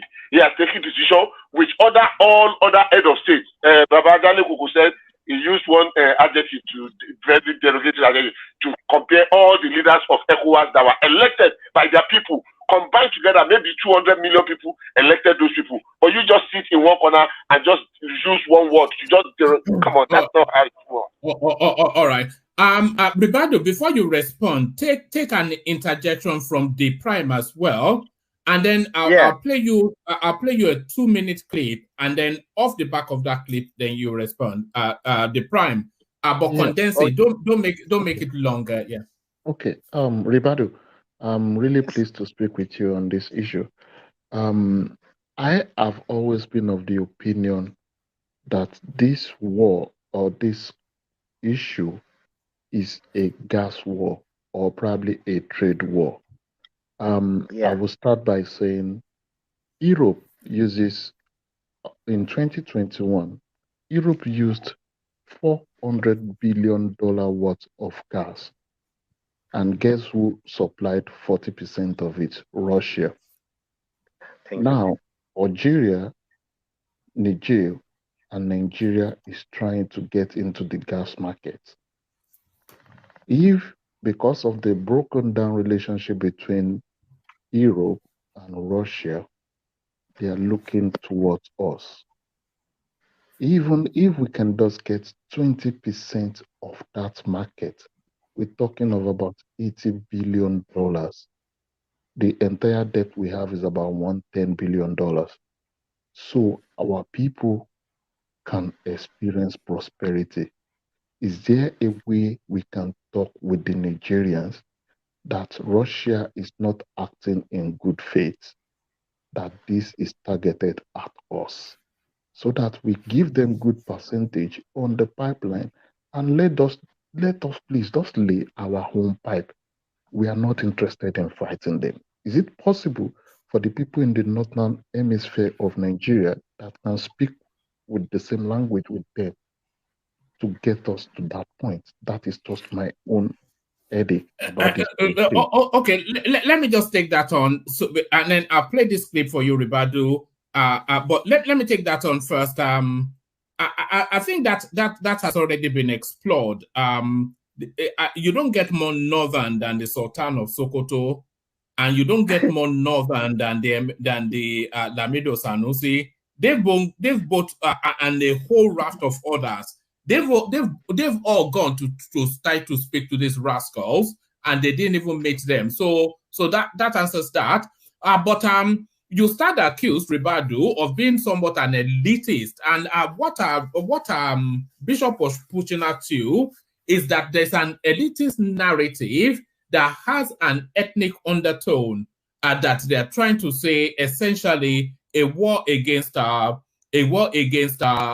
Republic, which we know is an ECOWAS war, but don't tell them on the streets of Nigeria because all they believe is a Tinubu war. But you stand accused as being elitist of along those lines. But let's hear from the man on the streets in the north, and then you pick it up after that, Ribadu. This is Comrade Mohammed Ali Ringe.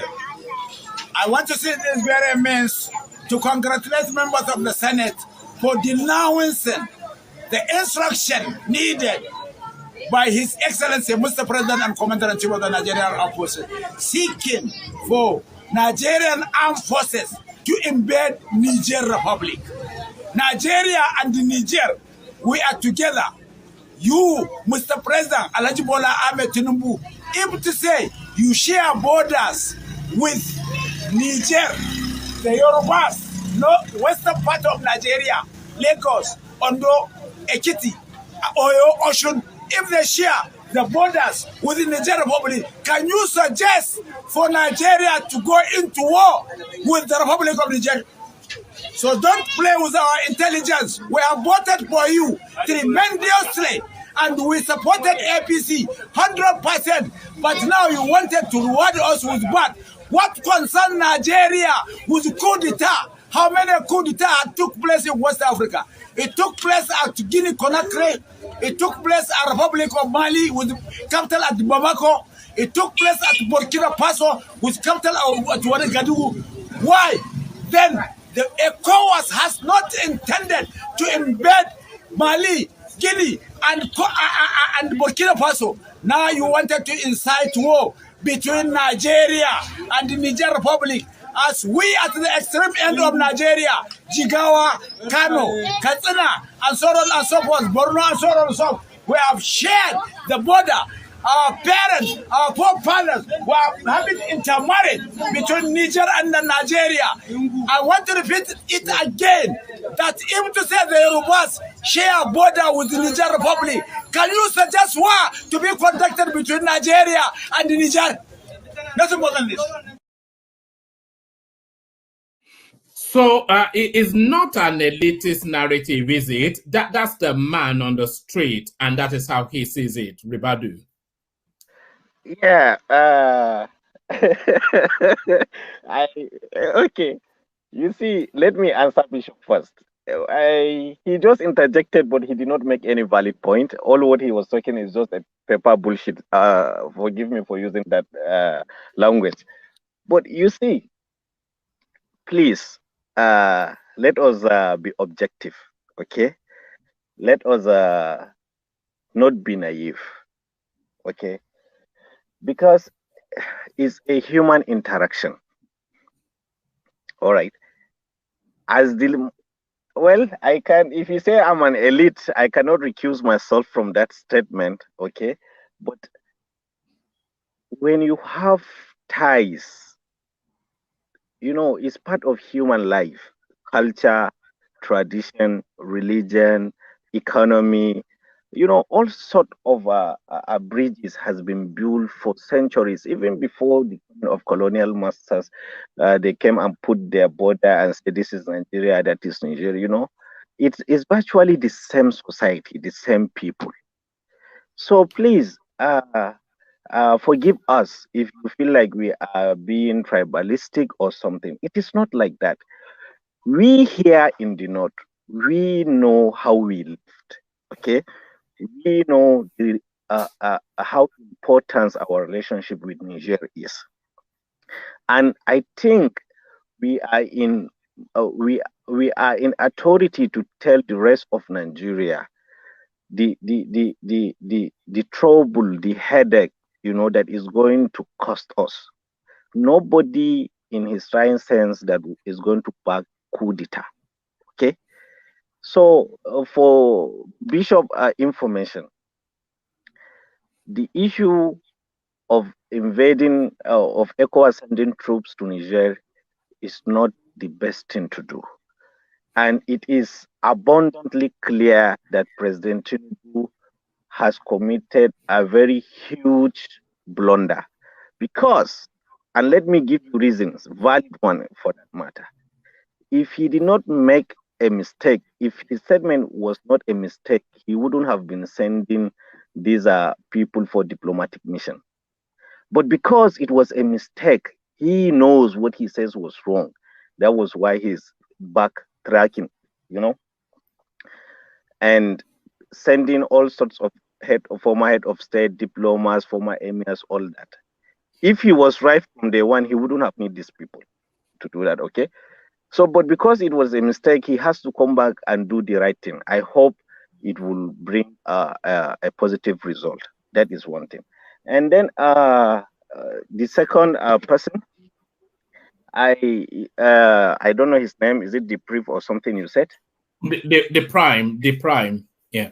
Okay, the prime. Okay, he is such a very gentleman. With I so much respect his mission. Okay, the guy is not naive. I so much key into his mind wavelength. Okay, because as not just Nigeria, as Africa, it's because every crisis create opportunity. You know, that is the motto of my family is ordo ob chaos. In Latin, it means order out of chaos. Okay, chaos is always bring opportunity. You understand? So I wished we have the mental the diplomatic maturity to see the opportunities this world crisis brought to Africa. You know, because the pipe you're talking about, the prime, it's already existing. What we were supposed to do as a nation was to be the elder brother that we have been to Africa for long. You know, the size of our economy and our population has given us an undisputable position of leadership in Africa. We were supposed to come together, see how we can key into these opportunities that the crisis of Europe brought. And as the prime said, that what can we do to show the Nigerians and other African countries that Russia coming to their land is not in their best interest? Yes, I agreed. As a Pan-Africanist, I will not back any foreign country power coming into Africa. No, it's long overdue. But you see, they have to choose between two evils. Okay, so they have to go for the lesser evils because those people that these countries doesn't have the power to resist the French or any Western or European might. So for them embracing Russia, they damn know that it's not in their best interest, but that is the only defense, the last defense they have to stand on their feet. You understand? Even if they cannot stand tall, at least they can put their 2 feet on the ground compared to what they were going through under French and other colonial masters. So that is the scenario. You know, when you are being confronted by a gun and a sword, eventually you have to go through the way of the sword, thinking maybe you may somehow survive. But when you go through the gun way, you know it's definitely death. So that is what is happening. It's not like they willingly go and invite or embrace Russia, but at least that is what will give them the leverage to achieve some certain degree of independence and enjoy the wealth of their nation. You know, these people we have been exploited, black and white, left and right, back and front. So what can we do? So we are. I don't know, one man, if you noticed, how did you see the statement from the Kenyan president? Because that guy is the only one that is taking the maturity of leadership in Africa. Did you see his? I mean, look at. Yeah, he's been quite impressive, especially at that France African summit when he was excellent. Yeah. Sorry, if I might chip in. Even this, let me sorry. Okay, go on. Yeah, please. So you see, even in this Niger coup and the ECOWAS drama, look at his reaction to it. I think we have failed woefully. Kenya of all people is trying to overdo us in international politics and diplomacy. And I don't know. I just hope the Tinubu cabinet will kick running as soon as possible, so that at least we can begin to see the effect of the leadership. You know, because the guy has one of the best minds available and around. You understand? So I think if we can look inward, it's not a big deal for us to output our energy resources to Europe, because Europe is in their need. You can see one or two, even in NATO, one of few countries of NATO are beginning to defy the United States on the Ukrainian incursion. So the opportunity is abundant there. What the Prime said is quite on the nail. You know, it's quite 100%. And I wish people, our former Minister of Foreign Affairs, I wish he would lend his expertise to the current administration. You understand, and bring all this economic team that we know, the minds that we have to key into this project. It will be one of the best. That is, if the West allow it will. You understand? Because let me tell you something. The policy of the Western world has always been, let them live, let them live, but not let them not get strong that we cannot control them. So I hope the Western world will allow that, or our people will be prudent enough to find a policy or a way to maneuver and outdo them, at least that we can get something and enjoy the fruit of our continent. So that is my take there, and I hope all of you. Can I quickly respond to one thing? Before you respond, let Charles come in. I think he's coming specifically to put a point here. Charles. No, just to respond to Ribadu. Okay, let him go ahead. Let him respond. Just 1 minute. Ribadu, I credited you with more sense than that you come here and say I'm saying bullshit because I don't agree with your point. That's Did you say that? Maybe. Yeah, he said so. He said I was saying bullshit. He said so. I had it very clear. That's not Ribadu's language. That was what he said. I'm putting him. No, I immediately apologize for the language. No, you did not apologize to me. You apologized to one man because of the language on the platform, not to me. You said I was saying bullshit. That's completely out of place. I did not attack you. I was not fighting you. And Bishop, I only did not agree with your point. Bishop, it is true. He said that, and immediately he retracted. He said, "I'm sorry for that." No, he's for that language on the platform, not to me. Because of the language on the platform. Maybe you have to apologize. Maybe you need to apologize. I disagree with the point, and we can disagree respectfully. Bishop, we don't need to agree. Yes. Mohammed Ribado, sincerely apologize for that language. Okay? All right, and it wasn't meant in offense anyway. I think it was maybe a wrong choice of words. So I apologize as well. So I don't have anything against you. It is only we are divided in opinion, and that is the beauty of engagement. All right. So apologies. Let's hear from Charles. Charles, come in. Yeah. So I think my own take of the whole issue is I think we should have preferred a diplomatic solution to this problem. I think going to war with the situation of Nigeria, the state of things in Nigeria is not well thought of. See, the real people who are fighting with is not. So look, one of the reasons probably why the deal with Niger in terms of, okay, we're constructing a pipeline, we give you a cut and everything didn't work is because Russia has already beat us to that. I'm very sure Russia had already offered them, if that project doesn't go through, they'll give them a commission from their own oil and gas pipeline. $23 billion. And also buy off their uranium to help them sell at a profitable rate. I'm sure Russia has struck a deal with them, which is more favorable. All we're giving them is pipeline.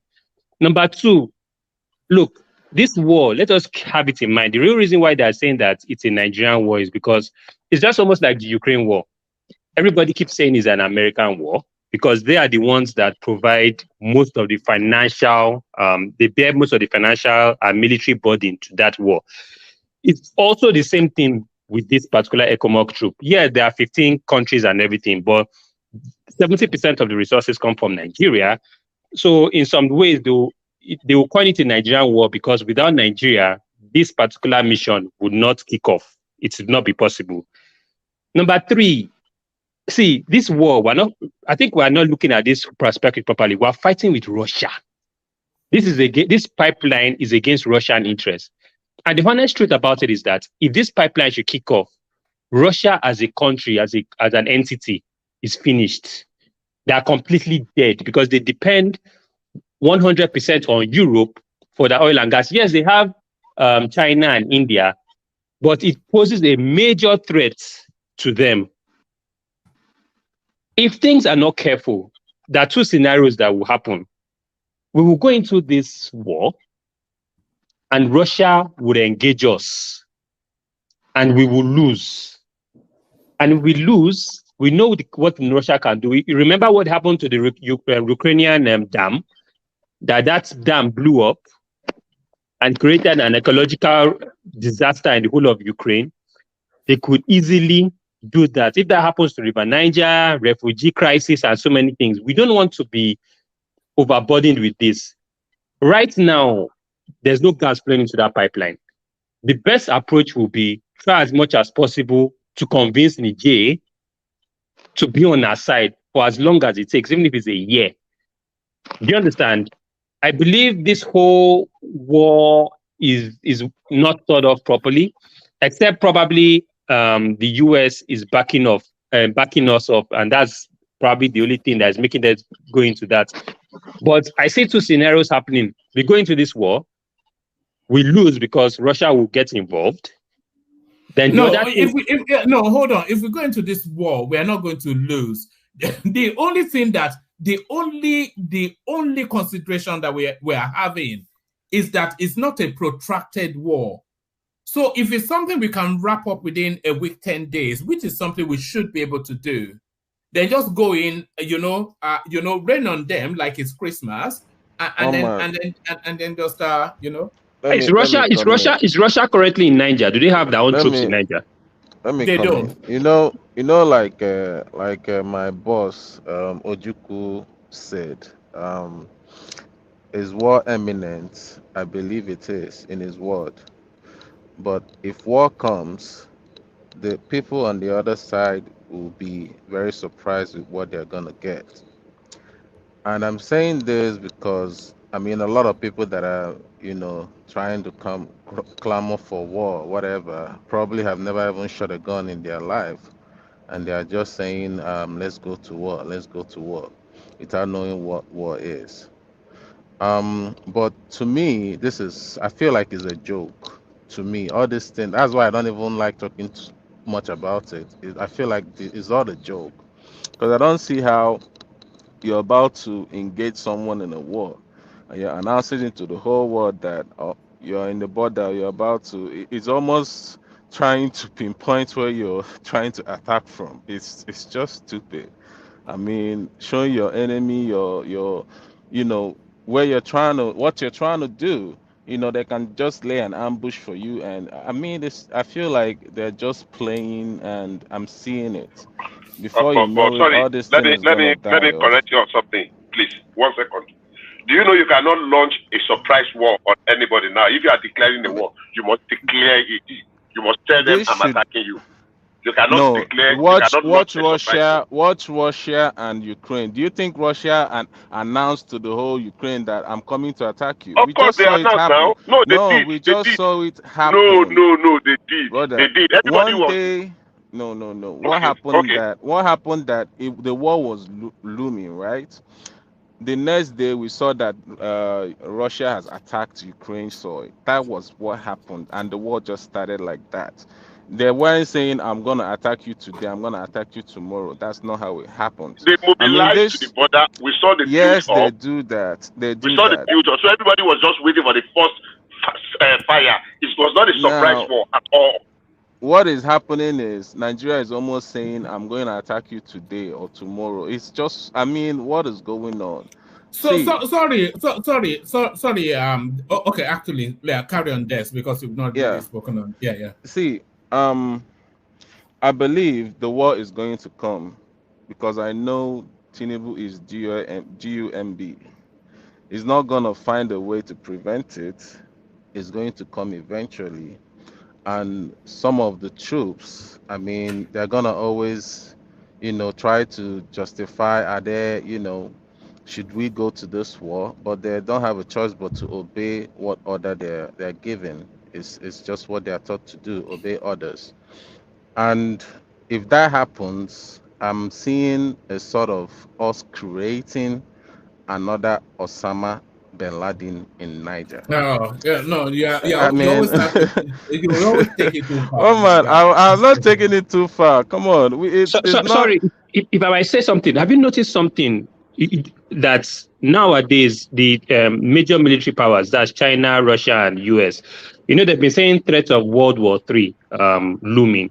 But have you noticed that I feel that World War III is actually occurring, but the only difference is that they're waging these wars in other countries. Ukraine is in Europe, Taiwan is meant to be in Asia, and now Niger is meant to be in Africa. The way I see it, I still have that feeling that they know that because of the effects of World War II, where Germany was completely annihilated, their industries were down, they do not want to directly engage themselves. So they've decided to go about, because it will be terrible for the entire world, they've decided to go about it in a proxy manner in which they fight on other people's soil so that they don't suffer, their industries don't suffer major casualties or their economies. And like I've said, this war in Niger is another proxy war, and it is going to escalate. I can bet you on it. We're already in World War III. The only difference is that these wars, they have decided not to fight it directly among themselves, but in other countries' soil, so that it doesn't have a lasting and adverse effect on the economies of the global powers. That's how I see it. Yeah, But let that me sounds let me like ask Bishop a question. that sounds like. Sorry, Rivado is back. Okay, let No, me but let me ask Rivado this question, or basically Charles, everybody. that sounds like a conspiracy theory on steroids. But carry on. Let me ask this question. Yeah. World War III, because we want to go and drop some Tucano jets on let me let me ask this on question. Niger. Yeah. Some people are saying this is not Nigeria fighting Niger. It's basically ECOWAS. Yeah, it is true of a sort. But would you say, I believe that Nigeria has a vested interest in it. So all the whole 14 or whatever countries, how many countries are there joining Nigeria to this, whatever they are trying to do? What is their vested interest? That's number one. And also, if it was, let's say we had a Nigerian coup, which useless ECOWAS country will want to fight Nigeria to whatever. I don't know which useless ECOWAS country will want to fight Nigeria if there's a coup in Nigeria. So what are we talking about? Are those the questions? Can I respond? Number one, what is it? Okay, go on. Go ahead. No, I was going to. Yeah, because Ronaldo is back, but carry on. Respond. Yeah, he mentioned my name. I wanted to ask me a question. So number one, what is the interest of those other countries? Very big, and I did enumerate it earlier on. They want a deterrent. They don't want a coup because they know if this succeeds, nobody is sure what's going to happen in their country. So it's for self-preservation. That's number one. So do they have interest in seeing this thing through? Yes. Senegal have interest. Gambia, Sierra Leone, all of those countries that are still under civil rule, they don't want the protracted military intervention. So if this one is nipped in the bud, it has increased the chance that there will be democratic survival in their own individual country also. But if this goes through, everybody will be sleeping with one eye open every time. That's number one. Number two, that's for your first question. That do they have interest? The second question, please remind me again. I said, if peradventure, let's assume that Nigeria has a coup, and it was, let's say, good. Number, I have said this here before, that we have gone past coup in Nigeria. I'm saying assuming. I'm not saying we have passed it or whatever. I'm assuming. Okay. No, that is the same assumption. You are assuming an impossibility because already we have a mechanism. You just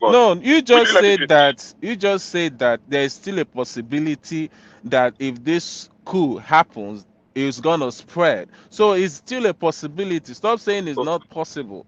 No, You're hold on now. contradicting yourself. Let me put my no. You are missing it up. You see that I'm not contradicting myself. You are saying that those other countries that are backing Nigeria, what is their interest? That is the first one I answered.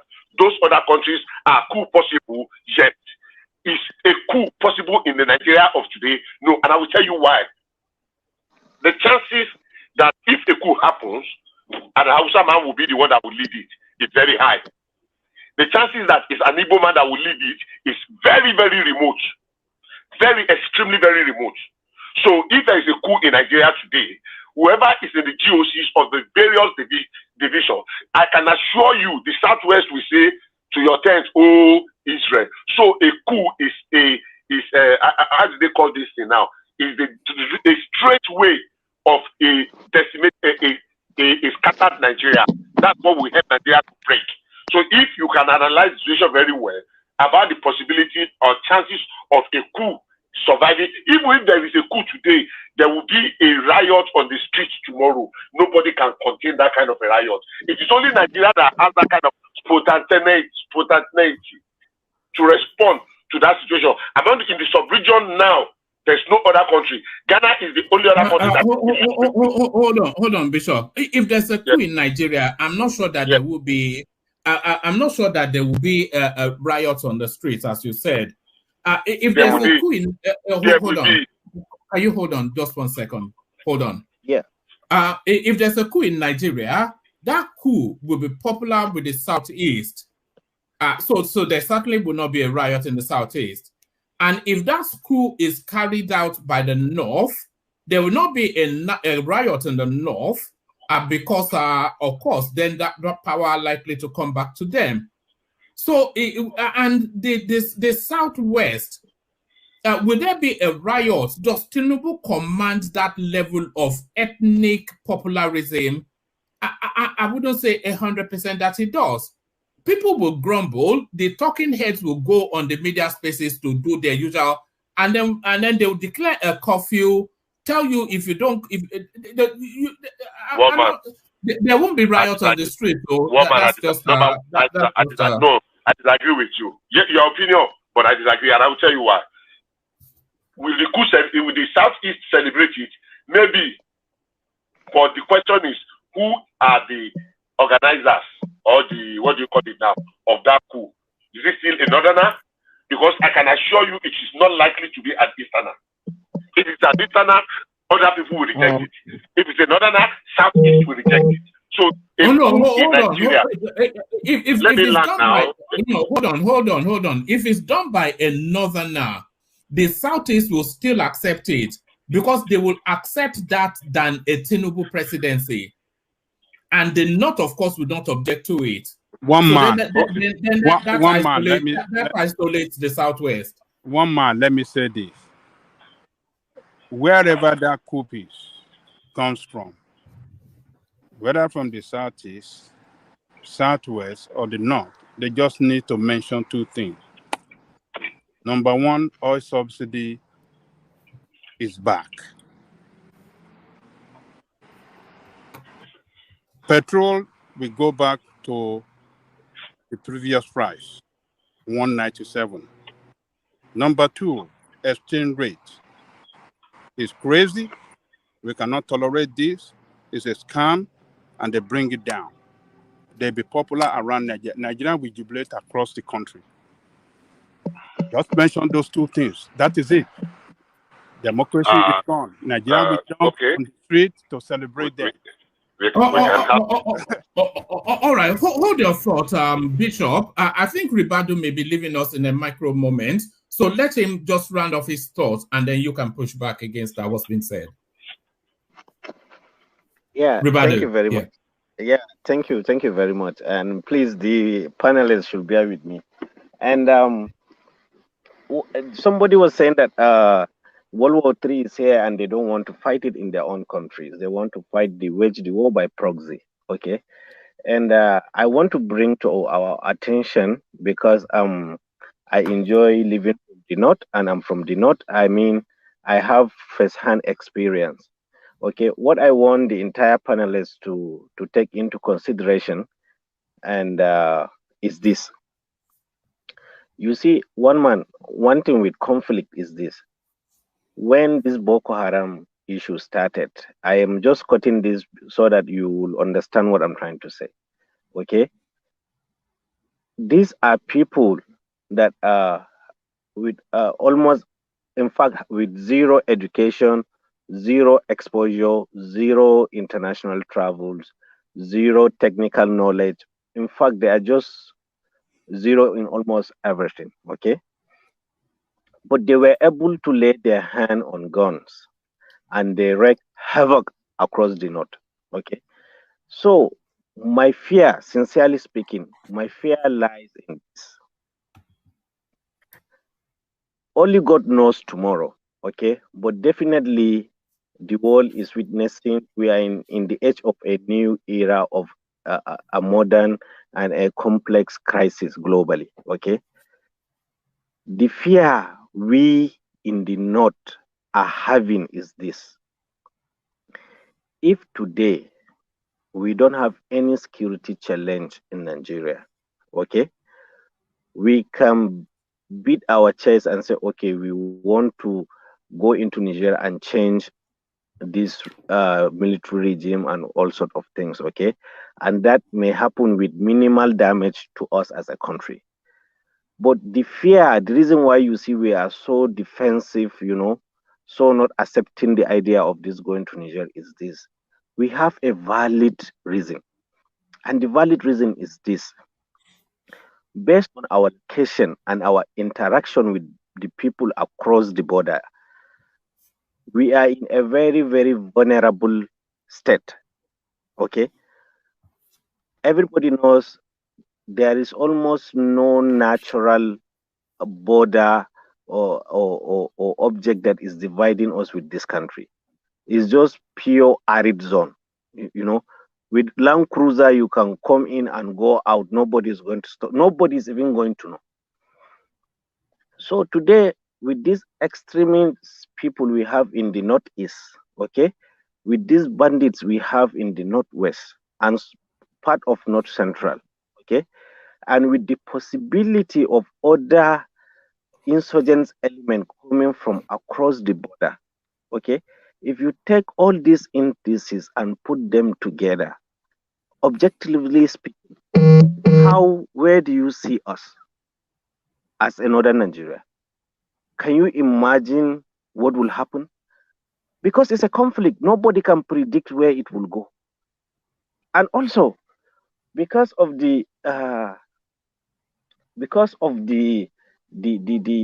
influence of different sects of the religion that we have here in the north.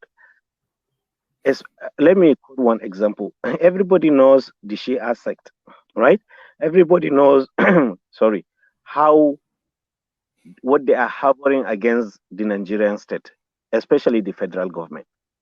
All of you have seen what the Al-Zazaki and his followers did to Brate when he was chief of army staff. Imagine, or was it a commander of First Div?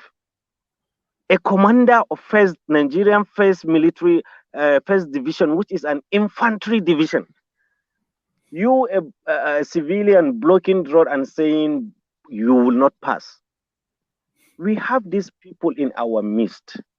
Okay, I'm not going to, because I'm a northerner, I'm not going to say we don't have our challenges. No, it is there.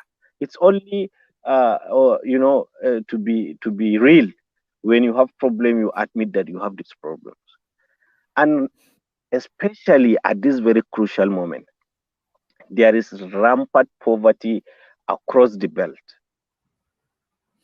And majority of these youth, almost 70% of them are not educated. It means they are wide open for influence. Everybody with sweet mouth and money and gun can influence them. So if you put all these indices together, one man, and the entire people on this platform, please put all these things together and see. Today, when there is, forget about the economic part of it, okay? This is just on the security aspect. Today, when when ECOWAS started to put muzzles on this Niger issue, all the Russian people that have abandoned weaponry to give away, they will find a way into the hand of these undesirable elements. And believe me, Nigeria will be their targets, because they would very well know that they cannot fight official war, in a sense that their army cannot say they will engage war with Nigeria, because they know they cannot win. But they will do it symmetrically, like a guerrilla warfare. And even if we succeed in changing that government, even if we restore Bazoum or any other person, because I don't think Bazoum will see the light of the day if we invade that country. You understand?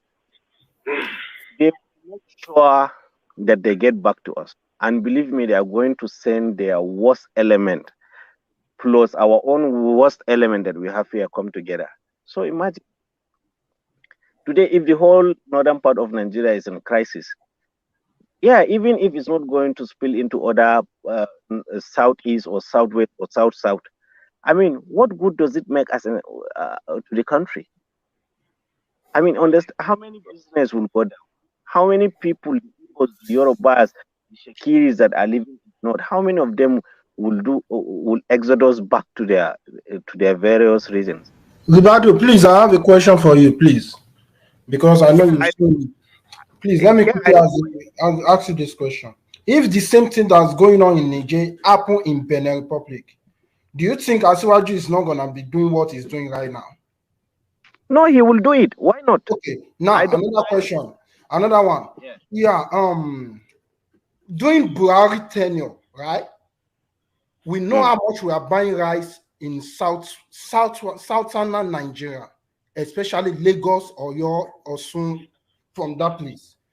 But Buhari closed border, because this war I'm seeing here is economy war, is a business war. You understand me? Buhari closed the border. All Southerners support Buhari, even they go through a lot. The price of rice double. A lot of people go through the same way you are that you don't want your people to go screaming poverty. Our people too go through hell, because we hear many news that they don't close the northern border. Now you are telling me everybody are applying pressure on Asiwaju now that anything is gonna affect our economy, incoming revenue, he cannot take action on it. Because that's so what is your question? No, let me answer this guy, because Buhari did the same thing when Buhari is in government. He closed the border, right? Let me rephrase this question for him, if you don't mind.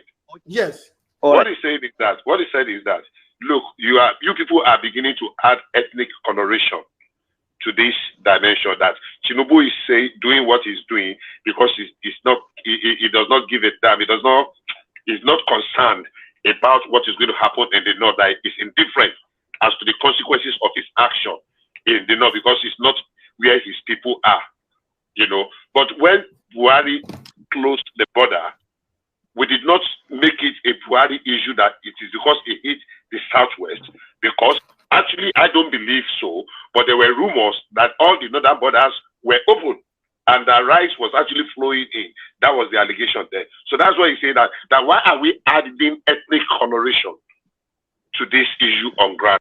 Why not a nationalist outlook? I believe that's what he said. He can say yes or no. Okay, it is on his own opinion, and he is entitled to it. Okay, and what I'm saying here is, when I cannot speak for the entire northern people. Okay, every person as an individual is entitled to his own opinion. What I want you guys to understand is, to me, because I reside in the north, okay, I think I'm in a more better position to understand the problem we are going to face than any other person that is coming from the other part of the country. That is the point I'm making. I don't know if you people understand me. Okay, I do understand you. I don't think. Even though I don't agree with I don't think. I think I do understand you from the point that it's not necessary. Stabilization of northern region is a bigger problem to the entire country. But my own issue has always been, how will the northern people convince the Niger people that this is our economic salvation? How don't allow Russia use you as a tool to spoil it? That's just my own concern. Is that Mr. Adewale? It's the prime. No, it's okay. The prime. Okay, the prime. Ribadu, please just let me put in this question, this position to you, so that you can respond to all of them together.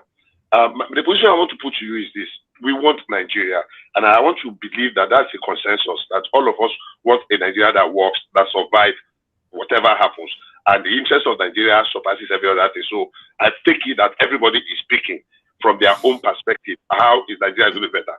I said yesterday, there's this other guy, that was almost jailed in 2006. I can't remember his name. If I back, I would have checked it. Something, that rebel leader guy in Niger.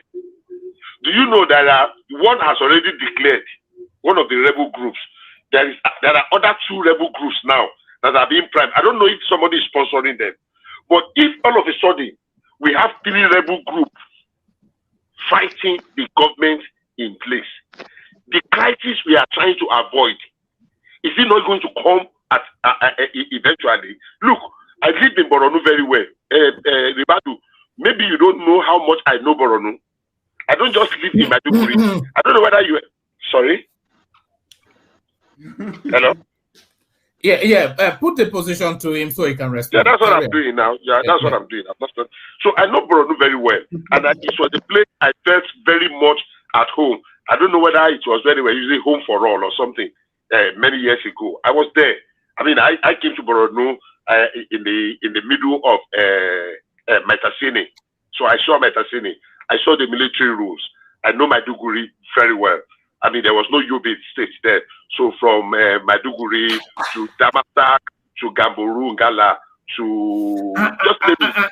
I'm just mindful that we don't lose him before he gets the chance to respond. No, he will not. He will answer. So, but now, look at these options. The option of unleashing 3 different rebel groups. Are we saying that what we are trying to avoid will not ultimately come? Because I'm trying to remember the other guy's name, one of the rebel leaders.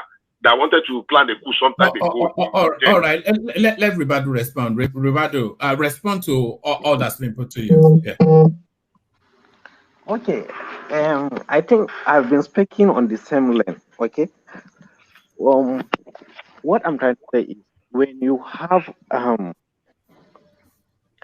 when your immune body system is down, all other little illness come to bear. Okay. What I'm saying is our situation now is not right for us to go into any military project. Okay. And the guy that is talking about this border closure. Okay. Assume now we go and invade Nigeria. Okay. And all these crises that I've been talking about, all these flashpoints I'm talking about, come and ravage the entire northern Nigeria. Okay. Do you think this I can't make you out, Ribado. I can't even make you out. Can you hear me? We can hardly hear you. I don't know about. I can hardly hear you anyway. I don't know about any other person. Okay, the platform. Can you guys hear me? Yeah, we can. Carry on. You sound better now. Okay. So the point I'm trying to make here is, okay, assuming today the whole northern Nigeria is in crisis, it's in flames, what will it benefit the other part of the country? They will still say Nigeria is in crisis. And believe me or not, it will still affect the other part of the state. Even if the country itself would not reach the other part of the country, it will, one way or the other, make life difficult, maybe economic-wise, okay? So, as a patriotic Nigeria, what I'm saying is, we should not go this lane because the northern Nigeria is not stable security-wise, okay? This may trigger a lot of things and it may come and engulf us, okay? Because as I said earlier, these Shia guys, they are still there in Kaduna and other Zamfara, Katsina, they are all there. And they still have this deep hatred of the federal government. Everybody knows that. So I think what Tinubu should do, in my own opinion, okay, is for him to take things easy and settle down into the government. After all, he's just starting. He's even yet to start. Let him settle down into government. Let him put his administration on the course.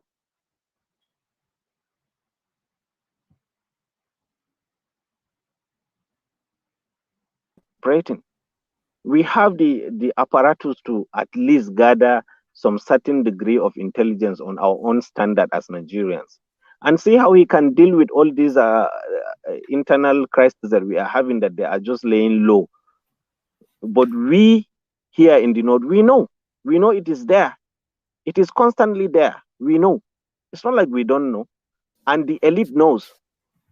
All that is missing is the willingness of the political willingness to take action on it. So this is what I'm saying. It's not like we are being tribalistic or something, or we are putting ethnic color to the issue. No, we have legitimate reasons. We have legitimate concern that we are saying. It's not just we are saying this out of the sympathy of the Niger people. No, we are even our own self come first. This is what I'm saying.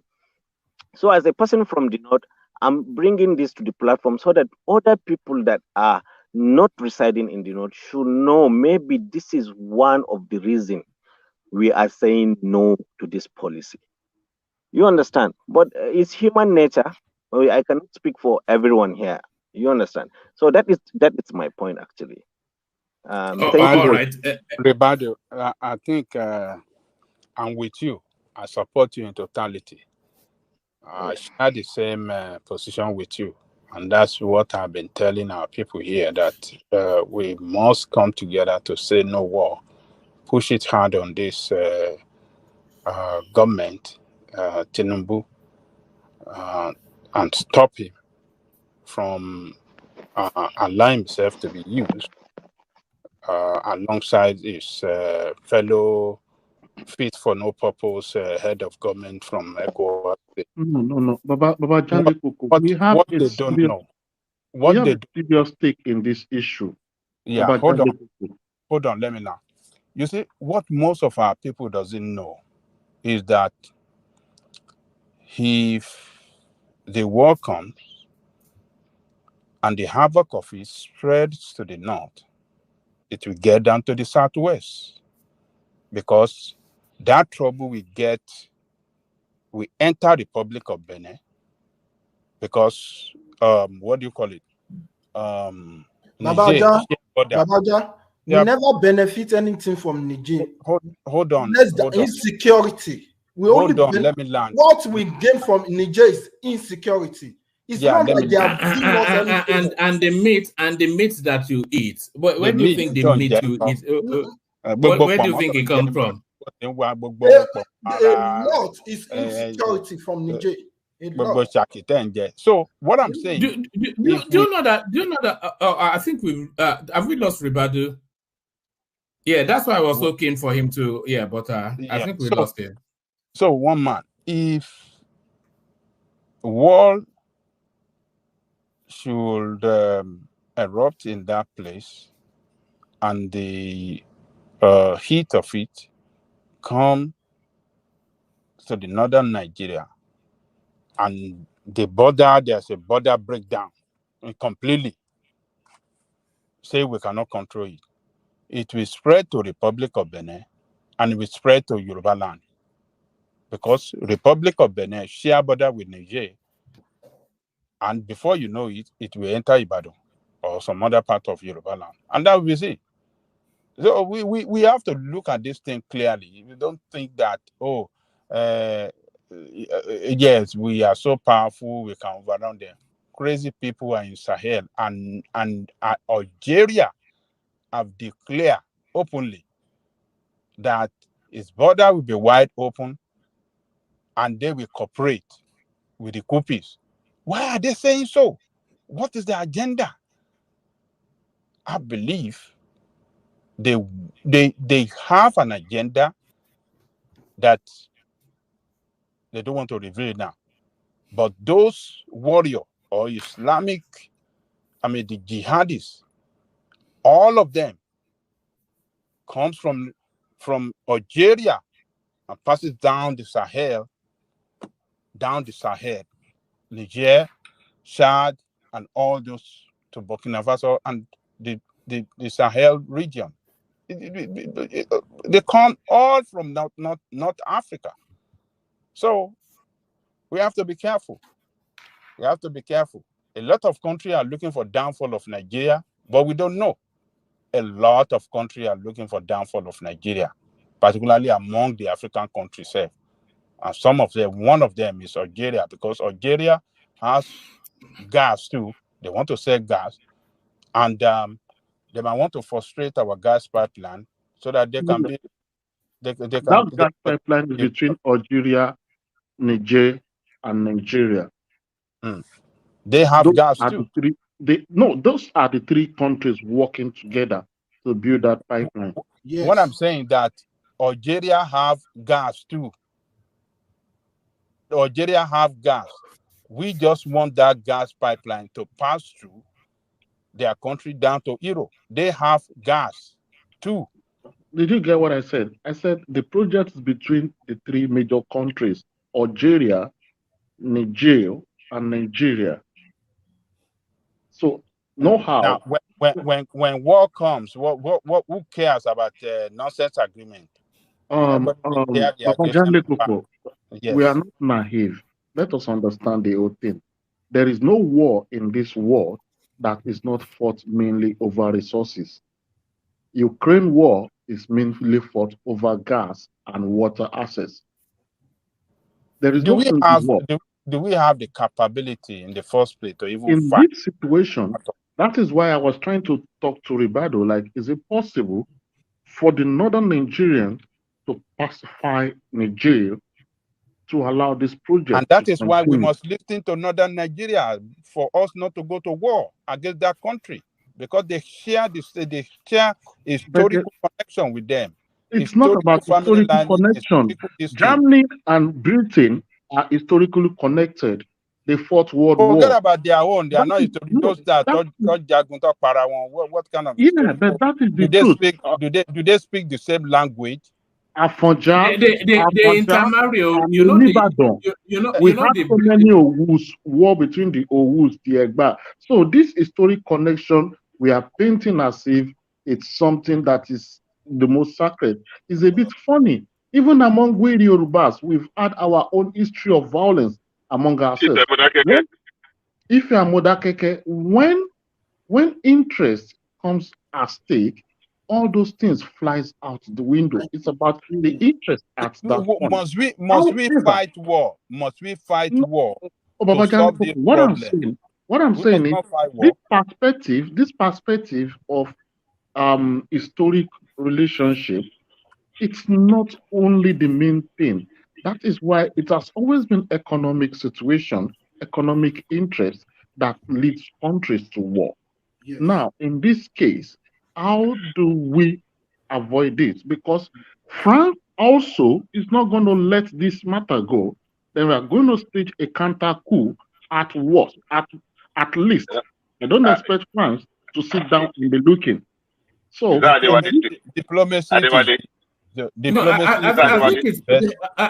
it's the prime, but I think it's putting the question to Ajanle Koko. Yeah, diplomacy is the best solution to this problem. Some things are practical, some things are good theoretically, but they are not practicable. It's practicable because hold on. It is practicable because this country have never been, this Niger country have never been of any security threat to us at all.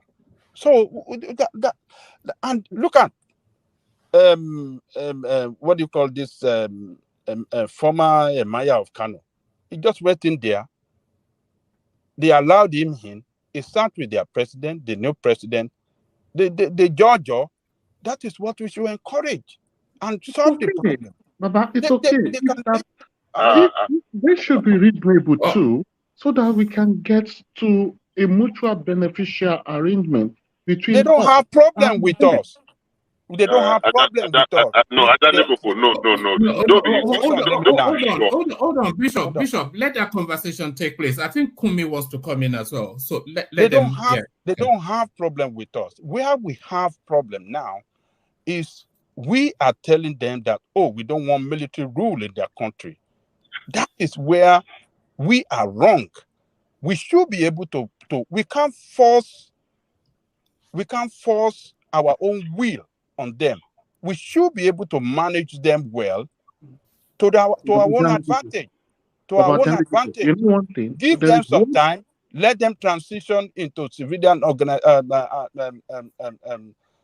civilian rule, and then we can take advantage of them to pipe our to run our pipeline and develop our economy.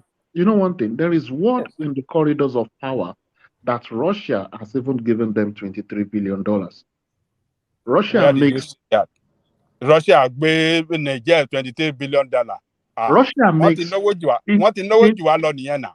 Baba, in 2021, Russia made $160 billion from gas selling to Europe. So it's a serious business. So if Nigeria is trying to come and take their share, Russia is going to fight dirty. That is what I'm saying. Where did you get your information that Russia has given them 23 billion? When this sanction they've imposed of them is biting them so hard now. You mean Russia? You mean Russia? Yes. Russia is doing fine. Russia is the fifth wealthiest country in the world now. Russia is doing fine. I said European Union bought 160 billion in 2021. I agree with you. Even at the moment, Russia economy grew by 5.something%. So what I'm saying is that your information that Russia already given them 29 billion. I don't know where you got it from. Is it not common sense? Let's look at it from that point. Like no. Don't let us bring. It's fake news. The prime. It's a fake news. You know one thing. See, you know one thing. Fake news coming from one thing. No. Western propaganda. Baba Yes. John Lekoko, it's not. What I'm saying is this. I said, let's look at this thing. If Russia had 40% of the gas market in Europe, and they are about to lose it to Nigeria, and from that 40%, they made 160 billion. Do you think they would not spare 23 billion to destabilize that new competitor in that market? It's simple economics. Oh, It's yes, just it's pretty much. possible, but that information is not real in the actual sense of it. That's what I'm saying. Yeah, we But haven't had you nothing don't have to know. facts to disprove my assertions. Do you have facts to disprove my assertions? We have not had the news. We have not got any information to that Some of effect. us, We don't know where you got it. Where's the also source? preview Where's to the some source? other informations. Where's the source? I said was within the corridors of power. That was why I first quoted it. Like there are words within the corridors of powers. Oh wow! What was that? All right. Not possible, and it really makes a lot of sense. If Russia want to spend that kind of money, it's not going to cost them anything, because already this last year, what Russia spent on petrol subsidy for their citizens in Russia is over $33 billion for petrol subsidy. So Russia even their economy is doing better now. Baba, did you see how much debt forgiveness Russia gave to those countries? All right. Make that point, and then we'll move on. They wrote off all the debt of all African countries, and they promised to give them free grains on top of it. Is that not something? Woman, we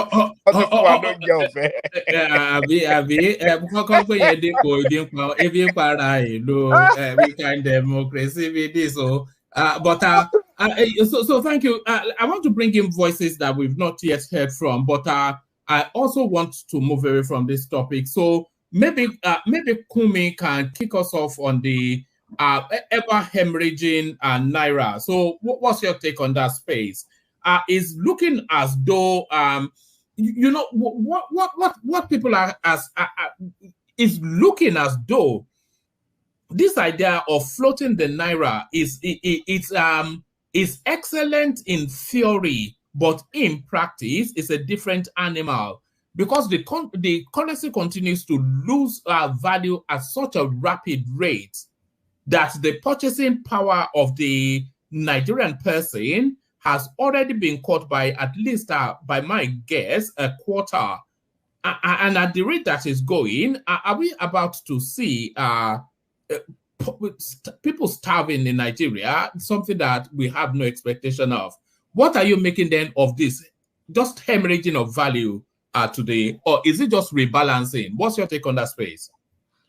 My take on is Asiwaju should quickly act fast to appoint the right people on the economy aspects, so that it's like something is wrong somewhere, because the way the dollar is raising up against naira is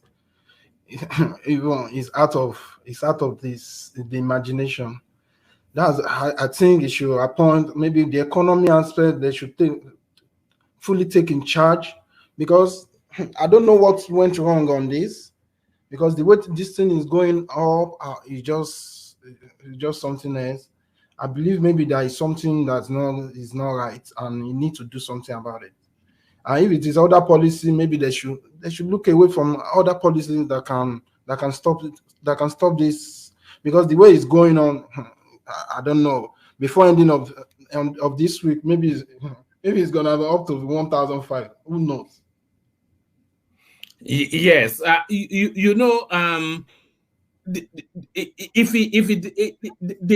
what level of intervention can he have is really the thing, because if he tries to manipulate it through policy, then that would be pegging, and if he pegs it, then that means the naira is not actually finding its true value, and they're saying there's a shortage of dollar in Nigeria now. So and those little dollars that is available, all of the stolen monies under the Bola administration is chasing it. So what does it do? If it pegs it, then the whole purpose has been defeated. So it's one of these things. It's good in theory, but in practice, a different thing. That's why I say that he really need the economy expert now to work on his policy, so that because I don't know what they are going to do now, because it's just like it's getting slow to appoint the economists. They need the CBN. They need people who are gonna put the policy, people who's gonna work with his team and appoint all these ministers, so that everybody can get on board. Maybe he can get in faith on this dollar stuff. Because I'm not an economist, but I don't really know much about what I can say about that. But I'm just thinking maybe you should put all the experts on the board so that they can work on this. All right. What would you like to speak to? What would you like to speak to? Yeah, it's the same this matter about this Niger, because sometime last year Buhari give Niger 3.6 billion. The Nigerian bought them security boss. We bought them. We give them a lot of stuff, up to almost 3.6 billion naira. And now something is going on in that country. Nigeria is trying to intervene. Some people say Nigeria don't have rights to do that. Are we really insane? But my own concern is, no matter anything that happens in that country, it's still gonna affect the northern people. And I believe, I said it the other day, if even Nigeria doesn't get involved, France will never fold his hand, because you can't just take something from someone. You can't. It's not gonna be easy, and we need to realize that if Nigeria can get involved and everything is okay, that would be better than the Western, because the same Western region, they sanction Abacha, and they still allow Abacha to keep all those money in the bank. You see, that's why we need to be smart on this issue. People that say Nigeria to not get involved, at the end of the day, Nigeria will still gonna get involved, because anything that affects that country will affect us. People are not talking about the coup people that we need a statement from the coup. No, the coup should step down, or they should bring someone that can take the country forward. But people are not talking about that. But they are saying that Nigeria don't have right to get involved. Anything that's going to favor Nigeria, I'm in support, because Buhari did it, and when Buhari did it, we are now producing rice in our country. If anything is going to generate revenue for Nigeria, we Nigeria, we need to support it, even if it is gonna come in a hard way. That's my take. All right. You want to come in on the dollar space? Yeah, it's becoming too much. One man, the issue of dollar, this thing is becoming too much. Just like what I still say. What is holding Tinubu to constitute his cabinet, to give them their portfolio, so that they will start implementing some measures in our economy, especially that he knows that. In fact, I don't know what is happening in this country. You see, all this Niger of a thing has taken us more than 1 month, or close to 1 month now. This government is close to 100 days. And we have not seen our cabinet, the people that is going to pilot the affairs of this nation, together with the president, especially the economics team, knowing fully well that Buhari has really done very bad in the economy of this nation. So the next president that have taken over from him knows the area he must concentrate, but it's like they're neglecting it. This economy of a thing is not what you need to waste a few days in office at least to constitute. You may, other side you may say, let's also take it easy, but that economy area, I don't expect him to take it easy. But this time around, the way he's taking it, I'm not seeing us as a serious nation. You see, this dollar of 18, many things are involved. First is that this politician you see, they're holding this money. The little dollar we have in Nigeria, most of them are holding it for political purpose and buying of vote and all that. You can see in our election, they no longer share naira, they share dollars. Even in the Senate, the election they did in the Senate, it was dollars they were sharing. All these are major issues which are not supposed to be so. In Nigeria, we are not supposed to be exchanging dollars, but it's only in Nigeria. You go to occasions, you see people spreading dollars. We value dollars more than our naira. We don't have faith in naira again. We just leave the naira to continue to behave anyhow. For God's sake, what is happening to us as a nation? We are busy with Niger that want to solve their own problem their own way. See, I don't know. See, I'm not getting what I want as a person. You see, if you enter market today, the way things are skyrocketing and all that. We are here speaking a lot of grammars on Niger. Nigerians are here offering a lot of damages and all that. People are suffering. Can I interject you, please? Yeah, I can interject. Good. I just want to correct you. Yesterday you said that we have been on this Niger thing for almost 2 months and nothing is moving. We are losing. Today you have said it again for over 1 month. The Niger coup only happened on the 27th of July. If we count 27th of July till now, it's just about 2 weeks. It's less than 2 weeks. So when you said it that we have been on this Niger thing for almost 2 months and nothing is happening in Nigeria, it's not factually correct. And today you just said it again. It is not factual. It's less than 2 weeks. I agree with every other thing that you have complained, but just to put this date as so no matter the amount of days that it has taken, it's taking us too much. That is my thing. But exactly, but it's good to put it's taking us too much. Just look at it. You have just screened your ministers. We have not getting anything, no portfolio, nothing. It's just only screening. These guys are supposed to be working by now. What are you telling me? I agree what kind of negligence is that? No, I don't think it's negligent. You see, if it were you, we have some states that are not as complex as federal government that have not appointed commissioners even till now. I'm not saying it's right. We could do better, but there are some complicated. How do I call it now? There are some complications that are involved in these things. You know, a lot of consideration, and I'm sure everybody wants to move fast, but it's also good to haste carefully. Some states have not even appointed commissioners as we are speaking. At least is that why the federal should not start to work? You see, there is no Bishop. There is no excuse for failure in this life. No, I'm not saying failure. You have said failure. It's not. Let me tell you. Some people give their government 100 days to begin to count what they are, what they have been able to. At least 100 days in office, we should know the direction we are going as a nation. Okay. We should know this is what we are going to achieve from this government. Bishop, answer him, and then after that, I want to bring other voices in. But, I will just go away after answering this.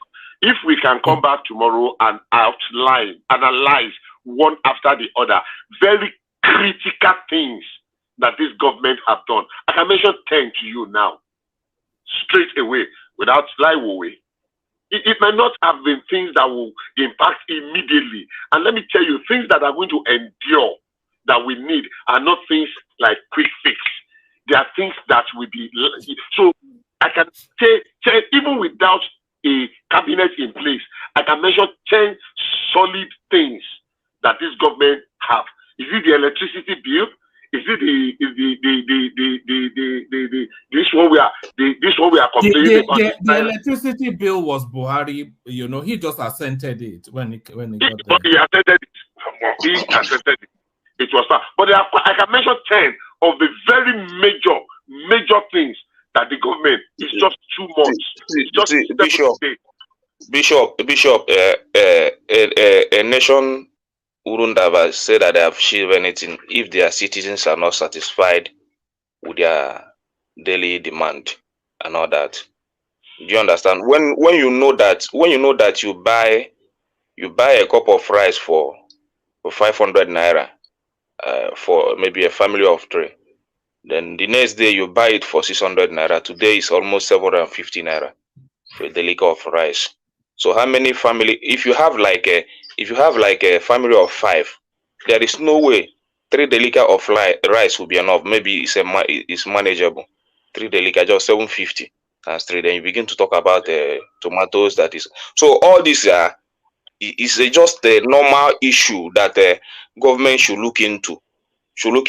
We are talking about maybe exportation, but for now, exportation, it might be something that will take them so long. But there are some political will that this government needs to put in place for now, especially the hoarding of naira that is going on in our nation. Because you cannot tell me that the many big men, especially politicians, they have these dollars in their cupboard. Okay. You understand? Okay, Those measures needs to be put in place. And the corruption that is eating deep in that dollar of a thing. Let me just speak to that dollar something, and I will run away. I promise. Now, the issue of the dollar, I think it is our collective force that we have. Before, some people were benefiting, some individuals. I wanted dollar in CBN some years ago. Everything that I did not get $1 single. Eventually, I had to go and buy at the black market. I did everything, spoke to friends. Everybody was just dribbling me to the last minute. But there are some few individuals that right in their home, when they are sipping champagne, they will just call some powerful people and they will give them dollar at the expense of ordinary Nigerians. Is that what we want to continue? And they said, look, everybody go and buy dollar where you want to buy it. Government is not going to subsidize dollar anymore. So be it. So if you want to go on a pilgrimage, if you want to send your daughter abroad, if you want to go on a vacation to the Caribbean, anywhere, go and buy dollar like every other person. And if you are going to buy to come and sell something, convert it and come and sell at the commercial rate. Don't let government be subsidizing dollar that is only benefiting less than 1% of the population. But now we are kicking against it. I know it will go up. You yourself, if your brother or you yourself go abroad and you make some dollar, or your friend or your brother send $1,000 to you tomorrow, I know you will not take it to the bank for them to change for you at official rate when it was 460 naira. Nobody will do that. See, Bishop, see, nobody is saying that you should subsidize the dollar. I'm not talking about subsidizing it. But that was what was happening. I'm talking about the corruption that is in it. I'm telling you that many of them are holding this money. They have it. No. So, when you go to bank to purchase this dollar, it has already been mapped out for certain individuals. Exactly. That nobody was saying who is talking about subsidizing the dollar. We are talking about there are some measures. There are some things they need to fight, at least to make those people that are holding it bring those monies out. See, I'm telling you that any amount of dollar that comes in the market, at least tomorrow morning now, any amount of dollar that comes inside the market, many of them they have been waiting to just pack it, save it, put it in their cupboard. But the situation now is that all right. Hold on, gentlemen.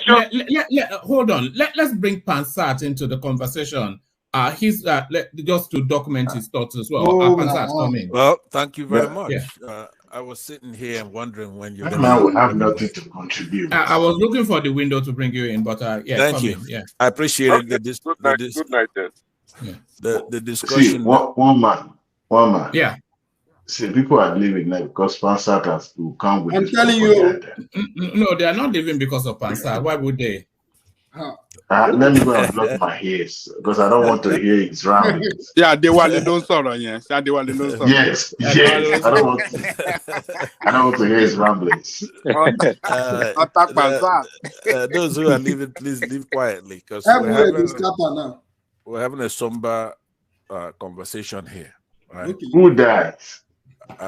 We're talking about this Nigerian issue. That's what I came to talk about. We've been touching upon it lightly here and there, avoiding the elephant in the room. Obviously, that last election that we had there, where it was a civilian coup, pretty much, So you juxtapose it, what's happening in Niger. It's pretty much the same people, the same culture, the same outcome. But I won't belabor all that. There are a couple of points I want to make to Nigerians, and of course to my Yoruba brothers and sisters. What's happening here is a big deal. Nobody's actually talking about the practical things. Right now, there's a lot of people suffering in that border. Katsina, Kano, to Niger. It's a lot of Nigerians. You've discovered a sudden love for your Fulani brothers, have you, Pansat? You know, it's interesting. No, I have not.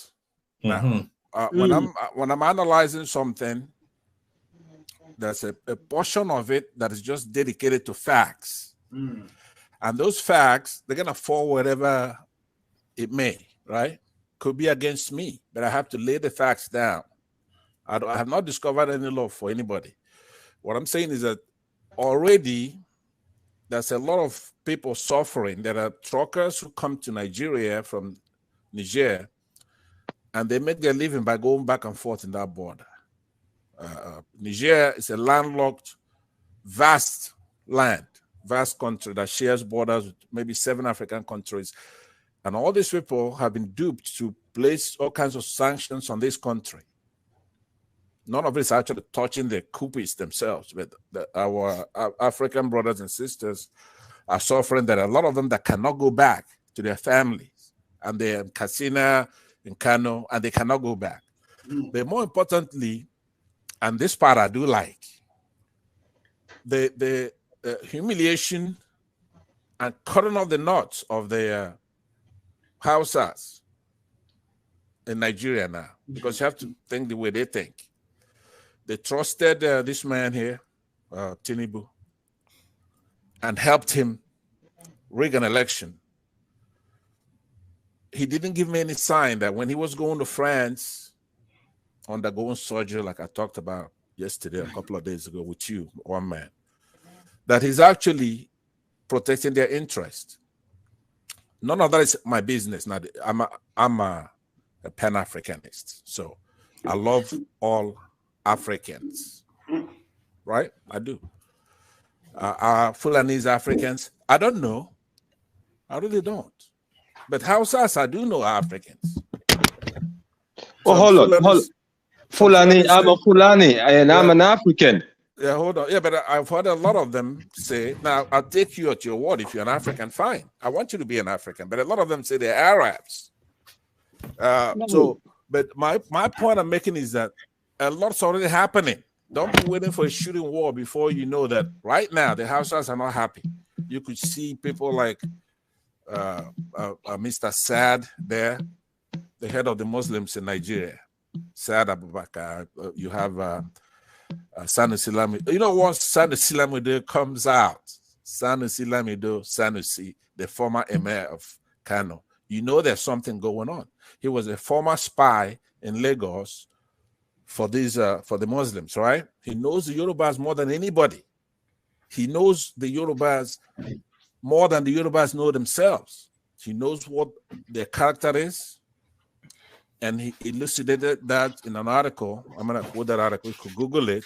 I've said it here a couple of times because right there he poured out his soul.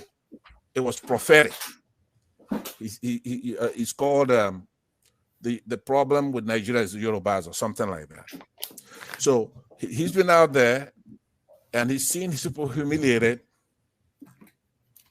Okay, because you go to Niger, they speak Fulfide House. By the way, one man, are you saying that I should give me a 2-minute warning because there are more important things I have to say? I don't want to be cut off at those. So if you think 2 minutes, just give me the 2 minutes warning. Who is that talking? Who's talking? This is Adewale. See, what you're saying about please hold on. Please close your ears. This close your ears. I don't even know where you started, where you are heading to. Mute him while I land. Please mute him while I land. No sense. I'm not. It doesn't make not what you say makes sense at all. I'm laying it down for a lot of ignorant people who don't want to know the truth. So I have to bring all this in. Right now, you are cutting off more than you can chew. All right. These people are not erudite scholars. They don't care. They thought they're gonna bring in Tinubu, who's gonna suck it to the Igbos, for example, right? That's the only reason why they're supporting Tinubu. It's not like they have love for the Yorubas themselves. So they setting us back constantly. Their culture over there is nothing but terrorism. Instead of trying to build our country and have people make money. Try and moderate the language up and I go where the truth takes me. Are you saying that there's no terrorism in the north? One man? Is that what you're saying? Is that what you want me to say? I'm saying there are terrorism in Nigeria. It's terrorism in Nigeria, but for you to, I don't see any terrorism. There's terrorism in Southeast. Hold on. That's not terrorism. What was it? Right? Killing people, eating woman. When you tell anybody, eating woman beings, not terrorism. Who's talking? Who's talking? Woman beings talking. Who's talking? Please stay calm. Let me make my point. I was calm when you were talking. And believe me, because I'm avoiding being interrupted, I'm just gonna say the facts. I'm not gonna say anything that's untrue. But when you tell any human being about terrorism, it has to have a Muslim angle to it. Anything else? No. Hold on. No. I'm sorry. I can't let you. Don't make comments like that. Okay, please. Well, that's a fact. Any other thing is violence. People do violent stuff. That's not terrorism. In fact, I'm minded to ask you to withdraw that statement. I'm not going to withdraw it. All right, then I'll excuse you. You can't say things like that. Yeah, can I say something? Can I respond to him, please? As a Fulani and a Muslim? Yes, the terrorism is not associated with any religion. I know. We saw how Christianity was spread. So please don't make comments like that. Don't want to be interrupted. I want you to respond to me later. The Fulani guy. That's a tangential point. That's not what I'm here to talk about. All right. So just hold your horses. When I'm done, you respond to me. By the way, that could make for a fascinating discussion. If you're sincere, we could talk about. 100%. I want to talk to a Fulani person. I do. So bring it on. Let me talk about what I see is going on in the country, because I'm the only one who's going to be able to tell you these things.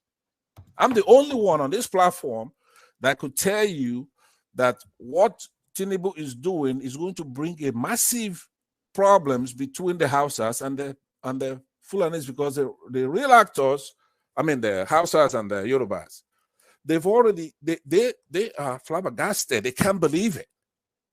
What we're telling them during the campaign, right? That they were too stupid to understand because of tribalism that blinds all of us in that country. It's here. The illegitimacy of Tinubu, because he's just that selfish and wicked. He comes in, you have Ghana in that organization, ECOWAS. You got Ghana there. Hold on, Pansat.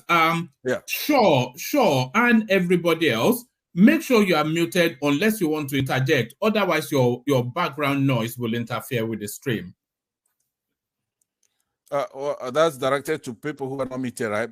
I'm not muted. I'm okay though, right? Because I'm speaking. Is that correct? Carry on. Carry on.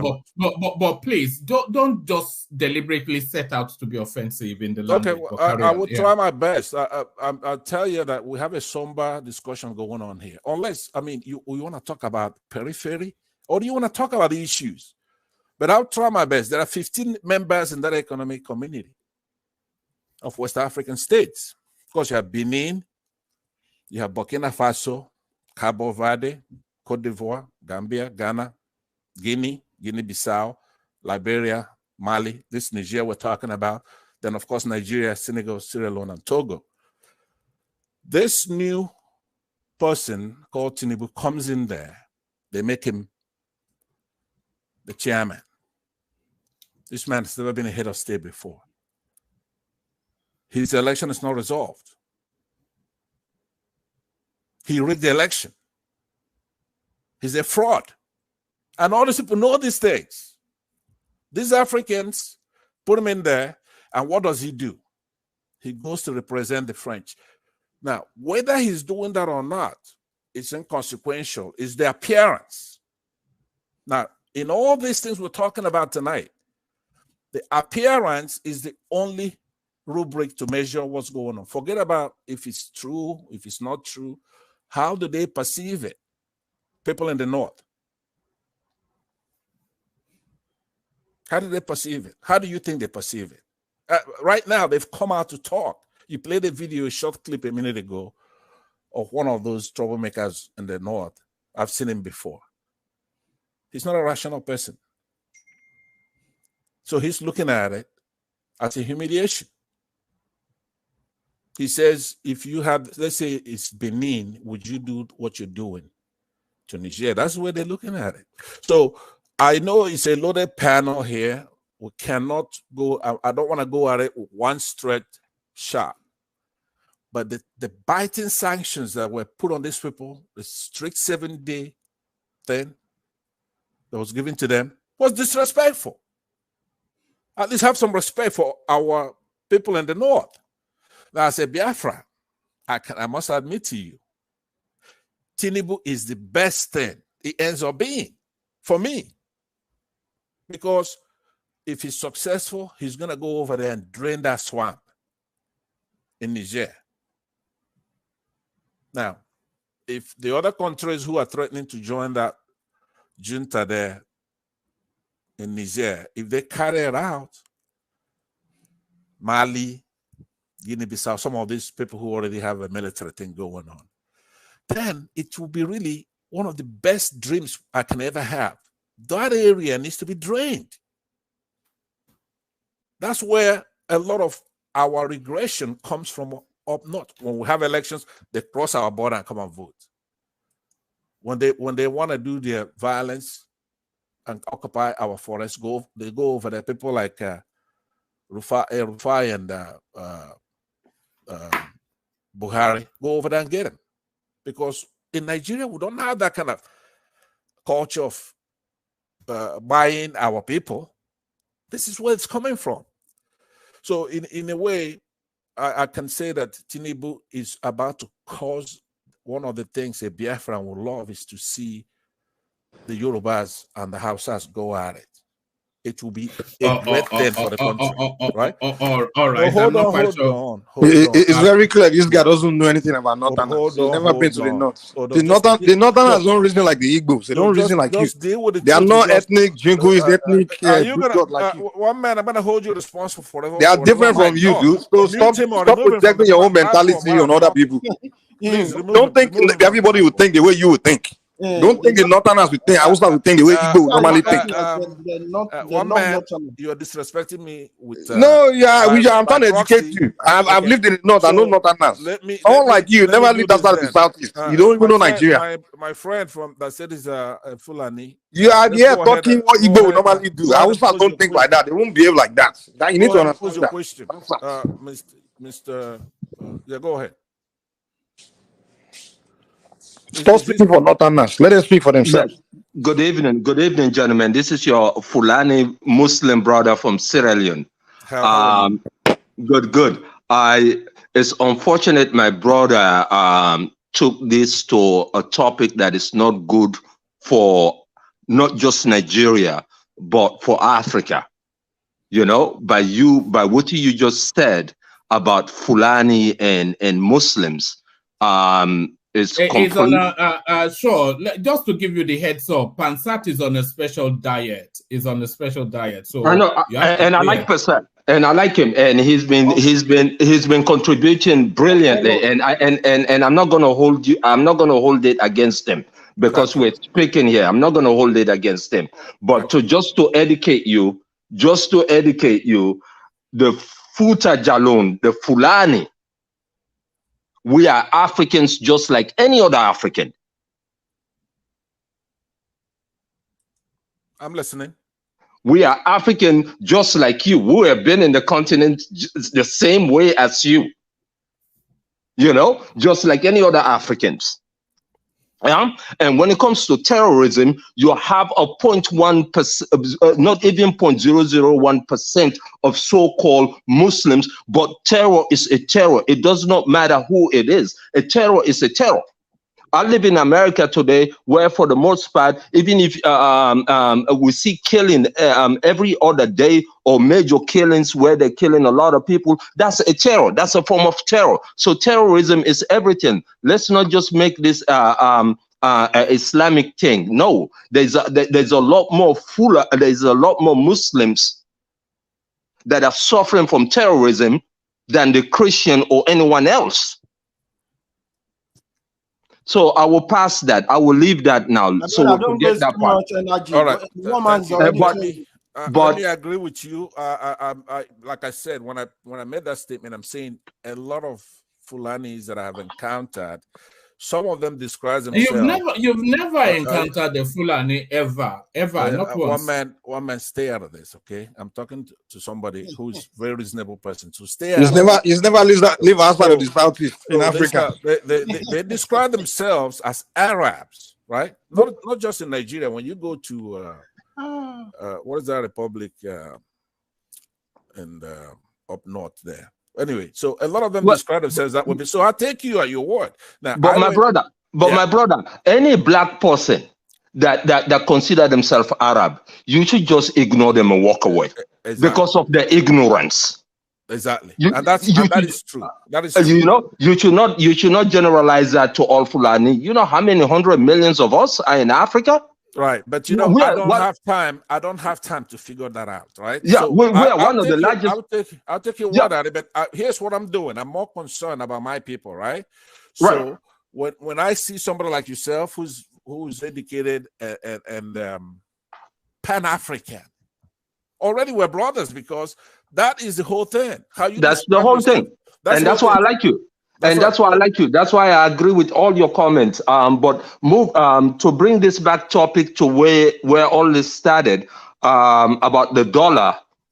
I think part of the problems that we're having currently with the economic issues that we're having, because what you guys are facing, we are also facing the same thing. With the government used to subsidize from petrol to rice to different things. After the election, they took all of it because of what IMF have told them. We need to stop this. What state are you from? I'm from Sierra Leone. I'm not from Nigeria. Oh, no wonder. No wonder. Don't offend him. I'm not. I'm saying, were you here yesterday when I was on the platform? Yes, okay, I was with you. And I was saying to you, right, whenever we have other country, Ghanaians, in the midst of Nigerians, they are outclass the Nigerians. You heard me make that statement yesterday, right? So here you are. I thought you were from Nigeria and you were making sense. And I'm going, here's another Nigerian that makes sense. Only to be disappointed that you're not from Nigeria. What I claim to be Nigerian. I got brother-in-laws. I got two brother-in-laws that are Nigerian. So it's all part of the family. See that is scientific, right?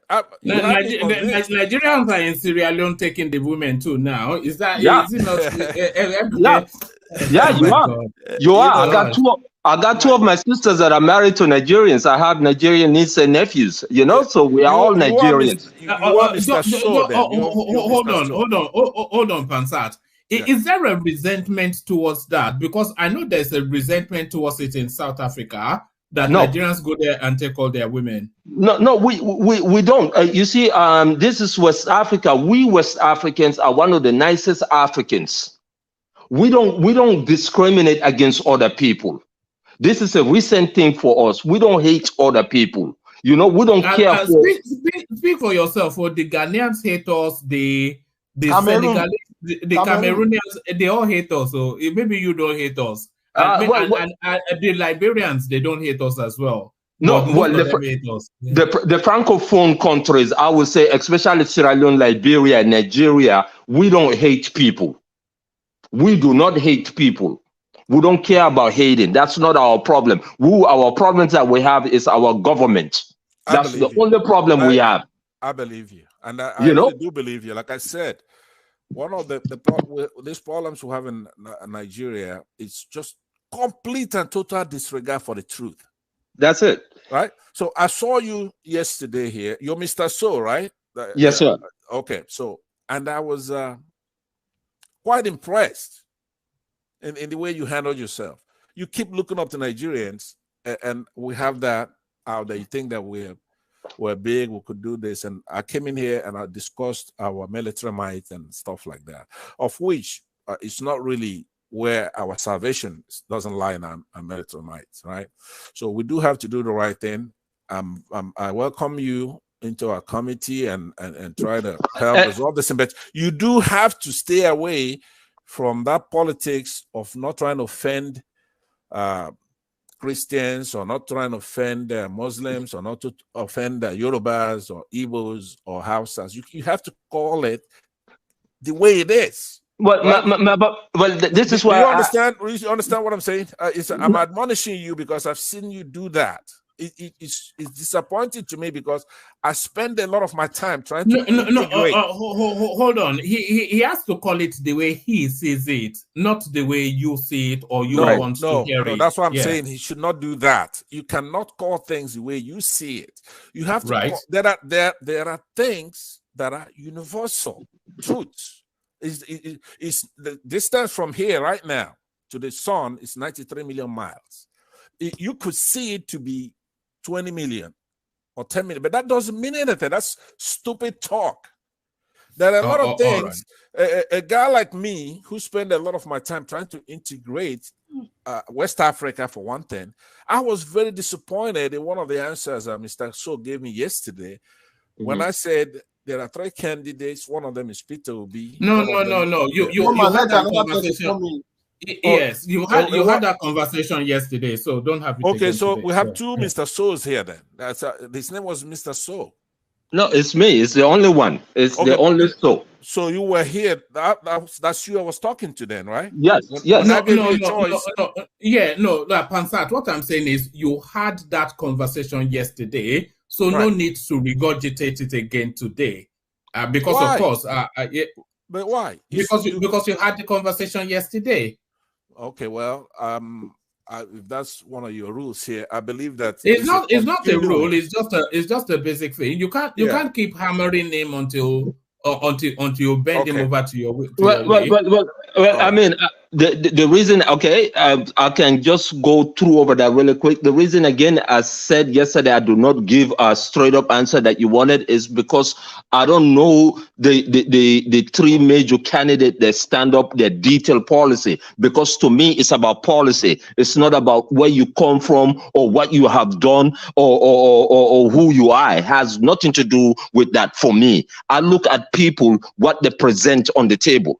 If you're going to lead my question, I did narrow it down to you. I said, okay, let's just assume they have the same policy. Let's assume manifesto. Because you pushed him on that yesterday. So I can't let you beat him into your deal. He doesn't deserve that. He doesn't deserve that. You can't bully him into what is. Let him organically come to conclusions. He's an educated man, well-traveled man, well-informed, and he knows the shape of his own mind. I'm impressed. So don't beat him down. No. I will make you a deal. I will dig into their policies and their background, and I will come back and answer that question. I want to make an intellectual, a very good choice. I don't just want to base it on emotion or what someone else tells me. You know, this one man try to accommodate him, and of course the rest of us on that promise that he made. So let me conclude by saying that the last time ECOWAS took an action in a much smaller country, a much less complicated mission than Niger was in Gambia in 2017. And in that case, it took ECOWAS 7 weeks to mobilize to get anything done over there. So I'm just saying, though, it's not even the international ramification. I'm talking about what our country is about to be set ablaze. Even if Tinubu stops right now, because these Northerners are still in shock that he's doing something like this. And can I ask you a question? Yeah, please. No. Because I want to bring Prince Daddy in, so let Pansa conclude. But let him ask the question with my concluding remarks. Let me suspend that. Let our guest ask a question. Go ahead, sir. My question would be, say Nigeria don't go in. Nigeria just left Niger become a chaos state and things start going crazy there. What then do you think Nigeria should do next? Okay, well, it will not go into a chaos state. They have actors, rational actors who have taken over their country, right? The military form. And they're holding the former president as hostage and those kind of things. It's a matter of, negotiations, have him release those people and things like that. It's not going to a chaos state. It's going from a civilian, albeit puppet, to a military, but patriotic state, right? That's where we understand it. But my brother, this is where I disagree with you, because the so-called powers to be will not allow that. They will destabilize the place. They will sponsor rebel groups. They will do different things. Right. But they're not going to allow that. Doing that. They're not going to allow that. Right. They've been doing that, and we in Nigeria have been receiving the brunt of it. This Boko Haram, all these things come from that swamp, okay? That place needs to be cleaned out somehow. I'm in the United States. I love America. Whatever America does, I support. Now, I also love Biafra, my country, where I am from, of which Nigeria is a part of that. And what hurts my people, including as a Pan-Africanist, Nigerians, hurts me. So we have to resolve it. The situation is untenable where France, in all the Francophone countries, are taking out resources. Somebody cited earlier, $200-something out of uranium. They pay $10 or something like that. But you go to Cameroon, the way they buy people there, and some other Europeans having activities in the Congo. And of course, we in the Biafra, we were the first to taste that venom from them, because they discovered oil and they killed a lot of our people, right? Up to today, they will not give us a break. So, my friend, we need a comprehensive solution, because let me conclude by saying this. It's going to be controversial a little bit because it's true. I said it briefly yesterday. Every time you go to, say, Africa, you have Muslim population and Christian population, and they just can't stand the Christians. They are buying them all the time. But France can come to a country that's 90-something% Muslims. France is not, it's probably Catholic, some kind of Christianity over there. And they ain't complaining. Take their resources, all their bravado, all their hatred for Christians disappear. And that's an indictment on all of them. So I've said to them, repent today. Repent. Let's build Nigeria if that's what you want. If you don't want that, go your way. But if you want to build Nigeria, when the election comes, don't go supporting somebody like Tinubu, because what you see in here is just the beginning of it. He's a complete puppet to the French government. They could tell him, get on your knees, and he would do it. Because how could you think you could pull this off? It's impossible. When I came here, I told one man a couple of weeks ago, I said, what you're going to be seeing here is a Hausa and Yoruba issue. And he was just playing it off. One of the things I said the very first time I came on this, actually the very first day I come here, I'm going to dig out that tape for him. I said, that this is a tangential point, that the refinery that Dangote is building, he's never going to build that. It's a fraud. Nobody cares, only if it has to do with Igbos. Somebody could do anything and get away with it. All right. All right. So thank you, my friend. Please look into that thing, come back, but look into more than that. Look into Nigeria. Look into, so that when you come here, you will be very good. The way I look into Nigeria, my brother, I mean, for me, it's simple. The way I look into Nigeria is Nigeria to play the big brother role. Nigeria to open the border up. Nigeria, you guys produce more than all of ECOWAS combined.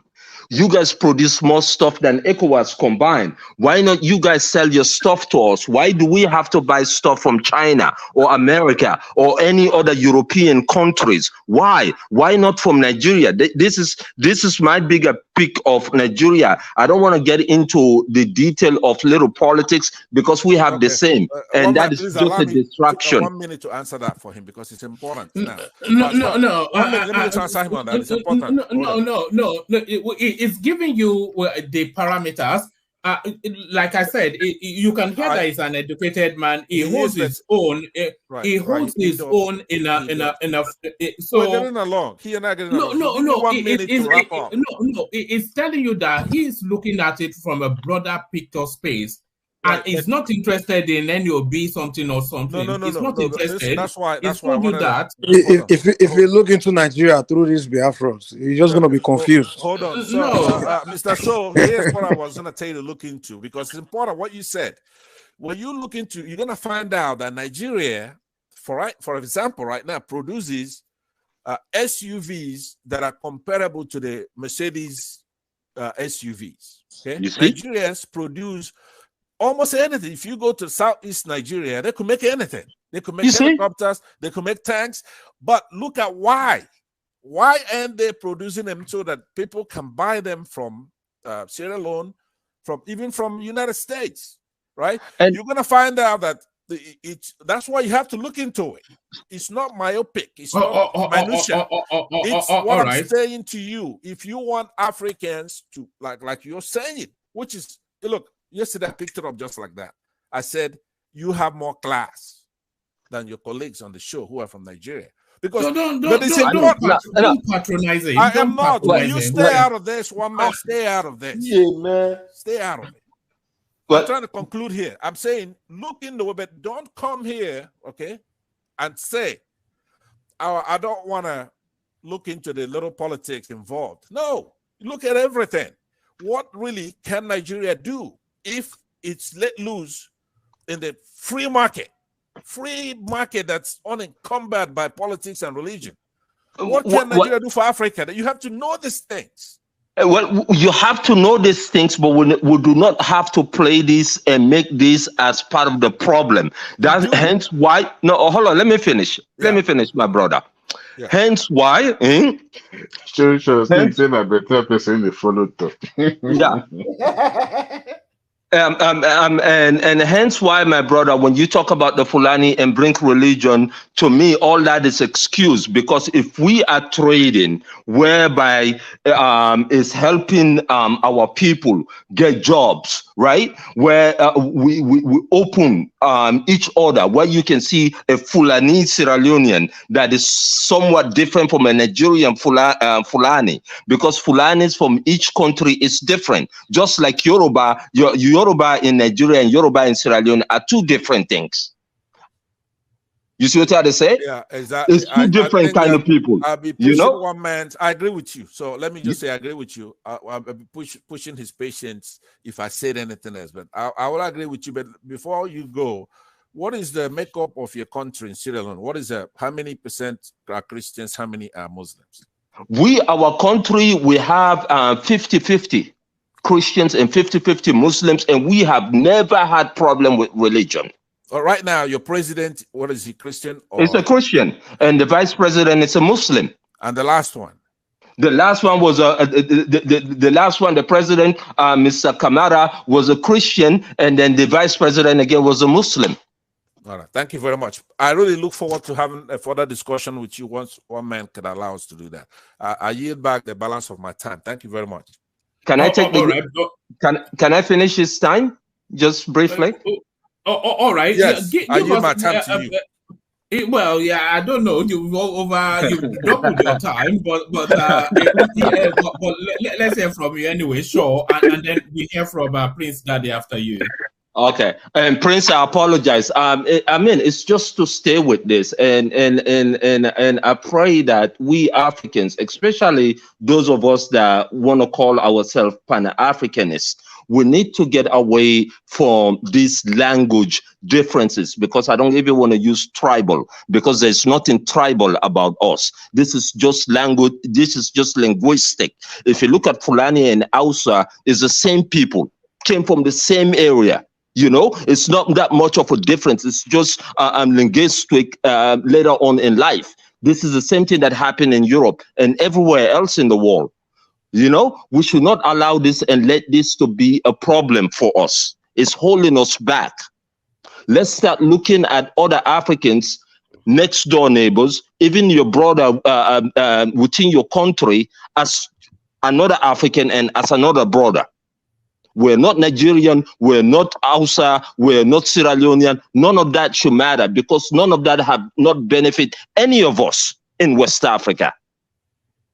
Your Yoruba-ness have not benefited you over me being a Fulani. We're all facing the same problem. The people in Nigeria today that are struggling, it's not just Yoruba, it's not just Fulani, it's not just any tribe, specific tribe. It's all the people. There's a satellite parochial tribe called the Igbos as well. They like to be mentioned. So okay, the Igbo, yes. Another great. They get upset if they don't get a mention. Indeed, another great nation. Another great nation. You know, another great nation, because they are a nation. You know, it is sad that we consider ourselves tribe, and then the Europeans consider themselves nation. The Scots are not calling themselves the Scottish tribe. They're calling themselves the Scottish nation, the British nation, right? You know, they're all nations. You can come here anytime you like. Sure, just from what you just said, all of my instinct, I hate that word tribe. You know, it is. You know, they're about 80, maybe even 90 million Yoruba people globally, from Brazil to the whole of South America, cascading through Europe, everywhere. In Nigeria alone, there are about 60 million. And in England, they're about what? About 30, 40, maybe 50 million English people. They'll call themselves a people, but they'll call you a tribe. Oh my, you know, Yoruba land is bigger than England. Yeah, they'll call you a tribe. You know, we're more than W in population mass, but we're a tribe just to denigrate and to diminish majority of people. Indeed, because it is a colonial term, my brother. It is a colonial term. The ethnic thing, the tribal thing, it's a colonial term to put us down and look down upon us, and we have used this to kill each other. When, for example, if you look at Sierra Leone, we have different nations, tribes, different, I will start calling it nations, yeah? And if you look at these people, all come from Nigeria, all come from your area. It's all the different languages in our land all come from Nigeria. It's just later on, based on centuries and intermarriages, you know, the languages changes, and we have all these different languages, but we are all the same people. But especially what you just said, the Yoruba nation is more than the Dutch. But no one have ever called the Dutch tribe. But they will call you tribe.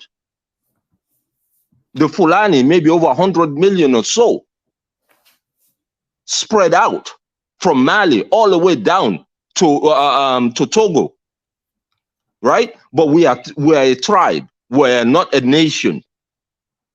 I mean, and this brings me to that African thing. And to going back to with Niger, the whole reason is it's not a war with the Niger people. It's not a war with the Niger country. It's not a war with anyone. It's restoring democracy back and accountability. Just accountability, and accountability that Nigeria, especially for Nigeria, this is an essential threat. Forget everyone else, what everyone else says. It's an essential threat for Nigeria. So yes, I agree with you. Nigeria have to carefully choose the right side here, because you go in, it's bad. You don't go in, it's bad.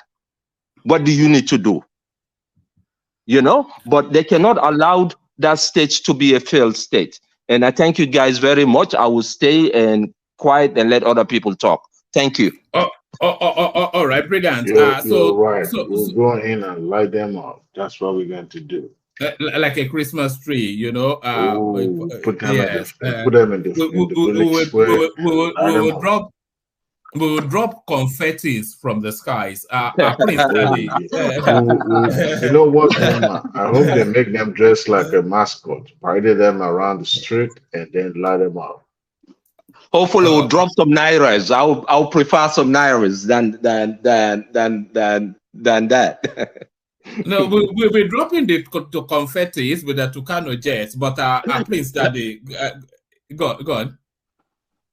No, I don't have anything else. Sorry. All right, Prince Daddy, good to see you. That's the Prince. Good to have you. Yeah, you too, man. Hello, everyone. How you doing?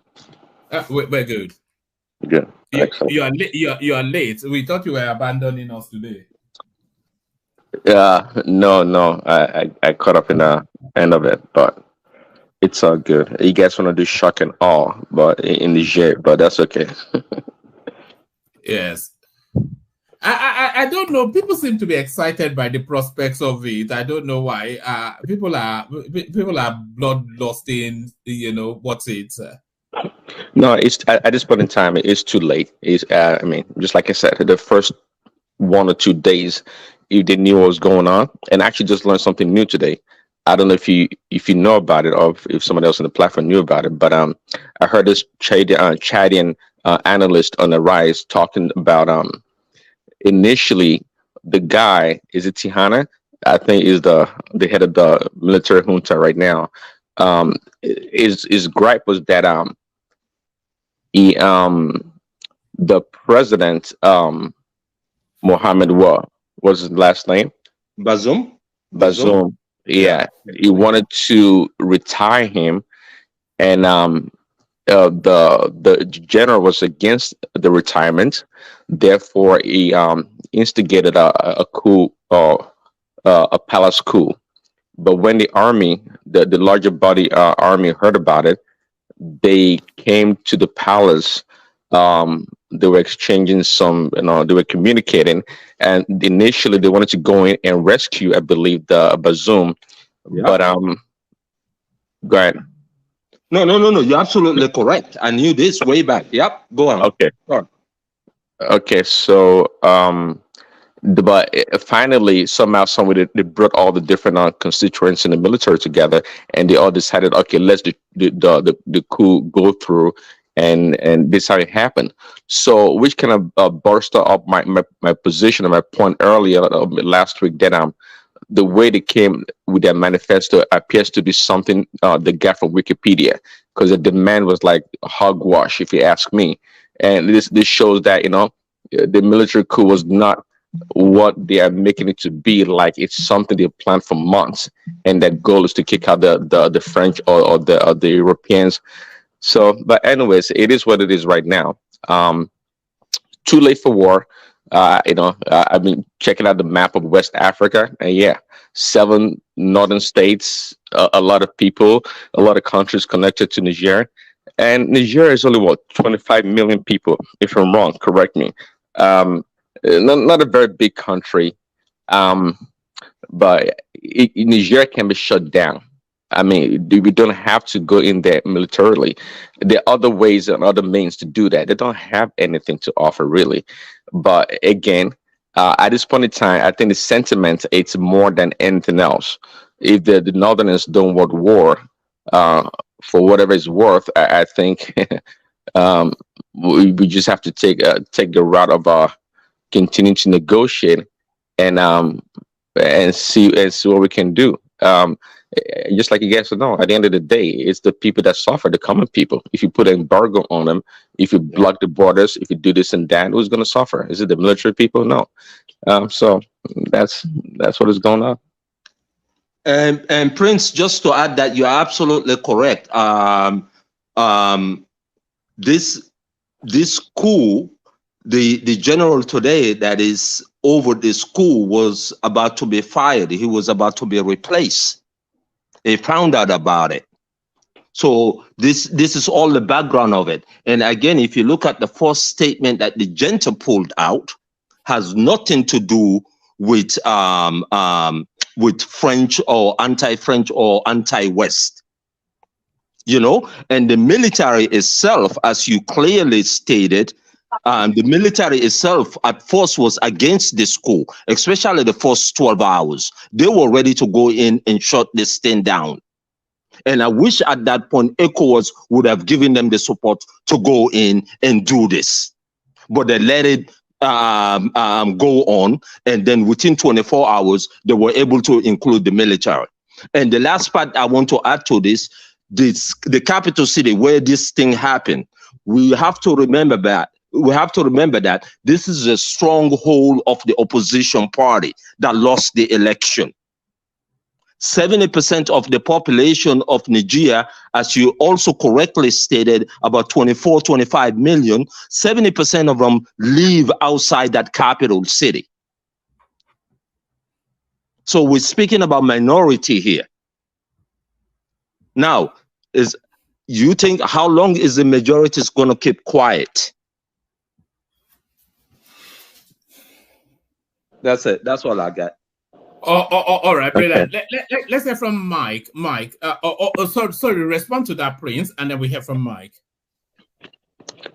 No, yeah, that's it, pretty much. So again, let's be cautious and try to resolve the issue the best way possible without going to war.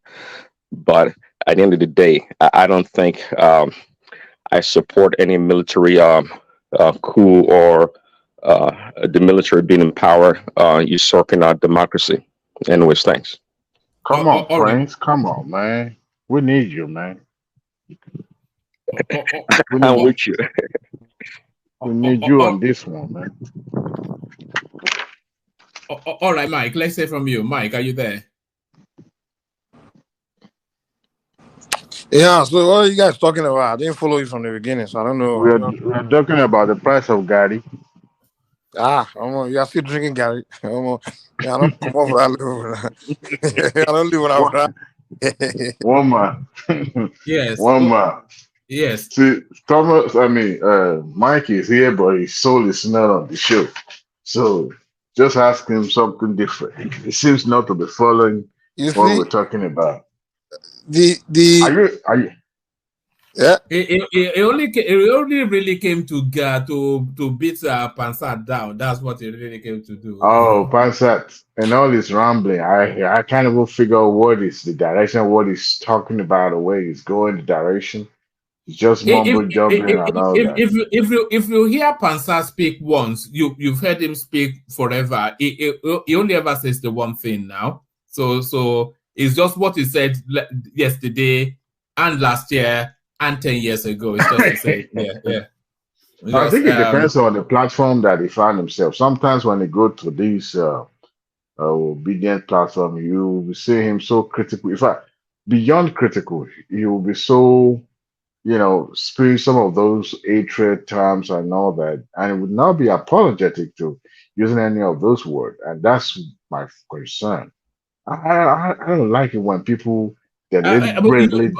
Pansat is an ego supremacist. So if you see him as that, then you can just put everything he says in that context. It's an extremist, and his own extremism is a little bit derogatory. So he was not even apologetic when he was using those denigrating words against what was he talking? Now Fulanis are now saying they are now his best friend, his cousins, in his own dictionary. Yorubas are the worst now. Move to the next the question. Yorubas have always been the worst to him anyway. But yeah, so Mike, we were talking about the way that the Naira has been losing its value at an alarming rate. And then, of course, the resolution now to have some sort of military intervention in Niger. So that's really what we've been wrapping around. Well, Africa, man. I think what I would say overall is I think we the people we need to start approaching our situation differently. We have to start with looking at things from a different angle. This idea of our leadership, leader, we have to stop it, man. It's time we just start looking into the people and say, okay, people, what's going on? We need to anything that goes wrong, let we the people say we are not doing something right. We the people. I think that's where we need to start talking now. From now on, I don't want if Africans today, from now on, say okay, we will no longer start saying leaders, or whenever we have problem, we want to discuss problem, we will no longer say leaders. Whenever we have problem, we say we the people, we need to solve it. I think things will start to change because it's just a cap. It's a way to cap out when we have a problem. You just say okay, leader, go and solve it. Because most of the African problem is really people that can solve it. It's talents that can solve it. You understand? It's the population that can solve it. But when we believe that it's leaders that can solve it, then guess what? You're telling the talent, hey, just sit down, don't worry, don't do nothing. So I think we just need to change because all my life I've just been hearing the same thing. Oh, these leaders, these are our leaders, leaders. Everywhere I go, everywhere Africans are talking, it's the same thing. I don't know if it's a black man thing, or even black Americans too. All their problem they blame it on their politicians. And they are the only group of people in America that does it. The whites don't do it. The Hispanics don't do it. The Asians don't do it. Those ones just solve their community problem. If you go to the Asian communities in America, they don't even involve themselves in politics. They fix their community, they fix their problem. They all build banks, invest, they build malls together, they put their money together. The businessmen come together and just it's the same thing in the white communities. The white people come together, build private school, they donate money together, build private schools, solve problems. But the black is sit around, they wait for government to give them welfare. And when they can't find a job, they blame government.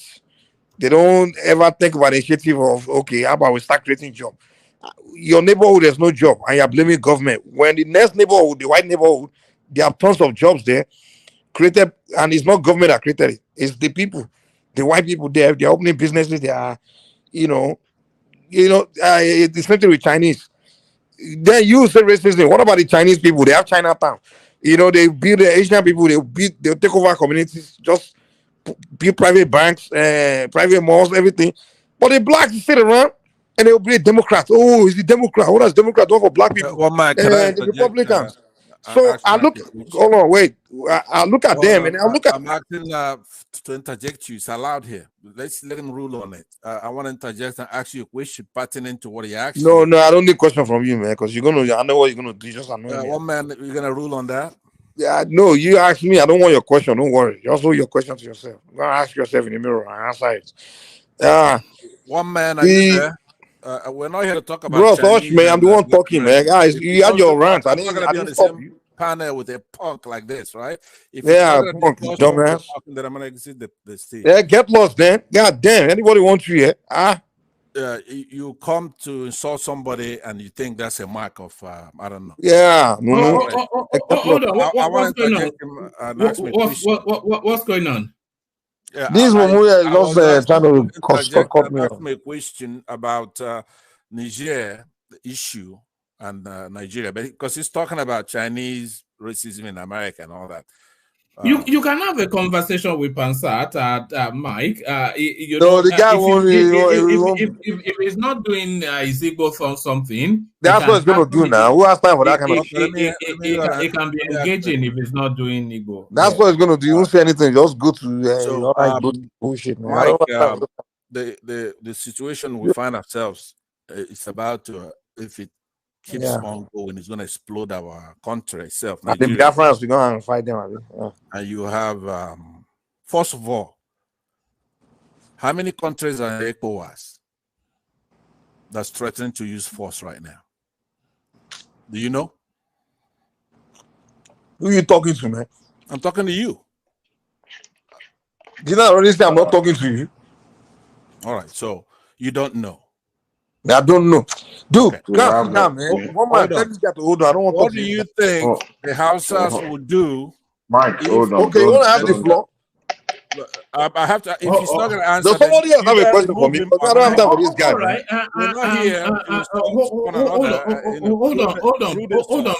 Hold on, Pansat. If he doesn't want to respond to the interjection, then let him just continue with his monologue because he has the floor, as you know. Okay, please monitor, because what he's talking about is trying to insult Black Americans or that kind of talk. It's not okay. I should be insulting Bruce then.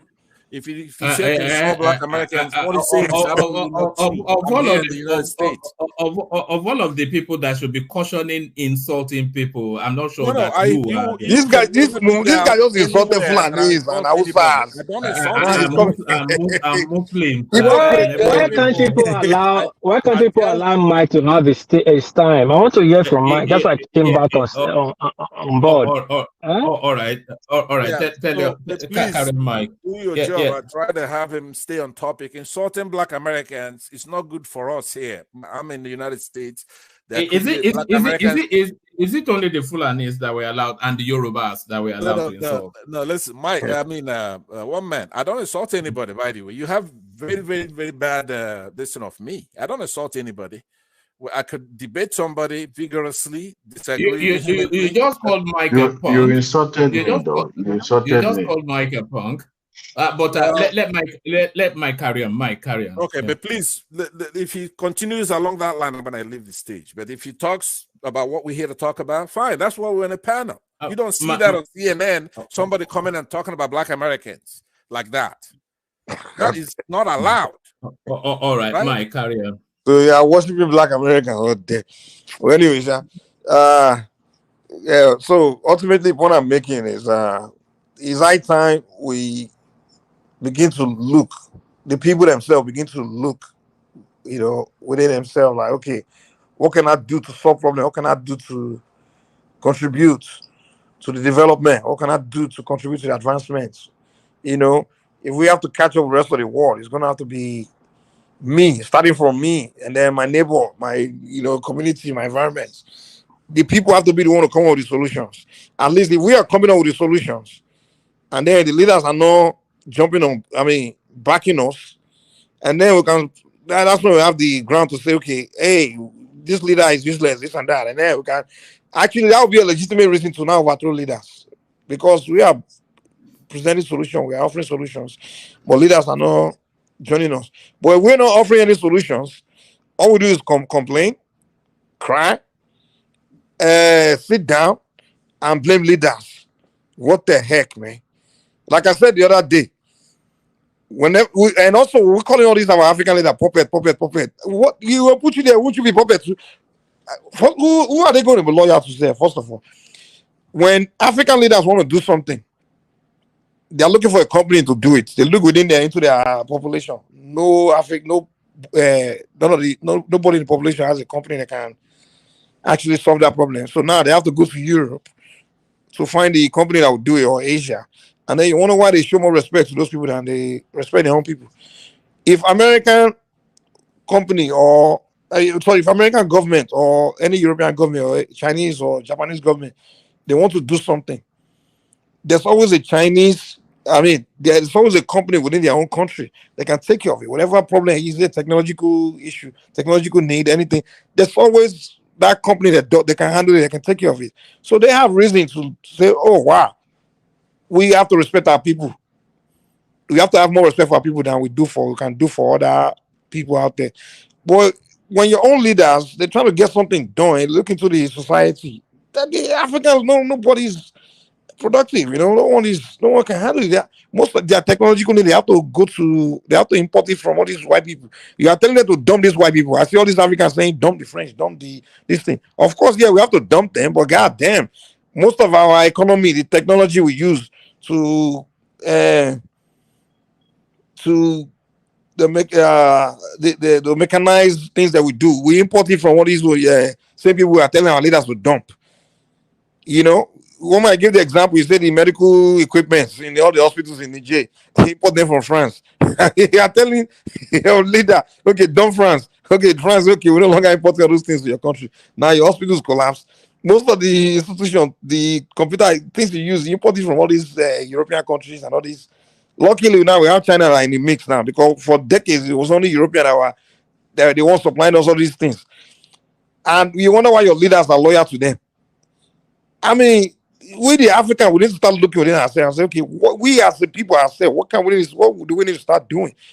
We need to start investing in ourselves, invest in your neighbor, whoever has talent in your community, invest in that person. So that person maybe can be the one to start innovating or come up with how to make things that we need, So I think it's high time we just change. We take we at this point. I think if I would advise, I think it's time when we have a conversation. Let's just stop this leader, blaming leader. We've changed leaders over and over, and we're still blaming leaders. And these leaders, our leaders falling from the sky. Are they not coming from the people in the first place? So let's stop this language of leader. If you have leadership. Come on, stop it, man. As a child, just what my father, my uncles, all those grown men talking about leaders. Now I've become a grown man. I see people in my generations doing leaders. Now seeing people I'm old enough to be my son, they are saying leaders. I'm like, At what point are we going to stop? you know, point finger at somewhere else, man. So me, I'm just done with this blaming leaders, man. It's time. I think what I ask myself is, what can I contribute? How can I make a change? That's what I ask myself. I don't have time for leader blaming anymore. All right, brilliant. Let's say from Midwest, very unusual from Midwest to just come and sit down quietly. It's can I chip in? What's your food? Good morning, Mama, and I greet you, house, and everybody. I'm fine, though. The topic is a little bit very interesting because the way it is now, I think President Tinubu should listen to everybody, both those who are in support of his decision or his plan or what he intended to do, and those who are against it. So he can learn from all of them. You have to analyze what they are putting before him. Because I heard somebody said the power to be. Yes, indeed. There are power to be when it comes to this Niger issue, and they are superpowers. Definitely they have a plan, and they have been having a plan when anti or sentiment against them always happen. Some years ago, I think Guinea-Conakry is the only French country now, West Africa, that doesn't use this franc français. The guy was lucky anyway, because the Cuba intelligence officers were already on ground, and when they planned to eliminate him, this France, I think those guys alerted him, and he was able to, went over those guys, and that is how he was able to rule that country. However, they never allowed him to succeed. They came in with sanctions and so many problems, and they impoverished that country. So, and I think Niger as well. But the danger is this. Since the death of Gaddafi, the Sahel has been becoming a coven from these guys that started in Iraq and Afghanistan. And they have been spreading. They are not just spreading, but they are spreading their ideology into the citizens of these countries. Mali, Niger, Burkina Faso, northern Nigerians. And so it has been there. And they are, imagine a country where they buy 20 people at a day, buy 70. If you look into our internal problem, you will see even few weeks, this week itself, buy 20 people for Benwick, buy this one. So this thing cannot continue like that. And if our president made mistake to be the forefront, it's not going to be good at all, because definitely France is not going to fold their hand. But if Nigeria's name is not the one on the front run, to say, oh, we are going to intervene, we want to restore democracy by force, for me, it has never worked in any place. It has never produced anything good. I don't know any place where they have forced democracy upon people, it produce anything good for them. I think America invested so much on it by going into Afghanistan. Today, the truth is clear that they failed woefully. I think they also stepped into Iraq. I don't see democracy there. The French itself led that crisis against Gaddafi. We are not seeing the benefit of such democracy. So now, if you look at these coup leaders, with French sentiment, they have been able to galvanize their people and rally support from their people. It means the people that they have been leading are not happy with the policies of the so-called democracy. Because if they are seeing the dividend of, democracy and policies with French, I don't think anybody would have used them as a level to get such thousands of support. I know there are people there who might have been willing to oppose them. But also, we have to look at the cannibals of people that make up that very country. When those people oppose something, they are not afraid to go to street. It happened in Sudan. You see the way they say, no, it cannot be. So these are the kind of people in that region.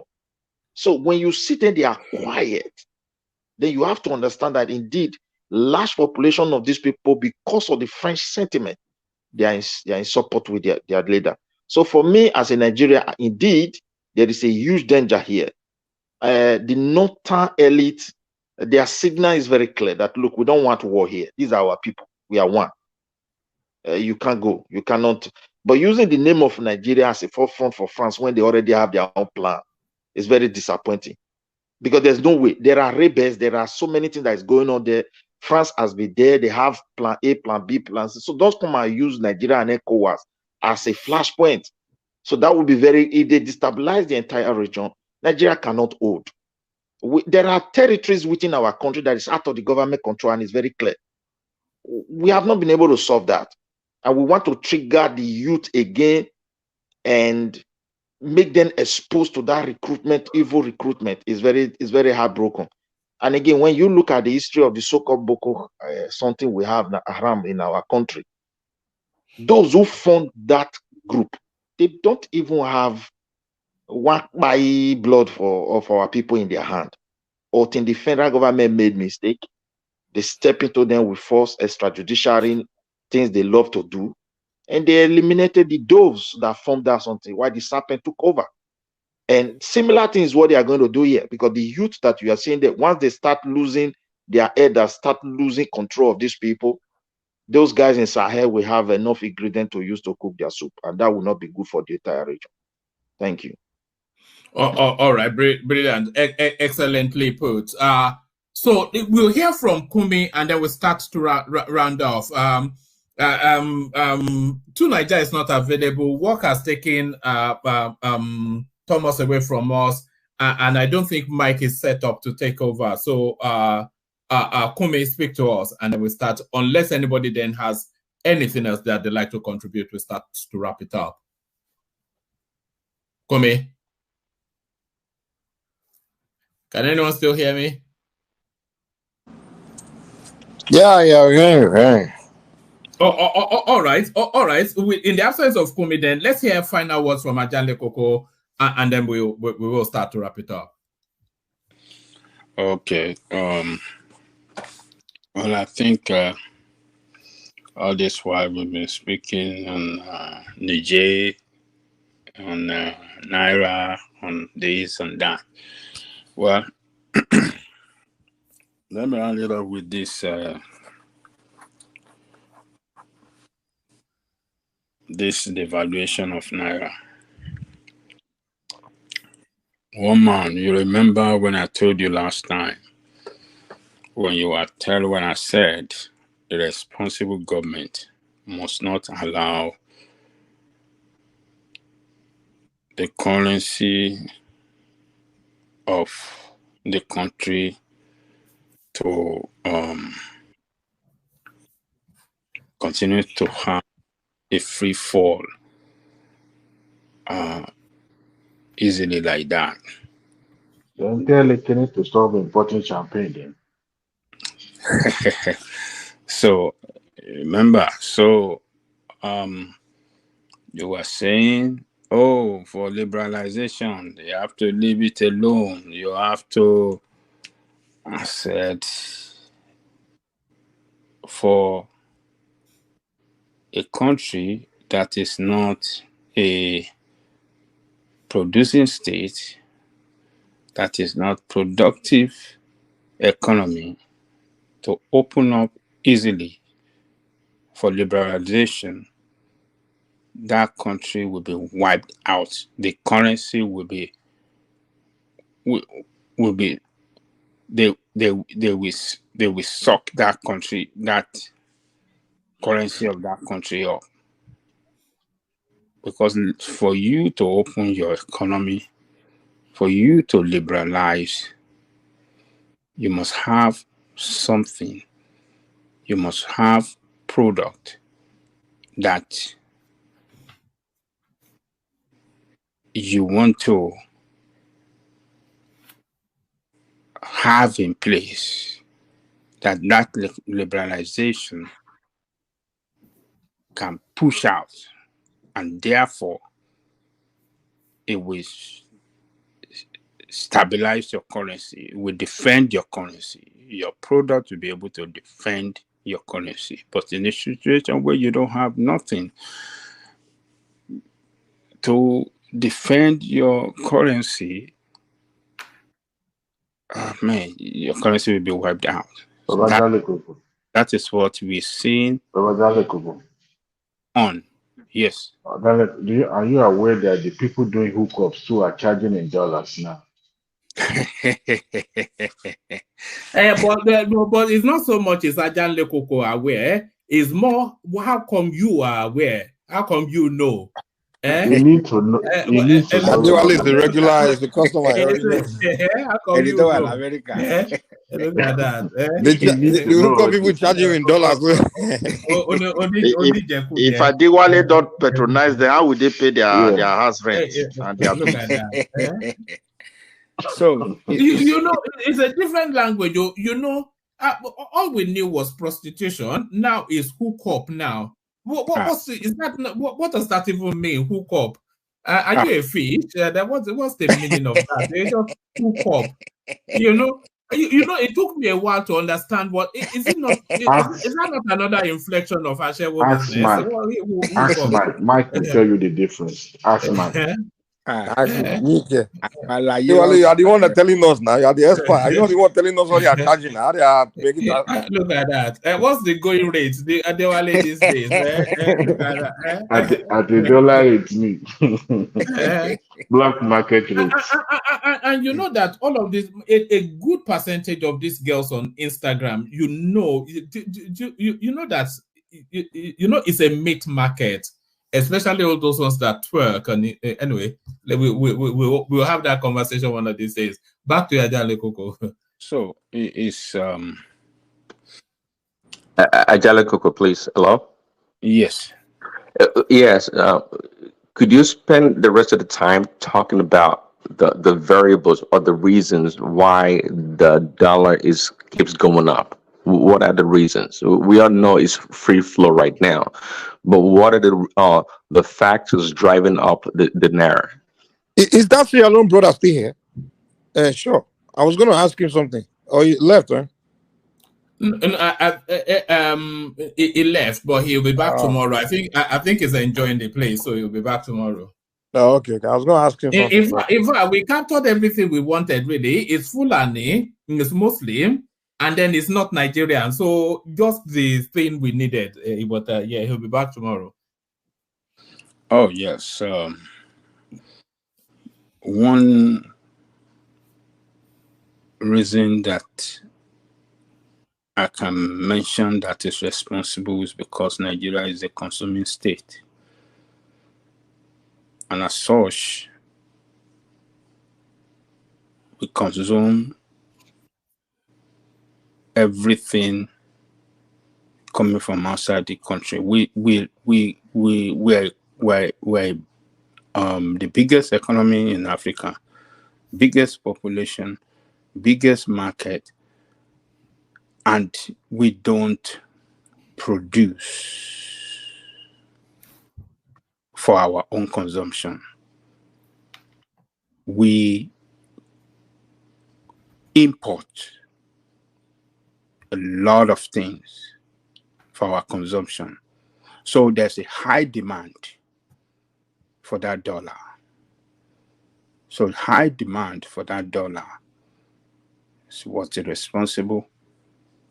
So we don't have enough because we don't generate enough. We don't have product that we exchange for that dollar. We don't have product that can defend our currency, that can stabilize our currency. So our currency is weak. We consume so much with high demand for dollar. And what is simply responsible for the free fall of our currency against dollar. So it is either you stabilize that currency by, pegging it, or you have product to push back against, to stabilize it. You must have a product for an exchange. Okay, sorry. Okay, you're right. But quickly, so that's a long term. We're not producing right now. We're not going to be a producing powerhouse in any time soon. But is it possible, just like inflation, right? If you want to curb economic activities, right, you raise inflation. If the government starts to charge a high fee for dollar transfer, for example, of foreign currency, would that help slow down the influx of the dollar into the economy? I think that's a big problem right now. People are trying to cash in, and a lot of dollars will be coming in. So, but the higher the fee they have to pay to send and receive the dollar, I think it will drastically slow down the dollar influx, I think.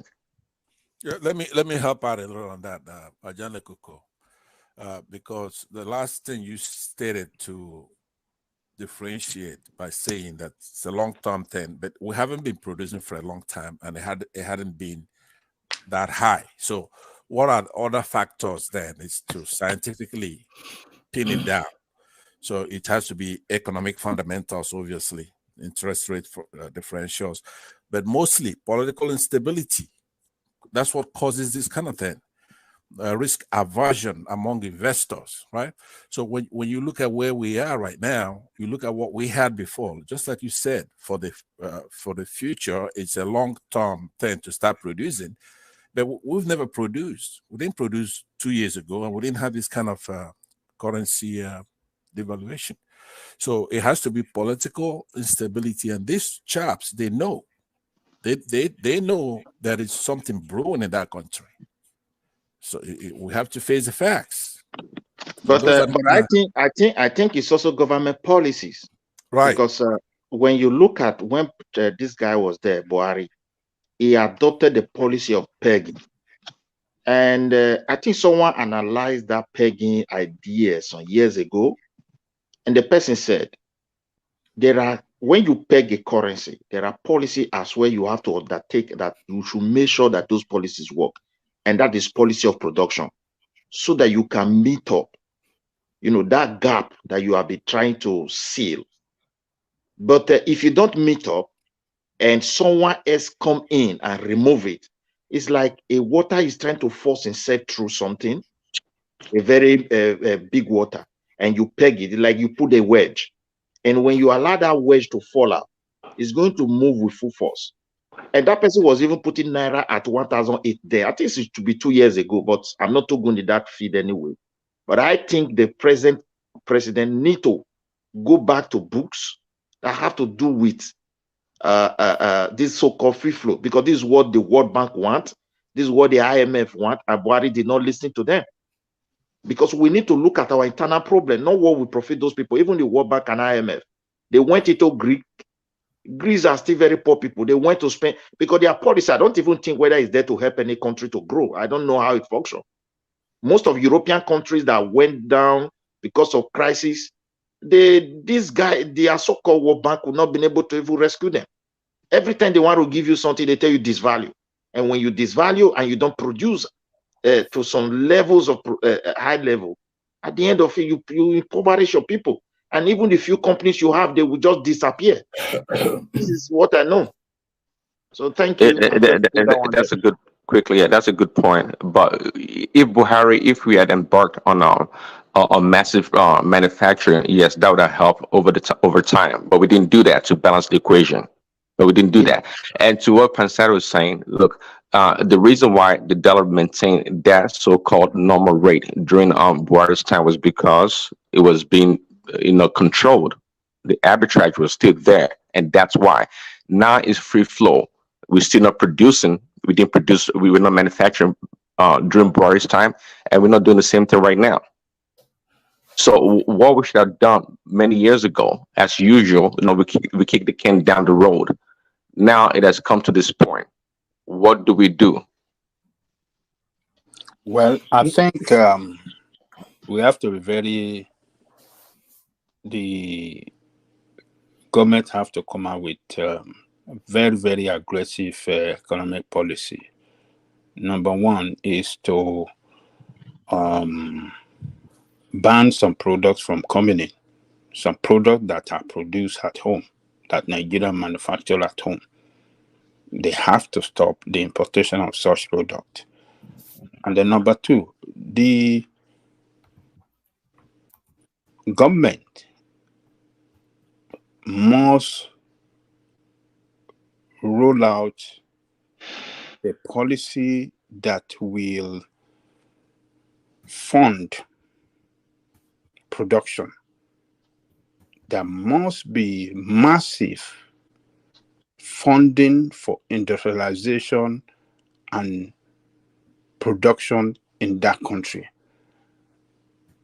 Industry or manufacturing, any manufacturing plant or businesses must be able to access fund at ease for production, at ease and a single interest rate. Ajane Koko, let me ask you a question, please. When you talk of factory and government investing, is there any company or factory you want to establish that you will not cross your border to look onto other countries, either, buying technology from them, which you need the dollar? And when you use this rate to purchase those dollars, what will happen to your product as well? That's it. Well, no. Can I? What do you say? You say if we look, for example, now you see this America, Japanese, this one, the way they run their business. There is no one person that is so perfect producing everything on his own.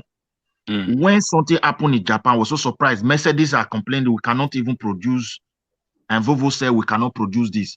And when something happened in Sweden here, German will tell you, oh, we cannot produce it. When something happened in Germany, you can see how interconnected and globalization, how it is. If you set up industry now, the government pump money, and you need some industrial equipment, you are going to import them. And when you import them with this exchange rate, it means there's already a high cost into that something. And when you sometimes along the line, you still go to need some technology that have to come from outside the country to be able to perfect your production. So I think it's a long way. All this bounding, let me put this one quickly. No, you see some years ago, you can't open your economy for everything to come in. It's never done. No, what I'm not saying to open. I'm not saying no. We have to produce, but we already. What I'm trying to say, we're already in.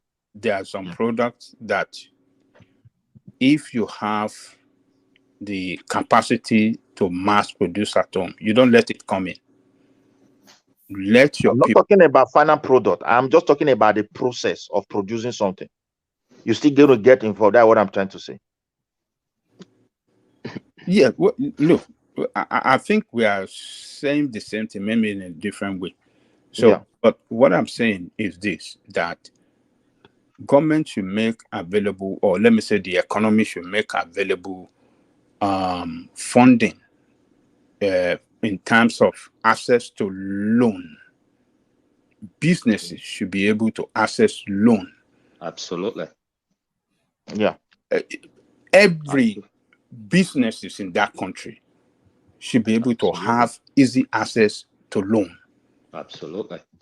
That will bring your economy to an economy that within short period of time will be a productive economy. There you go, my brother. You just spoke the truth, my brother. And that is the problem that is holding Africa. Yes. So that is the biggest problem. Yes. But when you turn your economy to a productive economy, that is, you will defeat this problem of devaluation of your currency. You will defeat it because you'll be able to produce we can produce consumption to production, right? Yes, you'll be from consumption to production. That speaker will be right there for you, right? Yeah. I trust you for that. And my brothers, just to add to that, if you look at the countries that are facing this problem with currency issues today, are countries whereby the petrol or gas, whatever you want to call it, is high right now. You know, Sierra Leone is one of them. And then of course, if you look at that industry, it's a dollar industry. Right. Yes. Dominated by dollar. Yes. Let's say we have all our refinery working. Yep. And we invest on our electricity that we can have constant electricity to power our industries and every means of production in that country. And we have a system that make it easy for businesses to have access to loan. Forget about the rest. With our population and trade, with our trade within ECOWAS, with our ingenuity, with our innovativeness. Look, I went to Nigeria, and you see what people can do. Ajani Coco, please let me quickly put this one. Will you see what Nigerians can do with their hand, with their brain? And you just look at it look at this guy in a very small corner somewhere and you imagine that if this guy can have access to loan, if this guy can have capital, man. Ajani Coco, see what he just said. This guy will build a very strong industry that will compete with any industry in the world. So Ajani Coco, no. So that guy's problem now, what is it? What is that guy's problem now? What do you mean? The guy just mentioned what is this problem? He just said access to capital. Okay, so who do we blame for? Who are we blaming for that? It doesn't, electricity to run the access to capital and the access to capital part. Who are we blaming for that? Government. Okay, wait. All of us there will be sitting on this panel talking about the problem. So we know that guy has solution. Shouldn't we be discussing how we can put money together and help that guy? What does there have to be the government to put the money? What do we have to wait for? If the government is not putting the money, why can't we, the people, the community, put that money together? And you think we sit around? Hold on. Who can answer that? Can I answer that? Can I answer that? We've done that in the past, We've done that. We've done that. Have we not done that in the past, Ajani Coco? Done what? Yes. To parachute money to help people. Who's doing that? Huh? Who? This platform. Well, I don't know. I'm not aware. But the wider point I'm making is this: in the community, when we discover talent among us, whether it's in technology, whether even in sport or whatever it is, we wait for government that somewhere to just come and be the one to invest on that person when the community themselves can invest on that person. If somebody in the community have the talent to change to make a complete breakthrough for the whole country, and it's in our community, we just ignore that person and we sit around blaming government for not investing in that person. Whereas in other society, it's their people in their community that invest on them. No, Mike, I think you are Mike, getting. Yeah, please let me. I would have been happy to put something here for you if I'm permitted. Ajale Koko, please. We know we are taking your time. Look, the problem we have in Nigeria, I keep on saying it, is that Nigeria is not a capitalist country; it's a black market, and that is why it's very difficult for people or the government to organize a successful loan. And the real factor that is really our problem is this: corruption. If you talk about electricity, we have pumped enough money into electricity that could have given us electricity and we will be selling. We cannot even, I don't think we will argue over that. Look at refinery. We use our money to go and refine our product in dollar, bring it back, value it in dollar and everything. Midwest, name a Nigerian company that's they know how to build a power plant. Company. Wait, my brother. If you wait now, if I know we don't have, but the thing is this: no country in the world that have everything. There is what is called technology transfer. There is what you know how transfer. There are companies that are willing to transfer to you. Depends on your policies. The thing is this: I want to point out the way we do business in Africa. You say once at a time, Mark. You say you are a business person. Also with me here, I run business with government. I don't know how American people run business with people, but in European soil here, if you start up anything, you must register with government. But not that of Nigeria, not that of that Nigeria registration where one person is in office and put number to you. No. When they give you number here, the number will link you to tax office, it will link you to the Ministry of Finance direct. Yeah. And every transaction, daily transaction, the greatest problem we have in Nigeria is what I want to point to you here in a simple term. Every daily business transaction is known to the government. They will see it through what you are reporting to them. And it is compulsory for you to report what you are doing, your transaction. In Nigeria, the government is separated from the daily transaction of the people. What I mean by this, not that they don't come there to collect tax. How do they know what you are doing? The answer is no. Well, they don't have technological means now. They don't know what you are doing. How you are running your business. So to pump money into it is difficult. Like here, if you want to borrow money, it's not like it's paper work. There are things there are process. And when they see it, oh, this business is trying to strive. Sometimes they are afraid. The bank can tell you, we are not too conversant with this idea. Just like when the Facebook and the rest will be giving you testifying that when they want to sort money was very difficult for them because people don't have this idea. You still have that same problem. We need to change the way they do the business transaction in Nigeria. This black market must go into capitalism where government is involved in what people are doing. So when you want to put money into it, you will know what you are putting money to. And at the end, if the company is not doing well, if it is still finance, you still come in. If it is not finance or something is missing, you will still study from there. The government is totally separated from the people, and the Western people are taking advantage of this. We claim we are into capitalism. We are not in it at all. Until we move from this black market to something individual, we cannot be able to do it. Bank cannot even risk it and put money into the business they don't know. And most of the people who have access to even load the money in our country are the influential people. They meet in one corner, they rub minds together. Whether they pay back, they don't pay back. Sometimes there is a way they can keep on manipulating everything. I think this is what I just want to tip in there. Thank you. Okay, so what I'm trying to say in essence is that if the government doesn't take a very aggressive economic policy that can put a stop to this unending devaluation of our currency, this devaluation will destroy our economy. It will impoverish people. It will destroy our purchasing power across the board.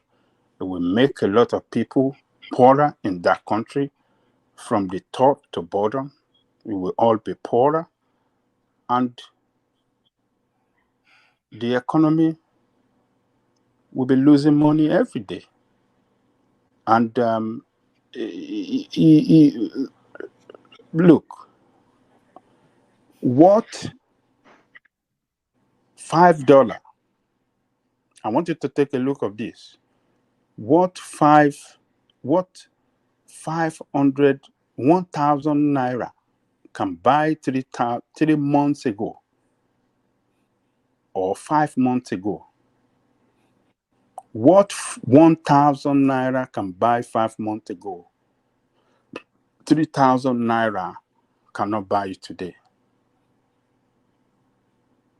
It shouldn't continue like that. So what that simply tells us is that, look, even if Tinubu generates more revenue today, you will see that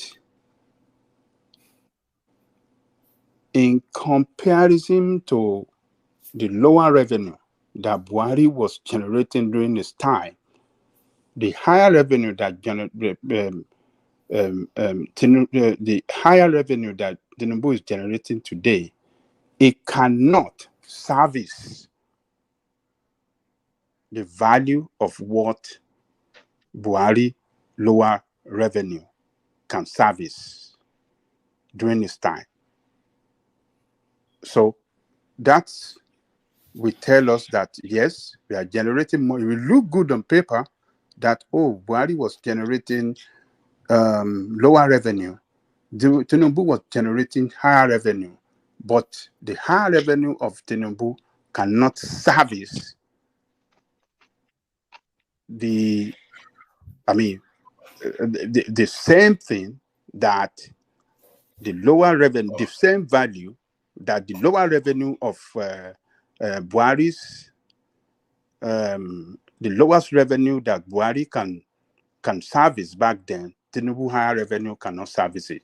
So, and that is what the devaluation will bring. It will continue to kill the value of our currency at the detriment of our economy, at the detriment of the people, and at the detriment of the future of Nigerian people. Will be more poorer every day, in and out, and that'll be very bad. So something has to be done to it right now, and as well, something has to be done to aggressive policy have to be done to encourage, to make it possible for Nigeria businesses across the board to have access to loan at a single interest rate, low interest rate particularly. That is the way forward. That is the strategy and a policy, rather economic policy, that can save our economy and change us from consumption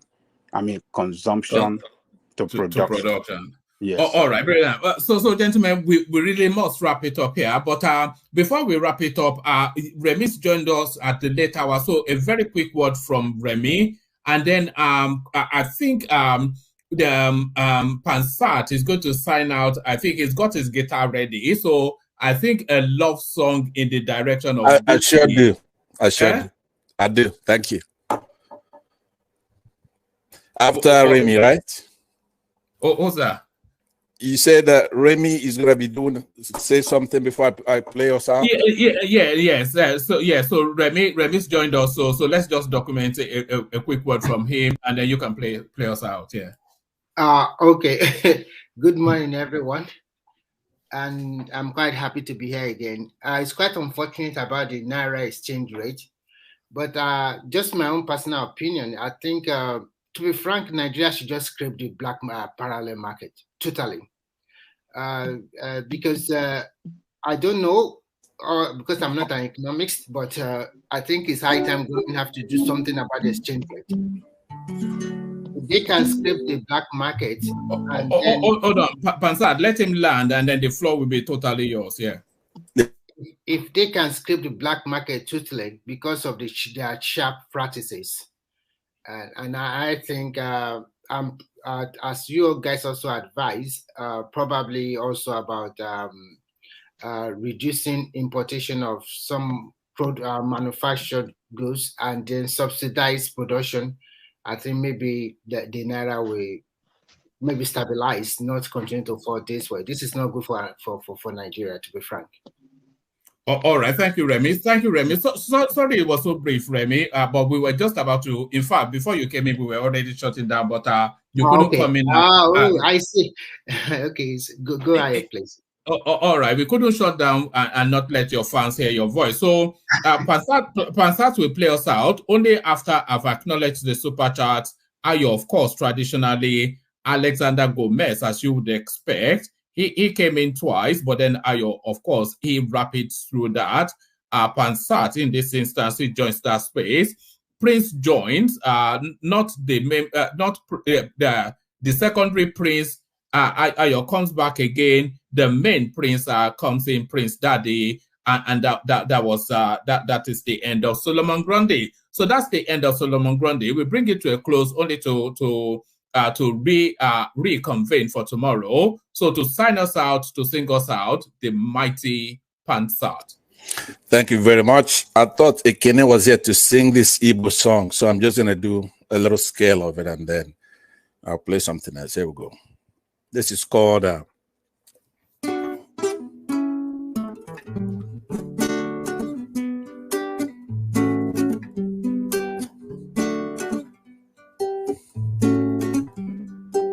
ihe n'elu ụwa Chineke na-enyekwara anyị n'ụwa onye nweta ya sibe ya nwetara n'aka Chukwu.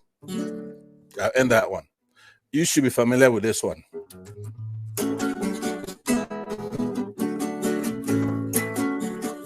Parabela la bamba, parabela la bamba, se necesita una poca de gracia, una poca de gracia pa mi patria, y arriba, una poca de gracia pa mi patria, y arriba, Bam, bam, come on. All together now. Bam, bam, bam. Yeah. Bam. All right. Good night, y'all. Thank you very much. The great Bazaar.